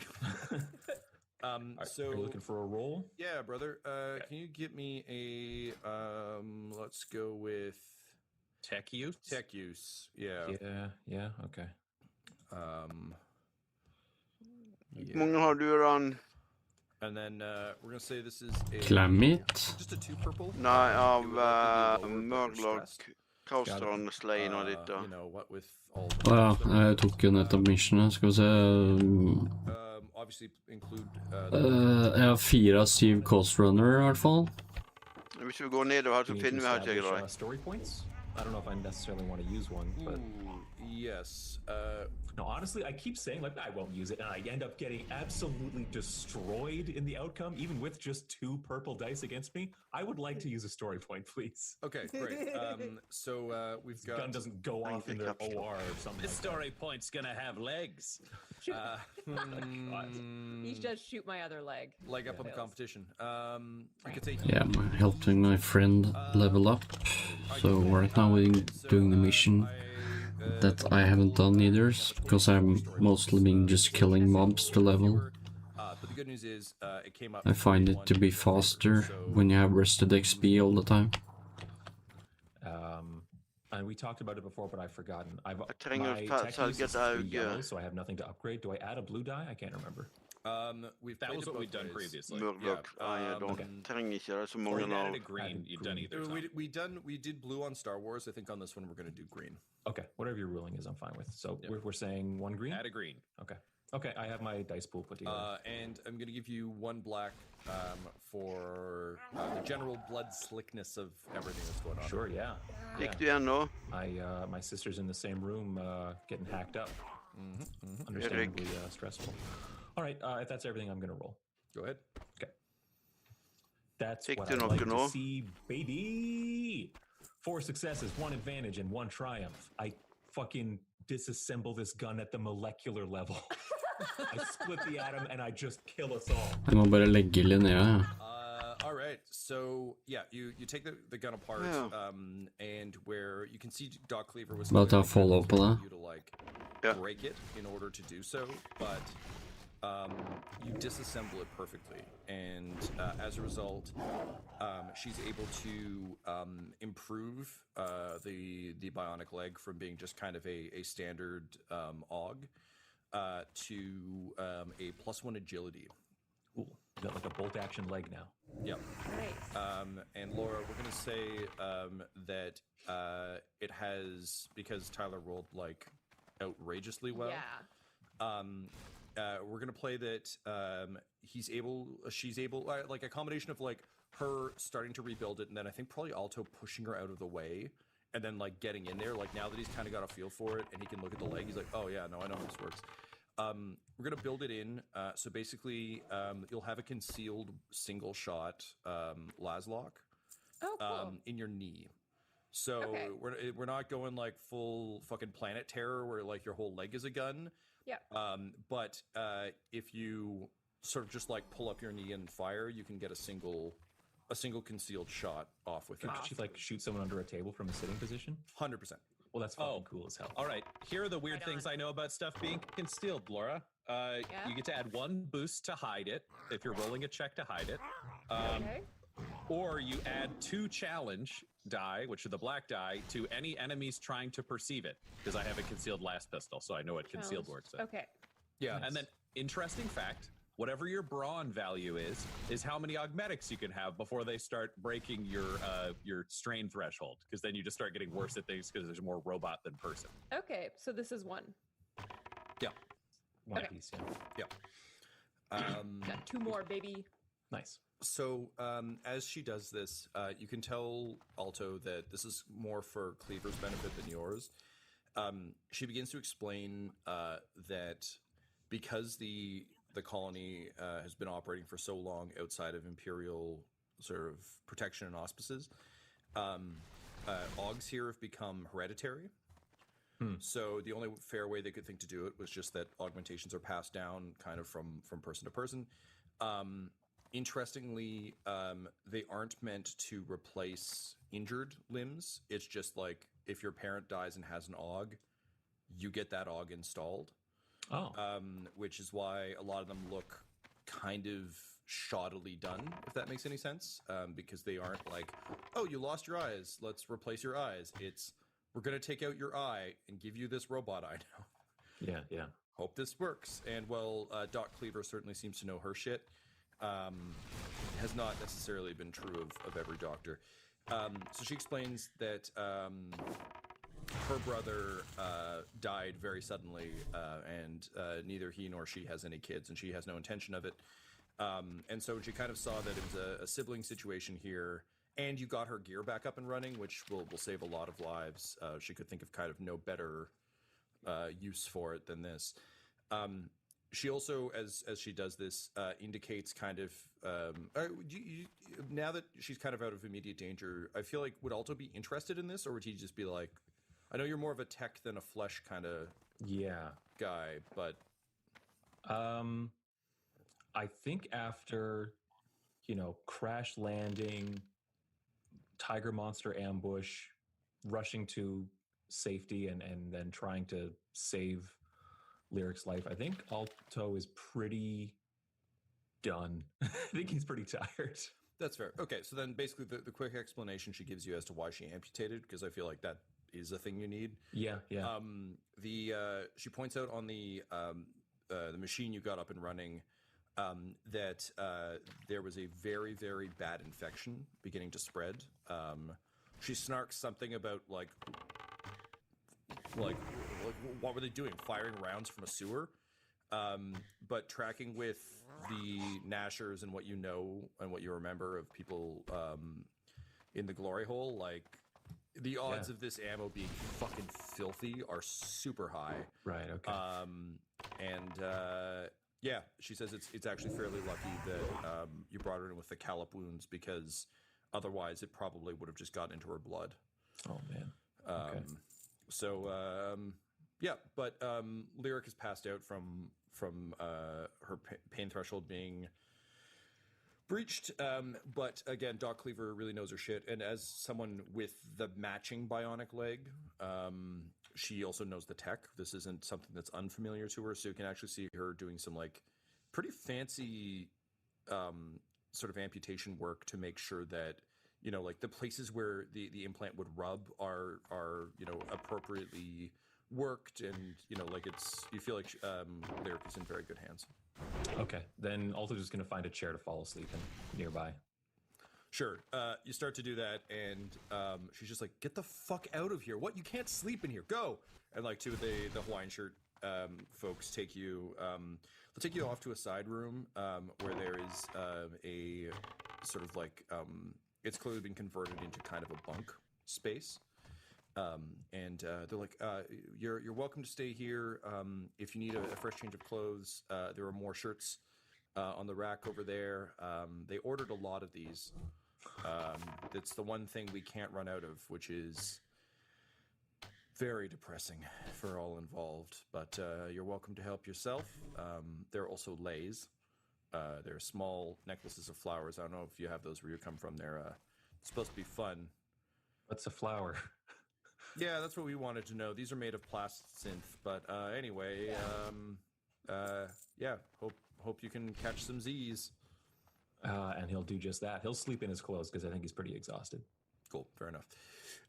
Okay, so with the surgery complete, Inquisitor, you receive word that Lyric will need a couple of hours before she'll be good to move.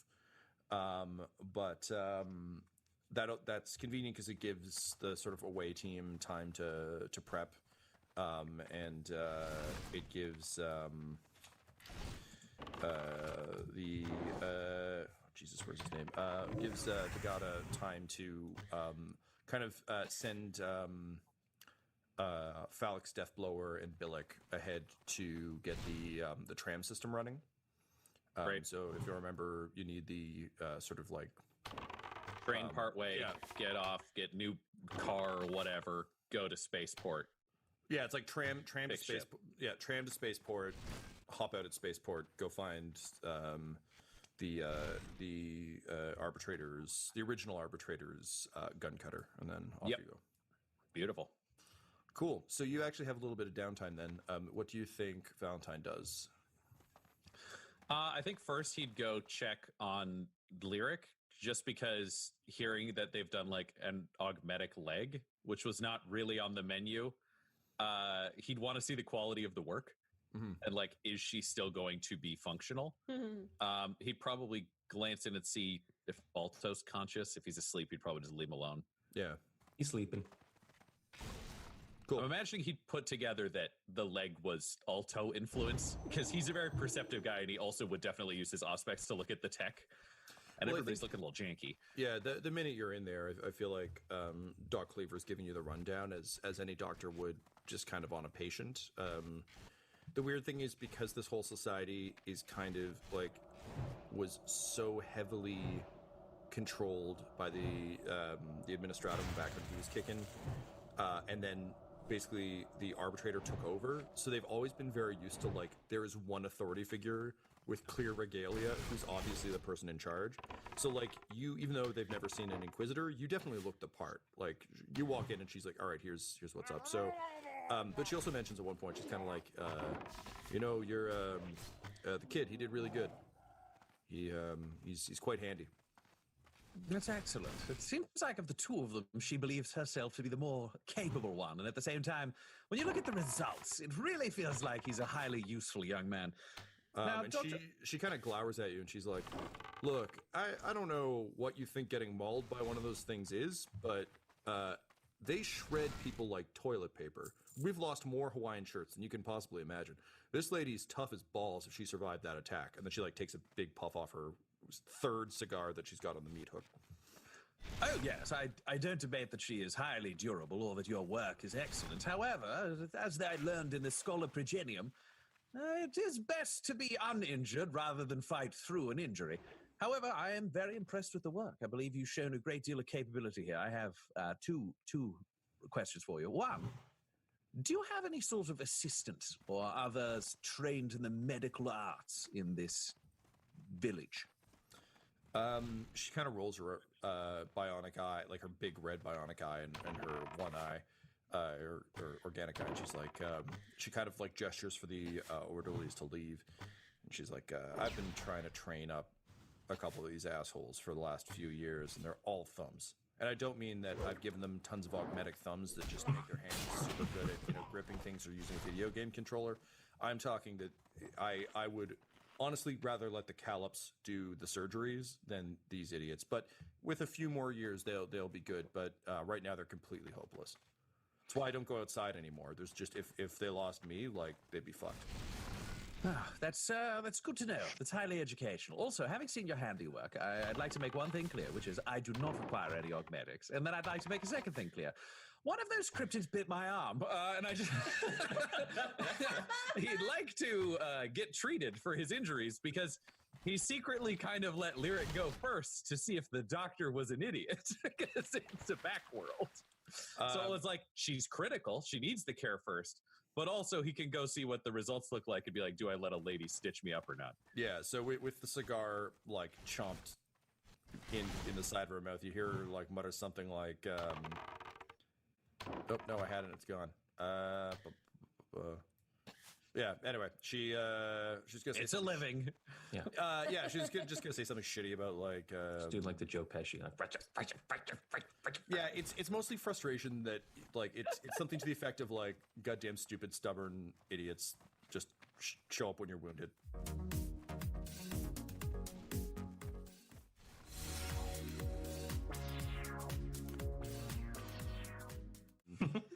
So, yeah, she rolls up your sleeve and examines the bite, and she's just sort of like, oh wait, it's an organic arm, right? It's just gauntleted? Yeah, he's fully organic other than his eyes and ears. Gotcha, okay.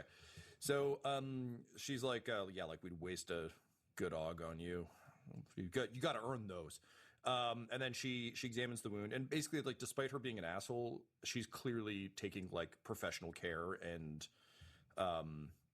yeah, she kind of packs more of that weird sort of paste into them, bandages them up with Hawaiian bandages, just like shredded Hawaiian shirts, and she kind of says like, okay, well, try and keep teeth out of that for the next little bit, and it should be fine.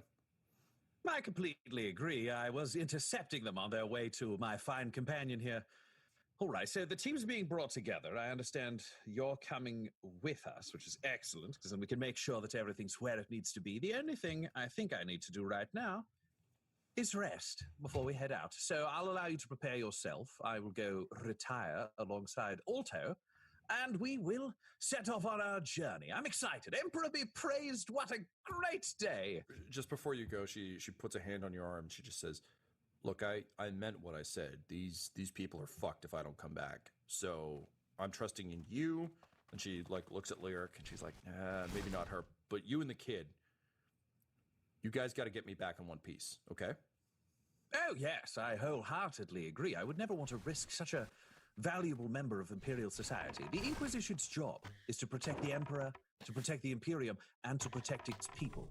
You are a critical part of this whole venture here, and I must keep you safe, and I shall. Kind of make you want to make you roll a deception check, even though technically you're not lying, but kind of. Yeah. So go ahead with deception, please. Cool. What's my difficulty on this one, Tom? I'm going to say it's a difficulty of 2. It would have been higher because the Imperium doesn't really exist for these people. Yeah. But the way you framed it, and because you're using kind of like a weird like half truth, I feel like she would. It's harder to see the lie here, so yeah, 2. Cool. I will use a story point here because I don't think I feel like he's had like not only does he have to do these kind of things a lot, I think he's also been trained to do these kind of things. All right. 3 successes and 1 advantage. Okay, great. So she kind of nods, and she says, "Thank you. I don't know too much about the Imperium, but you seem like you're on the level, and you got these people here safe, and anyone who will take a Calla fight to save their friend is all right by me. So good. I'll start packing my spare cigars." Wonderful. I look forward to traveling alongside you. Cool. So everybody can go rest now. Lyric, we're going to count this as a rest for you as well. Oh, that's nice. Let's look up how healing works. Waka waka. Yay!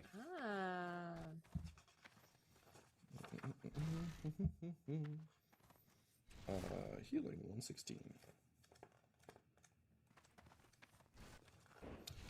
One moment, please. Going through our old Genesis book of truth. Yeah, so I think, after that conversation, the Inquisitor would have gone into the room where Alto was and just kind of like closed the door. And then if there's like synth stuff around, he'd literally set a chair like against the inside of the door and stack some of the synth flowers on it. So if somebody opened it, they'd fall off and like he'd hear a noise. Sure. And then he'd set himself up in a chair, like facing the door, but like from behind Alto's bed. And then he would just kind of take his bolt pistol out, clean it and his chainsword because they're covered in cryptid goo and were like fired a lot. And then he would like fall asleep, kind of like gun in hand, hat on head. I feel like he's done a lot of combat sleeping, if that makes sense. He's had to do a lot of that like detective in his apartment sleeping in a chair business. Okay. So Am I rolling to heal? Yes. Cool. So yeah, we're speeding this up a little bit, but Laura, go ahead and roll a resilience check, please. All right. And it's against difficulty 3 because of the nature. Augmetics jammed into your stump.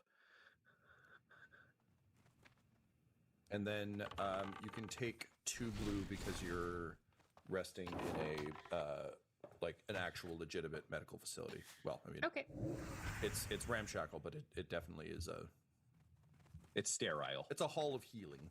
Yeah. All right. Rolling. 3 successes, 2 threats. Okay, so you've recovered from the critical injury. Yay! I'm gonna say, man, they do not let you heal much at all. Awesome. No, I was gonna say this system I think is. Yep. Genesis is not intended to be as fighty as Dark Heresy, I think, at the gate. I mean, Dark Heresy is also not meant. Dark Heresy is supposed to be super killy all the time. Laura, I'm going to say they give you painkillers, which will let you recover 5 wounds. Okay, cool. Ryan and Tyler, you can each recover 1 from an evening of rest. Jeez. Tyler, are you injured? I haven't taken any wounds, but I'm actually also reading Genesis on how to recover strain, which looks like it's much easier. Yeah, because that's literally like I think it's like your stress level, right? Yeah, what I do like about this, it's like a good night's rest would legitimately bring your like stress, anxiety, trauma down. Your fucking bloody arm won't just like mystically heal overnight. Like, oh man, yeah, like good D&D thing kind. I'm Wolverine. That was a nice sleep. Yeah. Don't just immediately adapt to this. My amputated leg. Okay. Well, I mean, you do mechanically. I'm not going to make you like have to actually go through like rehab, but yeah. Roll a walking check. Yeah. So yeah, basically, Tyler, you can roll, and you can actually do this at the end of an encounter. Our encounters are a little bit liquid. but roll a simple discipline or cool check. Each success recovers 1 strain. Cool. Oh, furthermore, Good Night's Rest removes all strain that a character has suffered. So we're going to count that as this, so you can all recover your strain. Because you're safe, you're protected, you actually have beds. This is a proper rest. Cool. And excellent, thank you. Tom, how does my plus 1 agility work?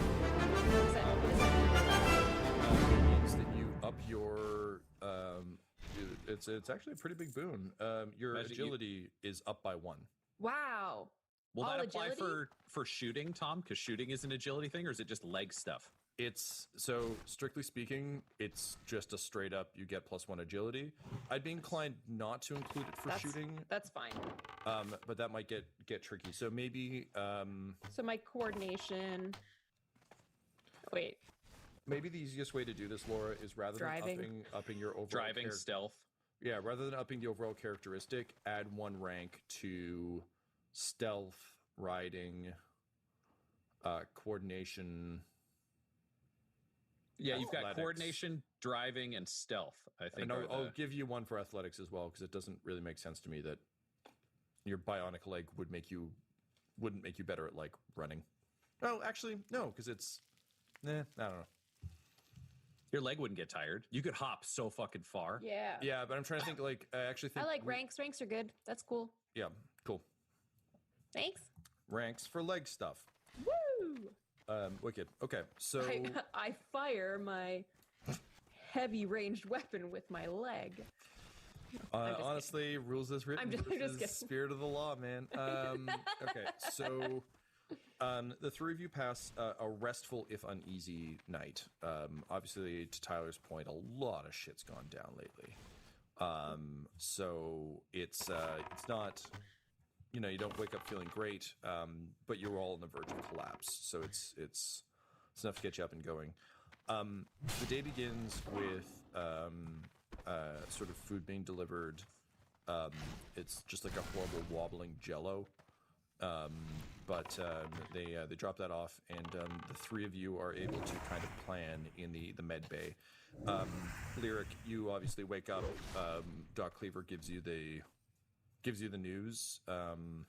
I just like wake up and like yell, and I just like yell, like tough as balls. What? And that's like that is also my medical prognosis. So she basically, before the others join you, she sits you down, and it's almost like the talk, but it's just being like, hey, so this is what life is like with this bionic leg. Here are the things it's good at. Here are the things it's bad at. Here's where it's going to chafe. Here's what you can do to alleviate that. You need to remember that it's not like it operates differently, and there's a lot of advantage, but like anything, there's also a lot of difference. So here's the things, but she basically gives you a full, almost owner's manual rundown on like, this is what life is going to be like with this. And honestly, Lyric, having a built-in gun, not the worst. Also having something that can't be bitten, based on your recent experience, not the worst.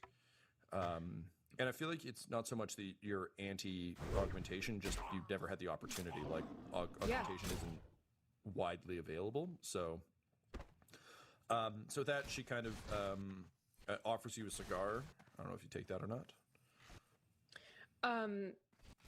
Is it just like, is there anything in it?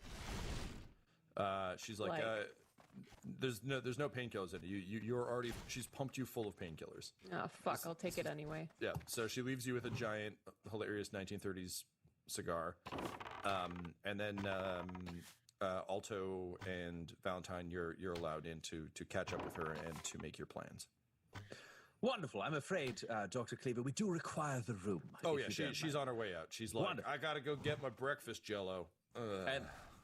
And then I turn to Eugene. I say, Eugene, if you could just fly outside to the outside of the door and then play your old favorite, that'd be wonderful. And Eugene just like buzzes out of the room, and I close the door. And then he starts playing an opera by the famed imperial vocalist Richard Estellas that sounds like "Never Gonna Give You Up, Never Gonna Let You Down." It's a song about the emperor, and he just plays that loud enough that no one could possibly like be standing outside the door and overhear what we're talking about. I'd like to use an orderly named Richard Rollis walks by, and he's like, "What? I can't. Oh well, off I go." And then he would. The Valentine will produce his auspex and offer it to Ulta and say, "Could you do me a favor and find out if there are any listening devices in this room? It would be tremendously unfortunate were that to happen." Yeah, sure. Just give me a second, I guess, and I'll take it and I'll attune it to varying frequencies. You do find one, but it's old, and no longer functional. Clearly, the room was wired for sound back when it was built. Possibly for lawsuits, but it is like the cable has been chewed through by some kind of rodent at some point. So I'll pull it out of the wall. Sure, yeah, you pull it out, and I'll toss it, and I'll give him back his auspex. Wonderful. Excellent. I was hoping you could do that. I'm impressed by you every day, Alto, and congratulations on your somewhat improved leg, Lyric. I mean, the first was great. This one is surprisingly excellent. Can I reach? Is Valentine close to me? Valentine, you close to me? No, he'd probably be standing over with Alto. He's not like within punching distance. And then I just kind of like point my finger at him like, "You piece of shit." I'm like, next time I say maybe we shouldn't go near the fucking heat signatures. We don't go near the fucking heat signatures. I don't care how good this fucking leg is. That hurt. Okay, I agree that it hurt. I'd like us to all acknowledge the Emperor did you a solid here. This is actually a good outcome. You've got a gun built into your leg. I feel like you'd like that. You've got an excellent leg that will have improved a number of your abilities. And the odds of that happening, I was surprised you didn't have a wooden stick when I came back. Admittedly, I was not aware they were going to remove the leg, so I'm just saying better overall. Again, the Tigers could have got us anyways. We're being sidetracked here. So I found a way off-world. Oh, we are not. This is not over, but continue because clearly time is of the essence. True. All right. So I've found a way off-world. But do you know what? We should have this little conversation first.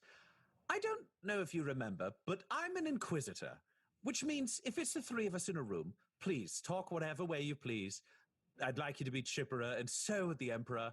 We'll deal with that in time. God. But when anyone else is present, you cannot address me in the way you just did, or I will have to punish you in some incredibly grotesque ways. Because I am a man, but an inquisitor is the voice of the Emperor. And if you spoke to the Emperor the way you just spoke to me in front of someone else, lessening the Emperor's authority, have you heard the phrase, the Emperor protects? I think so. I mean, it's just something people say. I'm pretty sure we're on a mission to protect the Emperor. It's very confusing. Yes, so the full phrase is actually the Emperor protects the righteous. The Emperor actually rains unending violent hellfire on those who get in the Emperor's way. Uh-huh. I don't want to have to do that to you. You seem like a useful person. Okay. Just don't fucking push me then. Alto will just kind of like meekly raise his hand and say, Lyric, while you were under, Dr. Cleaver said that, your leg had to go. It was from the Nashers when they shot you in the leg in the sewer. It was infected. It's kind of weird, but like if you hadn't been, attacked by those monsters and brought here, we might not have caught it in time. You could have gotten really, really sick. Okay. Fine. Ken er tilbake. I'm just saying, I mean, I'm glad we were able to catch that. I'm glad you're okay. Valentine fixes his cap as an excuse to cover his smile with his hand. So it's like looking down, playing with the brim a little bit. I'm kind of just like biting my tongue because I'm not entirely sure that I'm right. It's one thing to be the biggest kid on the playground, and then someone drops you in a war zone, and it's just like a little bit of a different experience, you know? Yeah. Fair enough. So, with the kind of tensions resolved, the three of you have a moment to plan. The expedition party is getting ready. You will be leaving shortly. Are there any preparations you want to make before we go?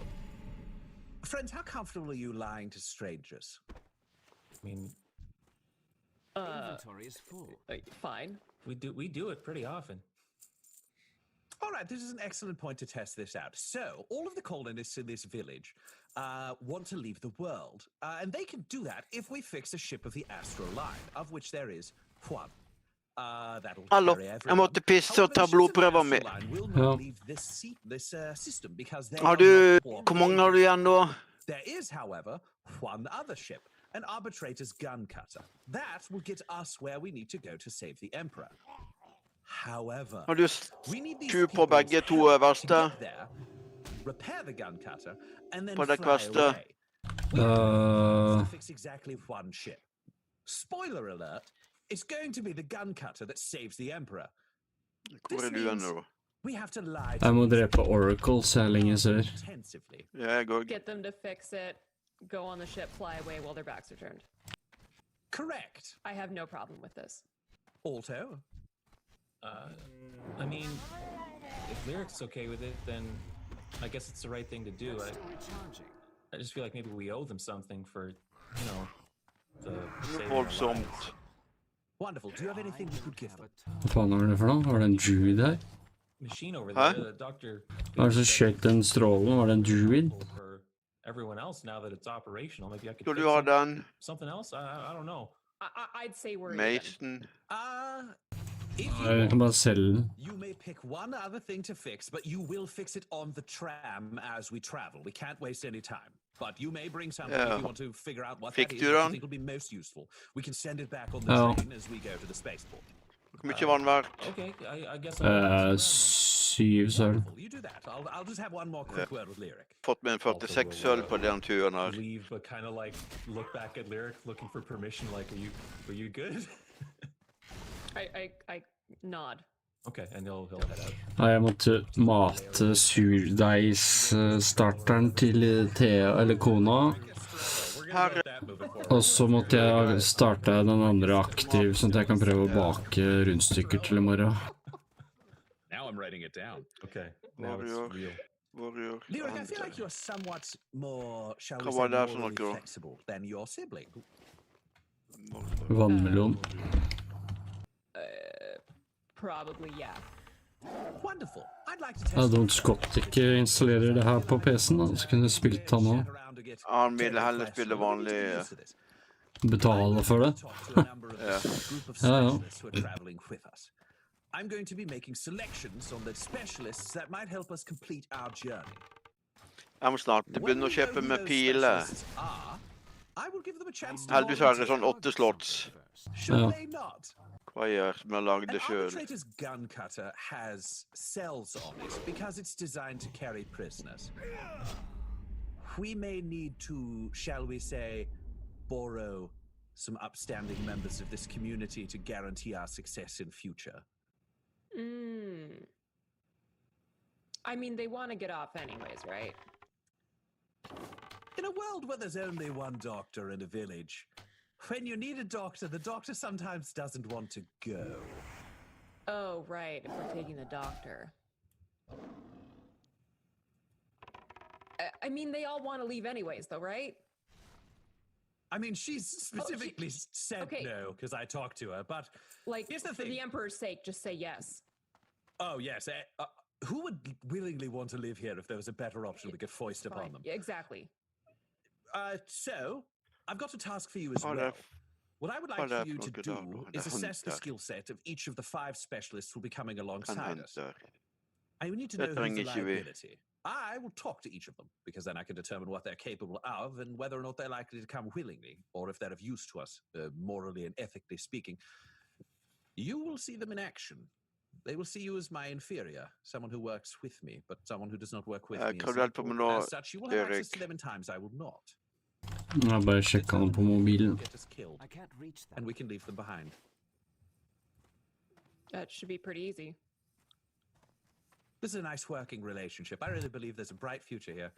You know what? One day we're gonna get you to be I was just checking my mobile phone. Pull the team together. Opens the door, turns off Eugene. And having rickrolled the hallway, you go to put together your fated crew, not all of whom will make it off-world. This episode of the Valentine Heresy features Ryan LaPlante at the Ryan LaPlante on Twitter as Inquisitor Lucius Valentine, Tyler Hewitt at Tyler_Hewitt on Twitter as Alto, Laura Hamstra at EL Hamstring on Twitter as Lyric, and our Game Master Tom McGee at McGeeTD on Twitter. This episode's sound was edited and mixed by Laura Hamstra, and the Valentine Heresy's artwork was created by Del Borovic at delborovic.com. DELBOROVIC.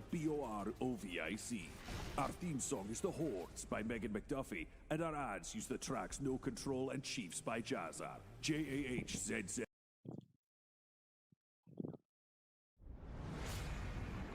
Welcome back to the grim darkness of the 41st millennium. I am Inquisitor Caveat Ventus, keeper of the Oracle, where are those? Oh, här är det.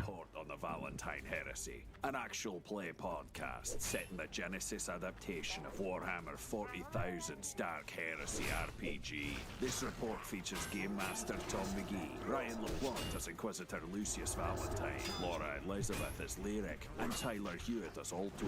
My report shows that the Inquisitorial band had taken shelter with the abandoned founders of Tren. Lyric was the victim of a surprise amputation. Alto used his skills to improve her new augmetic leg, and Valentine is determined to ensure the success of their mission and who they need to kidnap moving forward.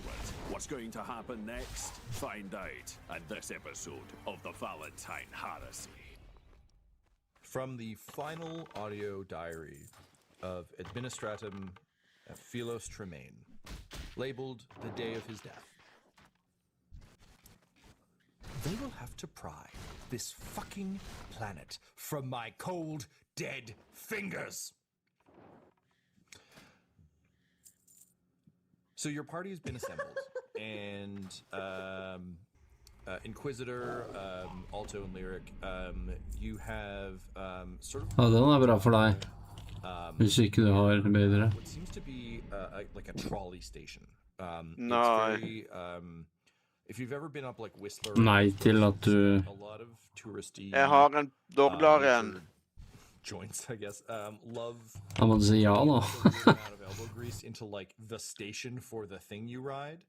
Ja, men det är bra. Lite upgrades. I've been to Harry Potter World. Tomor, armor och... Of course, you guys did the whole thing. Han hade varit två agility på. System. This place at one point was clearly very ornate. And there's like adorable cartoon cutouts of all of the local wildlife, so like you recognize the monsters that took your leg, Lyric, and you know, all that fun stuff. But clearly broken and overgrown. Sort of long since ignored. That said, you do note that all the machinery, though not in kind of like active working order, oracles maintained. So you know those like massive cogwheels and everything else that move sort of suspended trolleys across cable systems are all clearly functional, if somewhat old. The party you have assembled is ragtag is probably the right term, but as you discussed with Valentine just at the end of last episode, one of the challenges ahead of you is to determine exactly which of these people you want to bring with you aboard the ship. You can't bring them all. You can only bring a few. So which few shall it be? To refresh your memory, each of these people kind of meets up with you under the assumption that you're just going to get the old dead Arbites ship. And then kind of wait there for everyone else to come join, not that you'll be fleeing the planet with some of these people in tow. Yeah, they think we're going for that big shuttle and fit everybody in it. Yeah, totally. So with you, you've got, Dr. Cleaver, who has a twin bionic leg. Jo, det är lite. She has her sort of trademark cigar hanging loosely out of the bottom of her lip. And seems very businesslike. There doesn't seem to be any... she's kind of taken you at your word due to some good dice rolling last time, that you mean what you say. So she's there. She has an adorably classic leather doctor's bag, like we played with as children, but no doctor has ever used. Jeg trenger 3 sånne jævler til. Doesn't have the big red cross on it because I feel like that's probably a Green Legion or a Traitor Legion somewhere in this galaxy. So instead it is merely a black bag with a Der borte det en på øya der. kind of chipped syringe, metal syringe with wings on it. You have Billick, who is the mechanic. Billick is a John Leguizamo type of guy, kind of slick, like got a bit of a fast talking streak, but in a way that seems like he's always flinching in case you're going to punch him. And he, you notice that he seems to be the recipient of a metal forearm and nothing else. And you desperately try not to look at the very kind of gross purple greenish hand. En Murloc Hunter, en Murloc Oracle på clearly his inherited piece of tech was not a full arm. So it seems like they tried to reattach his hand to the stump of it, and it does not seem to have taken particularly well. He kind of just acts like everything is fine, but yeah, none of you... if any of you were a doctor, you would recommend probably cutting it off because you're not sure what the deal is, but it does not look great. And the fingers are always at an odd angle. He can manipulate them, but they're always a bit off. That said, he's got recognize as a much more basic and in some ways blunt sort of mechanics kit. So where yours has sort of a lot of gimbaled pieces and is kind of rigged into you, his is more just like a backpack with a variety of tools and shit that does seem transferable. And you can see like welding torches and that sort of thing kind of hanging off the back. So in a little bit like... jeg må gå AFK igjen, faen da. Like a traveling salesman in a medieval game with just like a massive pack. He's kind of got that going on. Okay. You've got Heinrich the Seer, who is the only other sort of psyker-esque person on the base. As Valentine has already determined, obviously without any form of... 2 igjen. Der det flere på toppen og andre siden der. Vet du, det... Nei, faen, det ikke noe Oracle der. But likely not. There are no oracles in sight. Det kun Hunter og Warrior. Jeg kan gå lenger sør. There are people who say they have visions, or like who always know that there's danger around the corner. A lot of Han Solo talking the Force kind of shit, where it's like, okay, but like I don't know if that's actually power or just your instincts. A traditional Hive term for it would be a weird, like WYRD. Yes. WYRD, okay. You've got Horatio Vegata, the sort of remaining arbiter here on the planet. Of course, having what was left of the Oracle, Arbides armor kind of passed. Han har vel mange oracles, for vi gikk jo ikke hit først. Kind of like a weird hedge mage version of an arbitrator, like someone who has just heard the legends of what a knight in armor looks like and has just kind of broken telephoned it to his current state. And you have Thalok's Deathblower, the hunter in the party, known for their proficiency with blow darts and famed for killing many exotic animals here on the planet. Tide Hunter også, faen da. Hæ? Nei, vi må drepe Tide Hunters. Ja, var ikke det jeg fant en av? Jo, jeg fant en nå, ja. Ja, BRB. Jeg tar follow på deg. You could take 3, is that correct? That would feel. We hadn't been to the ship yet, so it was kind of a question mark. We just knew we could fit like a small crew on the, like the Arbite's cutter. Yeah. And the big guy could take the whole village. But yeah, it was a small number. Yeah. Okay. So I think safe to say.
Oi, døde det? Jeg hadde sånn poison fra den der Old Murloc Eye.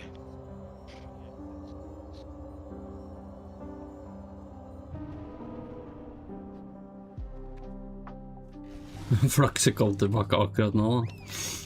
Ja.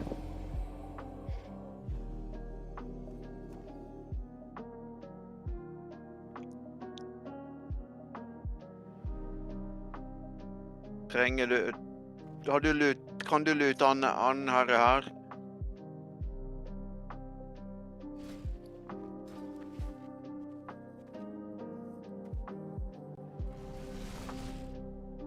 Inventory is full.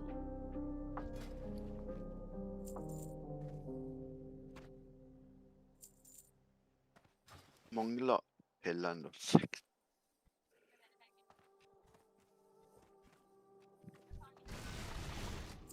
I can't carry anymore.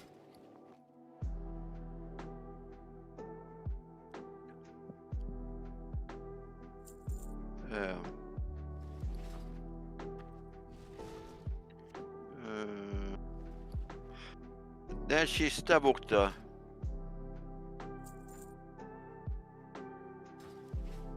Jeg leveler 19 nå. Ah, nice.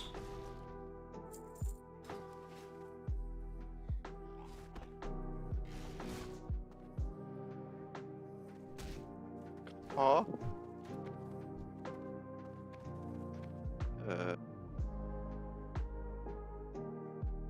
Det er der en. Du må jo bare drepe her da. Er du ferdig med det? Signups opened. Nice. Nå kan folk lage nye kontoer.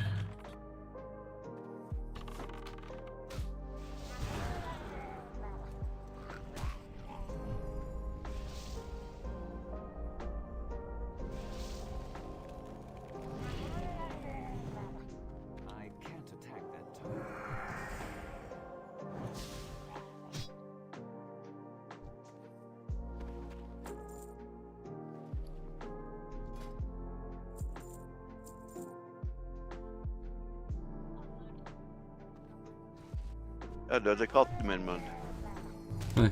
Han er vel enkleste for livet.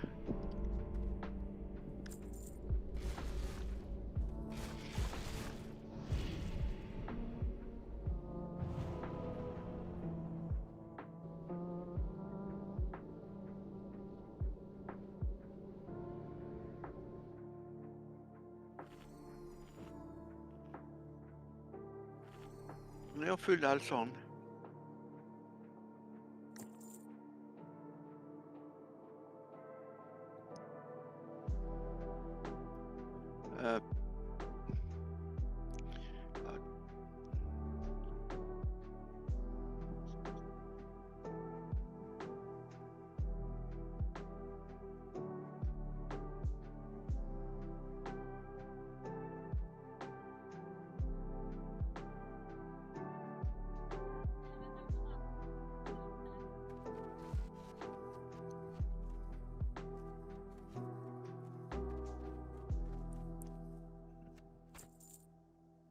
shit. Så vi dreper en old murloc igjen. Kan godt. Da må vi ta han der først da.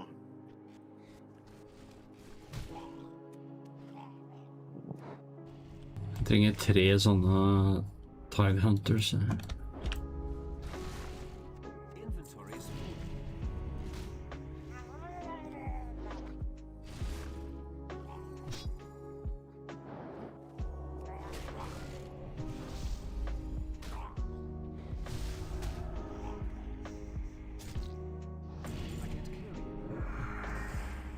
Er det du som har sånn spill? Hæ? Eller nei, det er de som har det, Murlocen.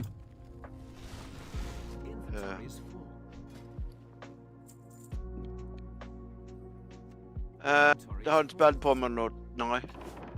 Patty mitt har et sånn...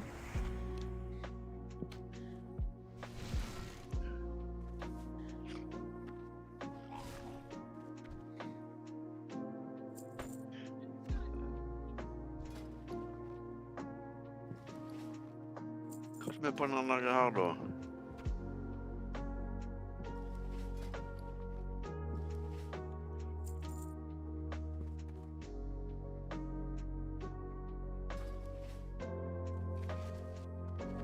Så har vi 2 der nede. Ja, men det er ikke de jeg trenger. Jeg trenger de Tide Hunterne, jeg tror de er i vannet. Ja, men synes jo kista som ligger ved siden av meg nå. Det er ikke så mye spesielt til den. Jeg tror jeg demper den lyden, jeg. Den trenger ikke jeg. Den har du bedre? Ja. Jo, da må hun selge den da. Ikke greit.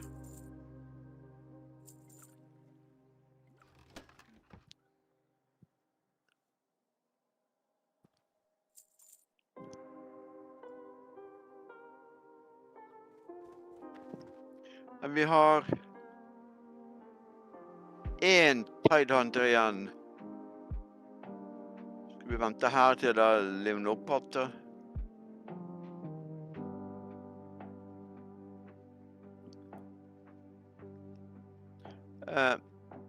Erik. Her har du selger og...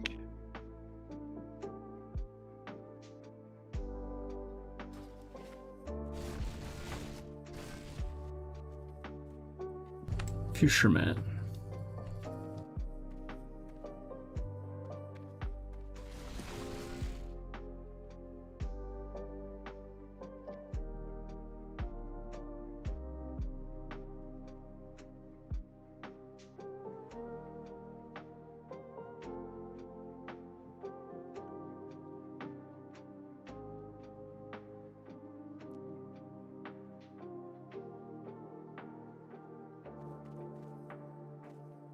Ja. Han er ikke dumt, han selger ikke med printer ditt da.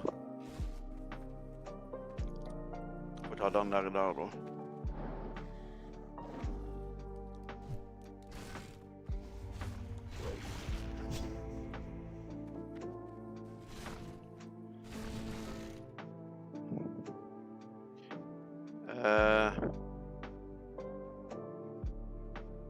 Og du kan heller ikke... Nei, en ting igjen på han.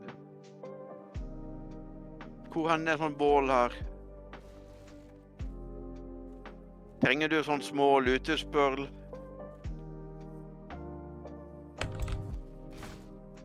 Erik? Jeg kommer ikke med opp der, jo.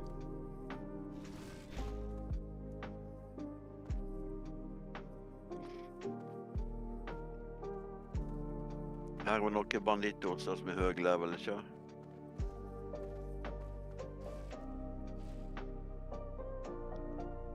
Hvis du trykker på meg, står det at jeg har... Faen, jeg er ikke AFK, ja, hva faen?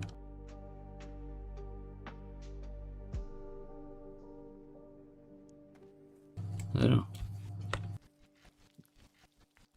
Hvis du trykker på meg, står det at det er War Mode Challenge Active. Ja. Ikke du. Eller du har kanskje ikke aktivert det, da. Jeg har aktivert det. Jeg må aktivere mellom hver gang. Hæ? Mellom, hva mener du, hver gang? Logga inn. Jeg har jo aktivert den i hvert fall. Hvis du trykker på Spellbook and Abilities. Nei, sorry. Character Info, og så er det... Hæ? Nei, hvor er det sto igjen da?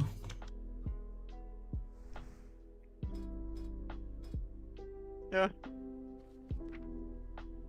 Spellbook er det. General. You can no longer disable PvP mode. Ja, war mode, ok, ja. Challenge. Rart at det. Er det fordi jeg er i gruppa di, kanskje? Nei, jeg kan fortsatt ikke se det. Det var rart.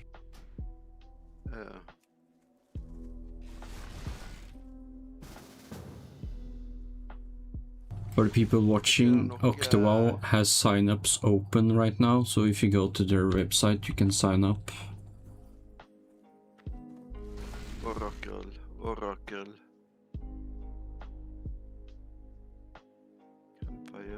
Yes, it's still open. OctoWoW.st, and you can sign up and join. Erik. Hva sa du? Det er en Tidehunter nede i gruppa her. Ja. Let us kill them.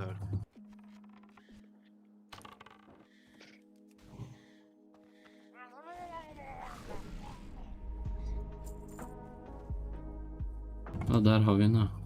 Og det er flere. Ja. Bytt.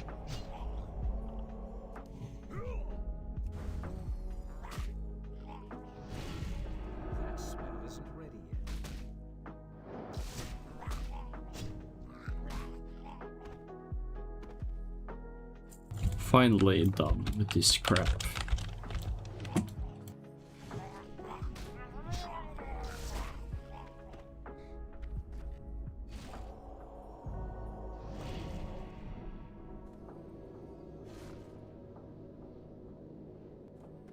Hva gjør du?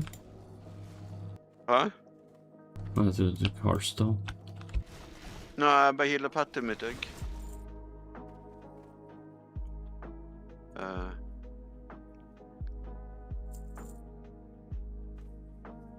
Jeg tror vi trenger den der pyredyn, jeg.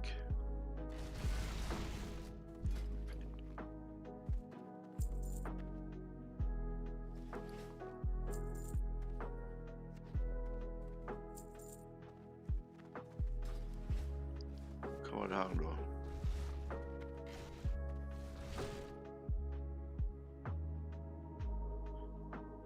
Trenger du sånn small luteuspearl?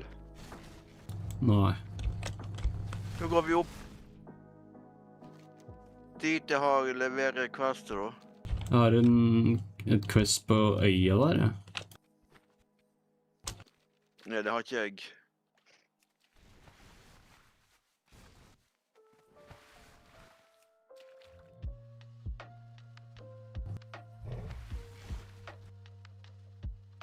Jeg har ikke den questen, Erik.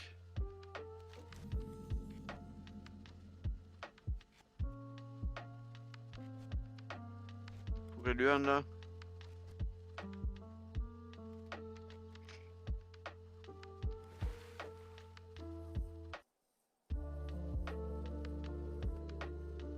Ja, det har jeg gjort det. Her er det levere da.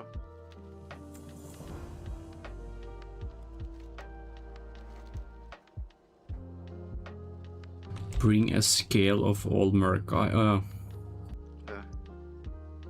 Det har vi drept det 2 ganger nå. Får jeg drepe han på nytt da? Jeg hadde ikke det questet. Bring 5 flask of oil to Captain Grayson. Ja. Er det som han... Vi dreper sånne roboter. Ja, det gidder jeg ikke. Jeg har snart ikke med pilot.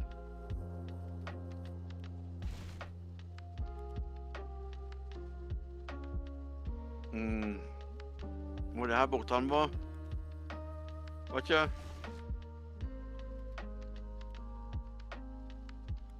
Han Orden Morlock. Erik. Ja. Var det forrige? Var det her?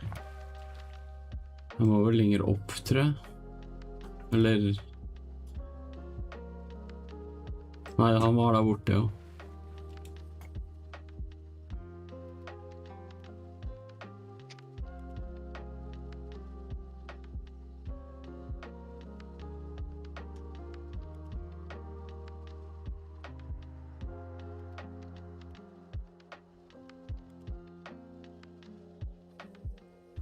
Jeg må ha med en ny kniv.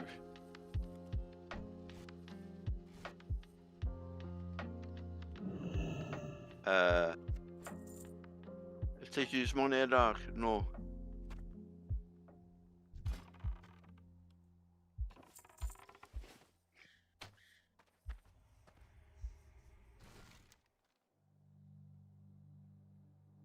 Han er vel tatt lenger oppe da.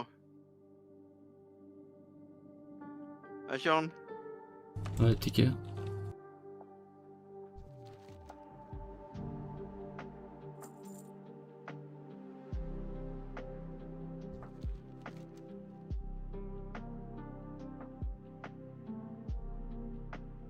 Eller er det før? Husker du at det er? På kartet så er den her vi er nå. Men det var ikke der nede da. Det er sikkert flere steder en kan spåne, ja. Ikke så lenge siden vi drepte han.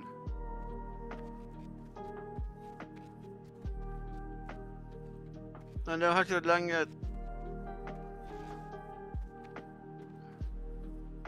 Vi kan sjekke, jeg har tatt lenge opp da. Eller er det? Nei, på kartet så spåner den bare der. Ok. Respawn 5 minutter, står det.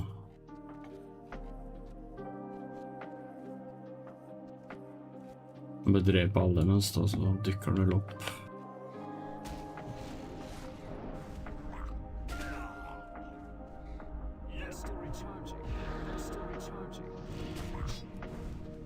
Yeah, OctoWoW has signups open right now.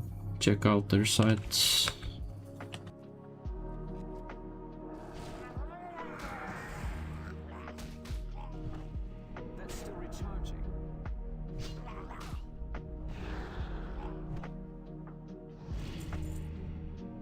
Oi. Den er din. Uh-oh.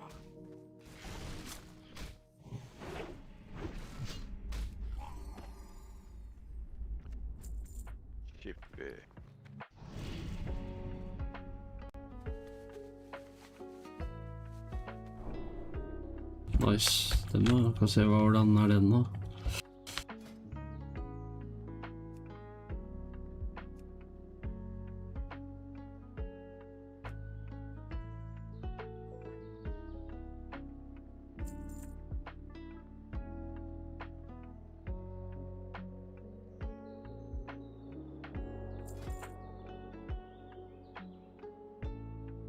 Ja, den er ikke bedre enn den jeg har faktisk, men den er ikke dårlig heller.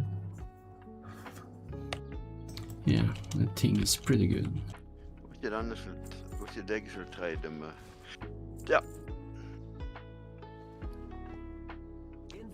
Kunne jeg satt et bare stopper på den der lille medhjelpen din.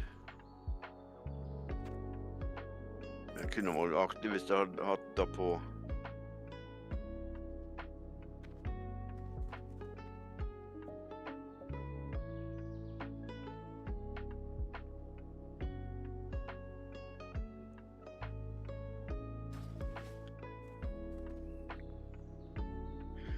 Jeg trenger refresh springwater. Kan lage 35 nye boiler clamps.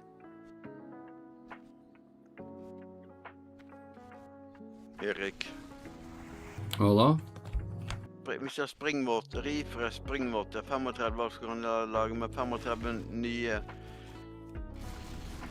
boiler clamps.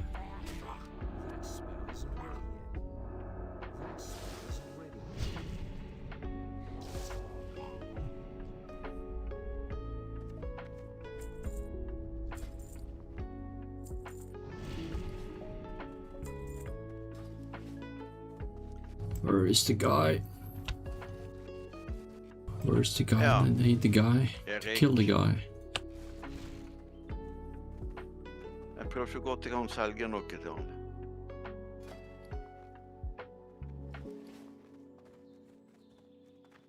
Han hunter der da. Vi selger han fisk, han bare fisk.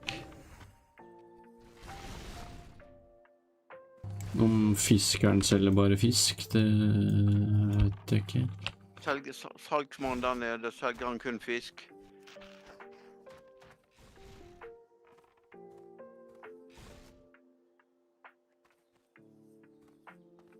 Kan jeg se.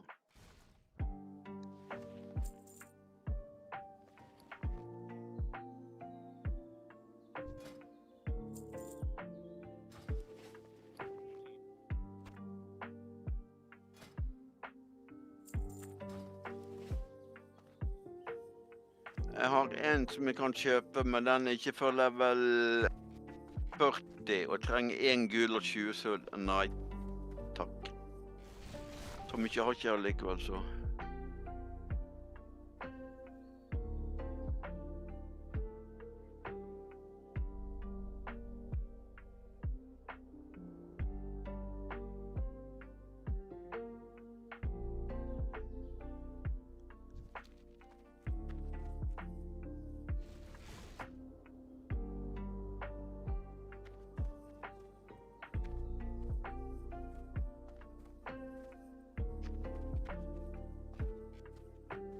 Nei, han er ikke der heller. Han har ikke kommet seg tilbake at.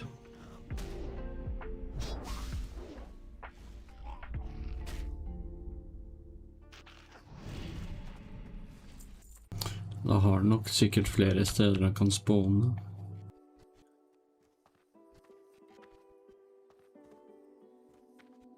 Han gråner litt sikkert også da.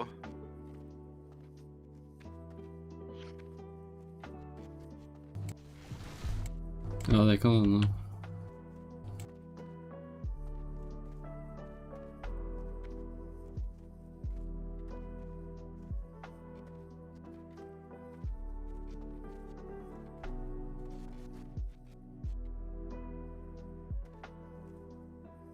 Ja, her er den. Ja. Jeg sa til du skulle gå opp og sjekke. Han spåner der nede. Ikke fra kartet, sånn. Ja. Han spaserer vel opp. Har du drept den, eller har du missionet din? Jeg har oppdraget den også nå. Ok, nå må jeg vente. Ja, det der, ja. Da kan jeg drepe den.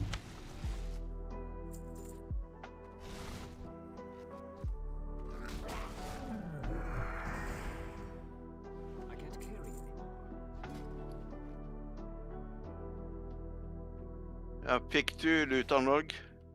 Ja. Fikk du også den? Ja. Da går vi og leverer det kvart da. Er ikke enig?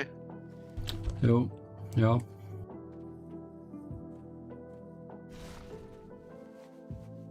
Jeg har nesten 500 pil igjen.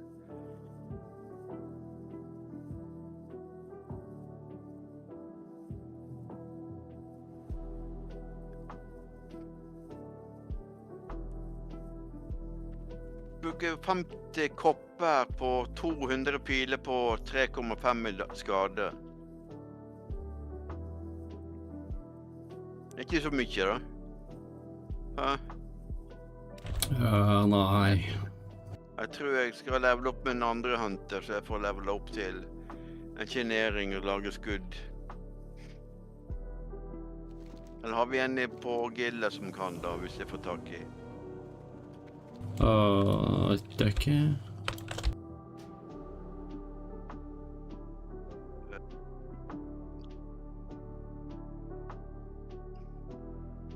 Jeg kan ta den.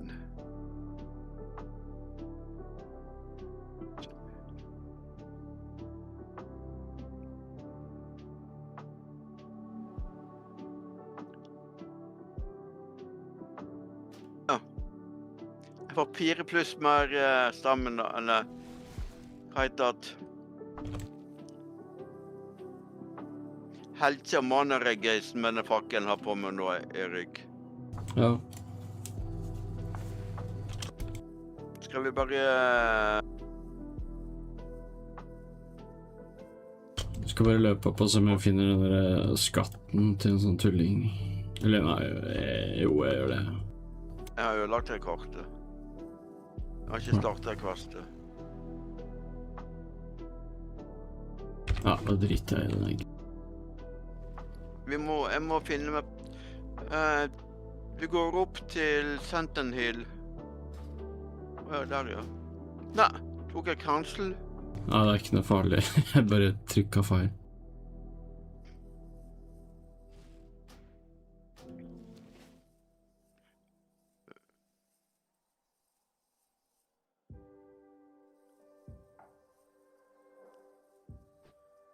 Skal vi prøve å drepe noen kjære her, da?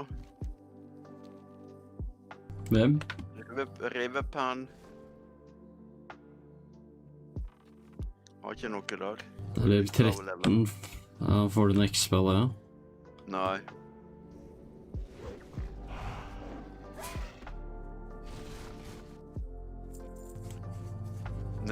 Hvis vi løper opp de bandittene som er litt oppe i skauen her, da får du kanskje XP. Så alle han der.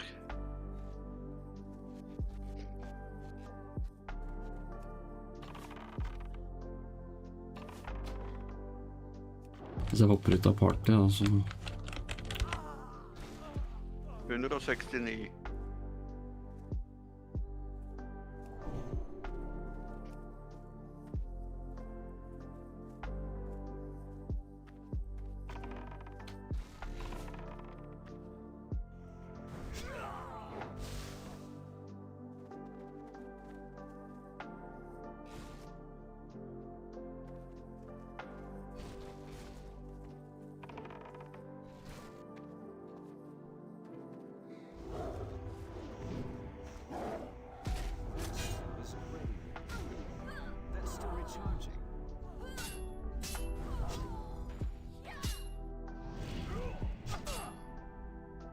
Du skulle ha hatt et skuddet som gjør at du skyter alle, på en måte.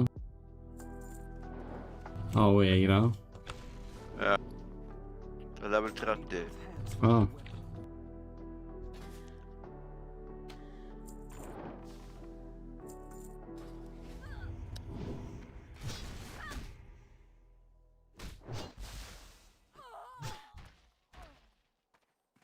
Men jeg har jo sånne AOV-greier og eksplosiv rocket.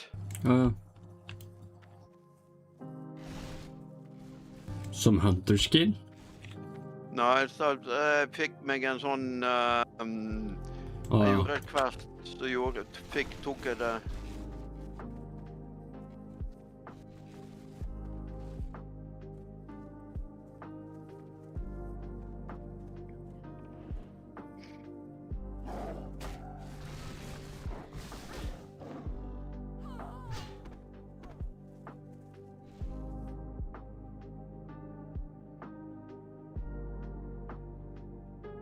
Signups are open for OctoWoW, so go to their sites and sign up if you want to play.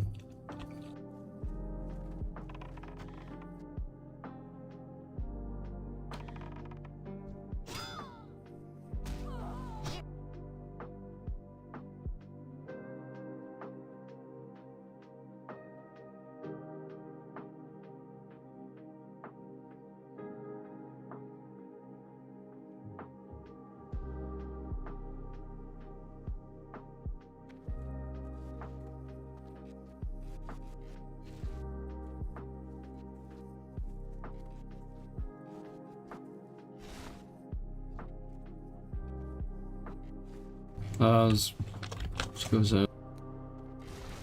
Hæ? Ja, vi må kanskje litt lenger bort.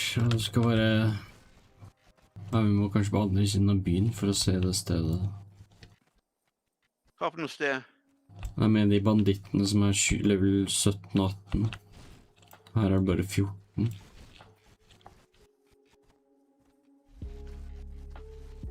Få se hvor det ble av deg nå, der ja. Ja, da får du XP av de der da? 115.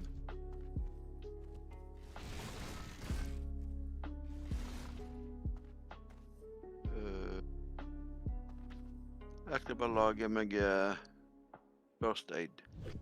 Så jeg får plass til med mana. Trenger du mana, Poison?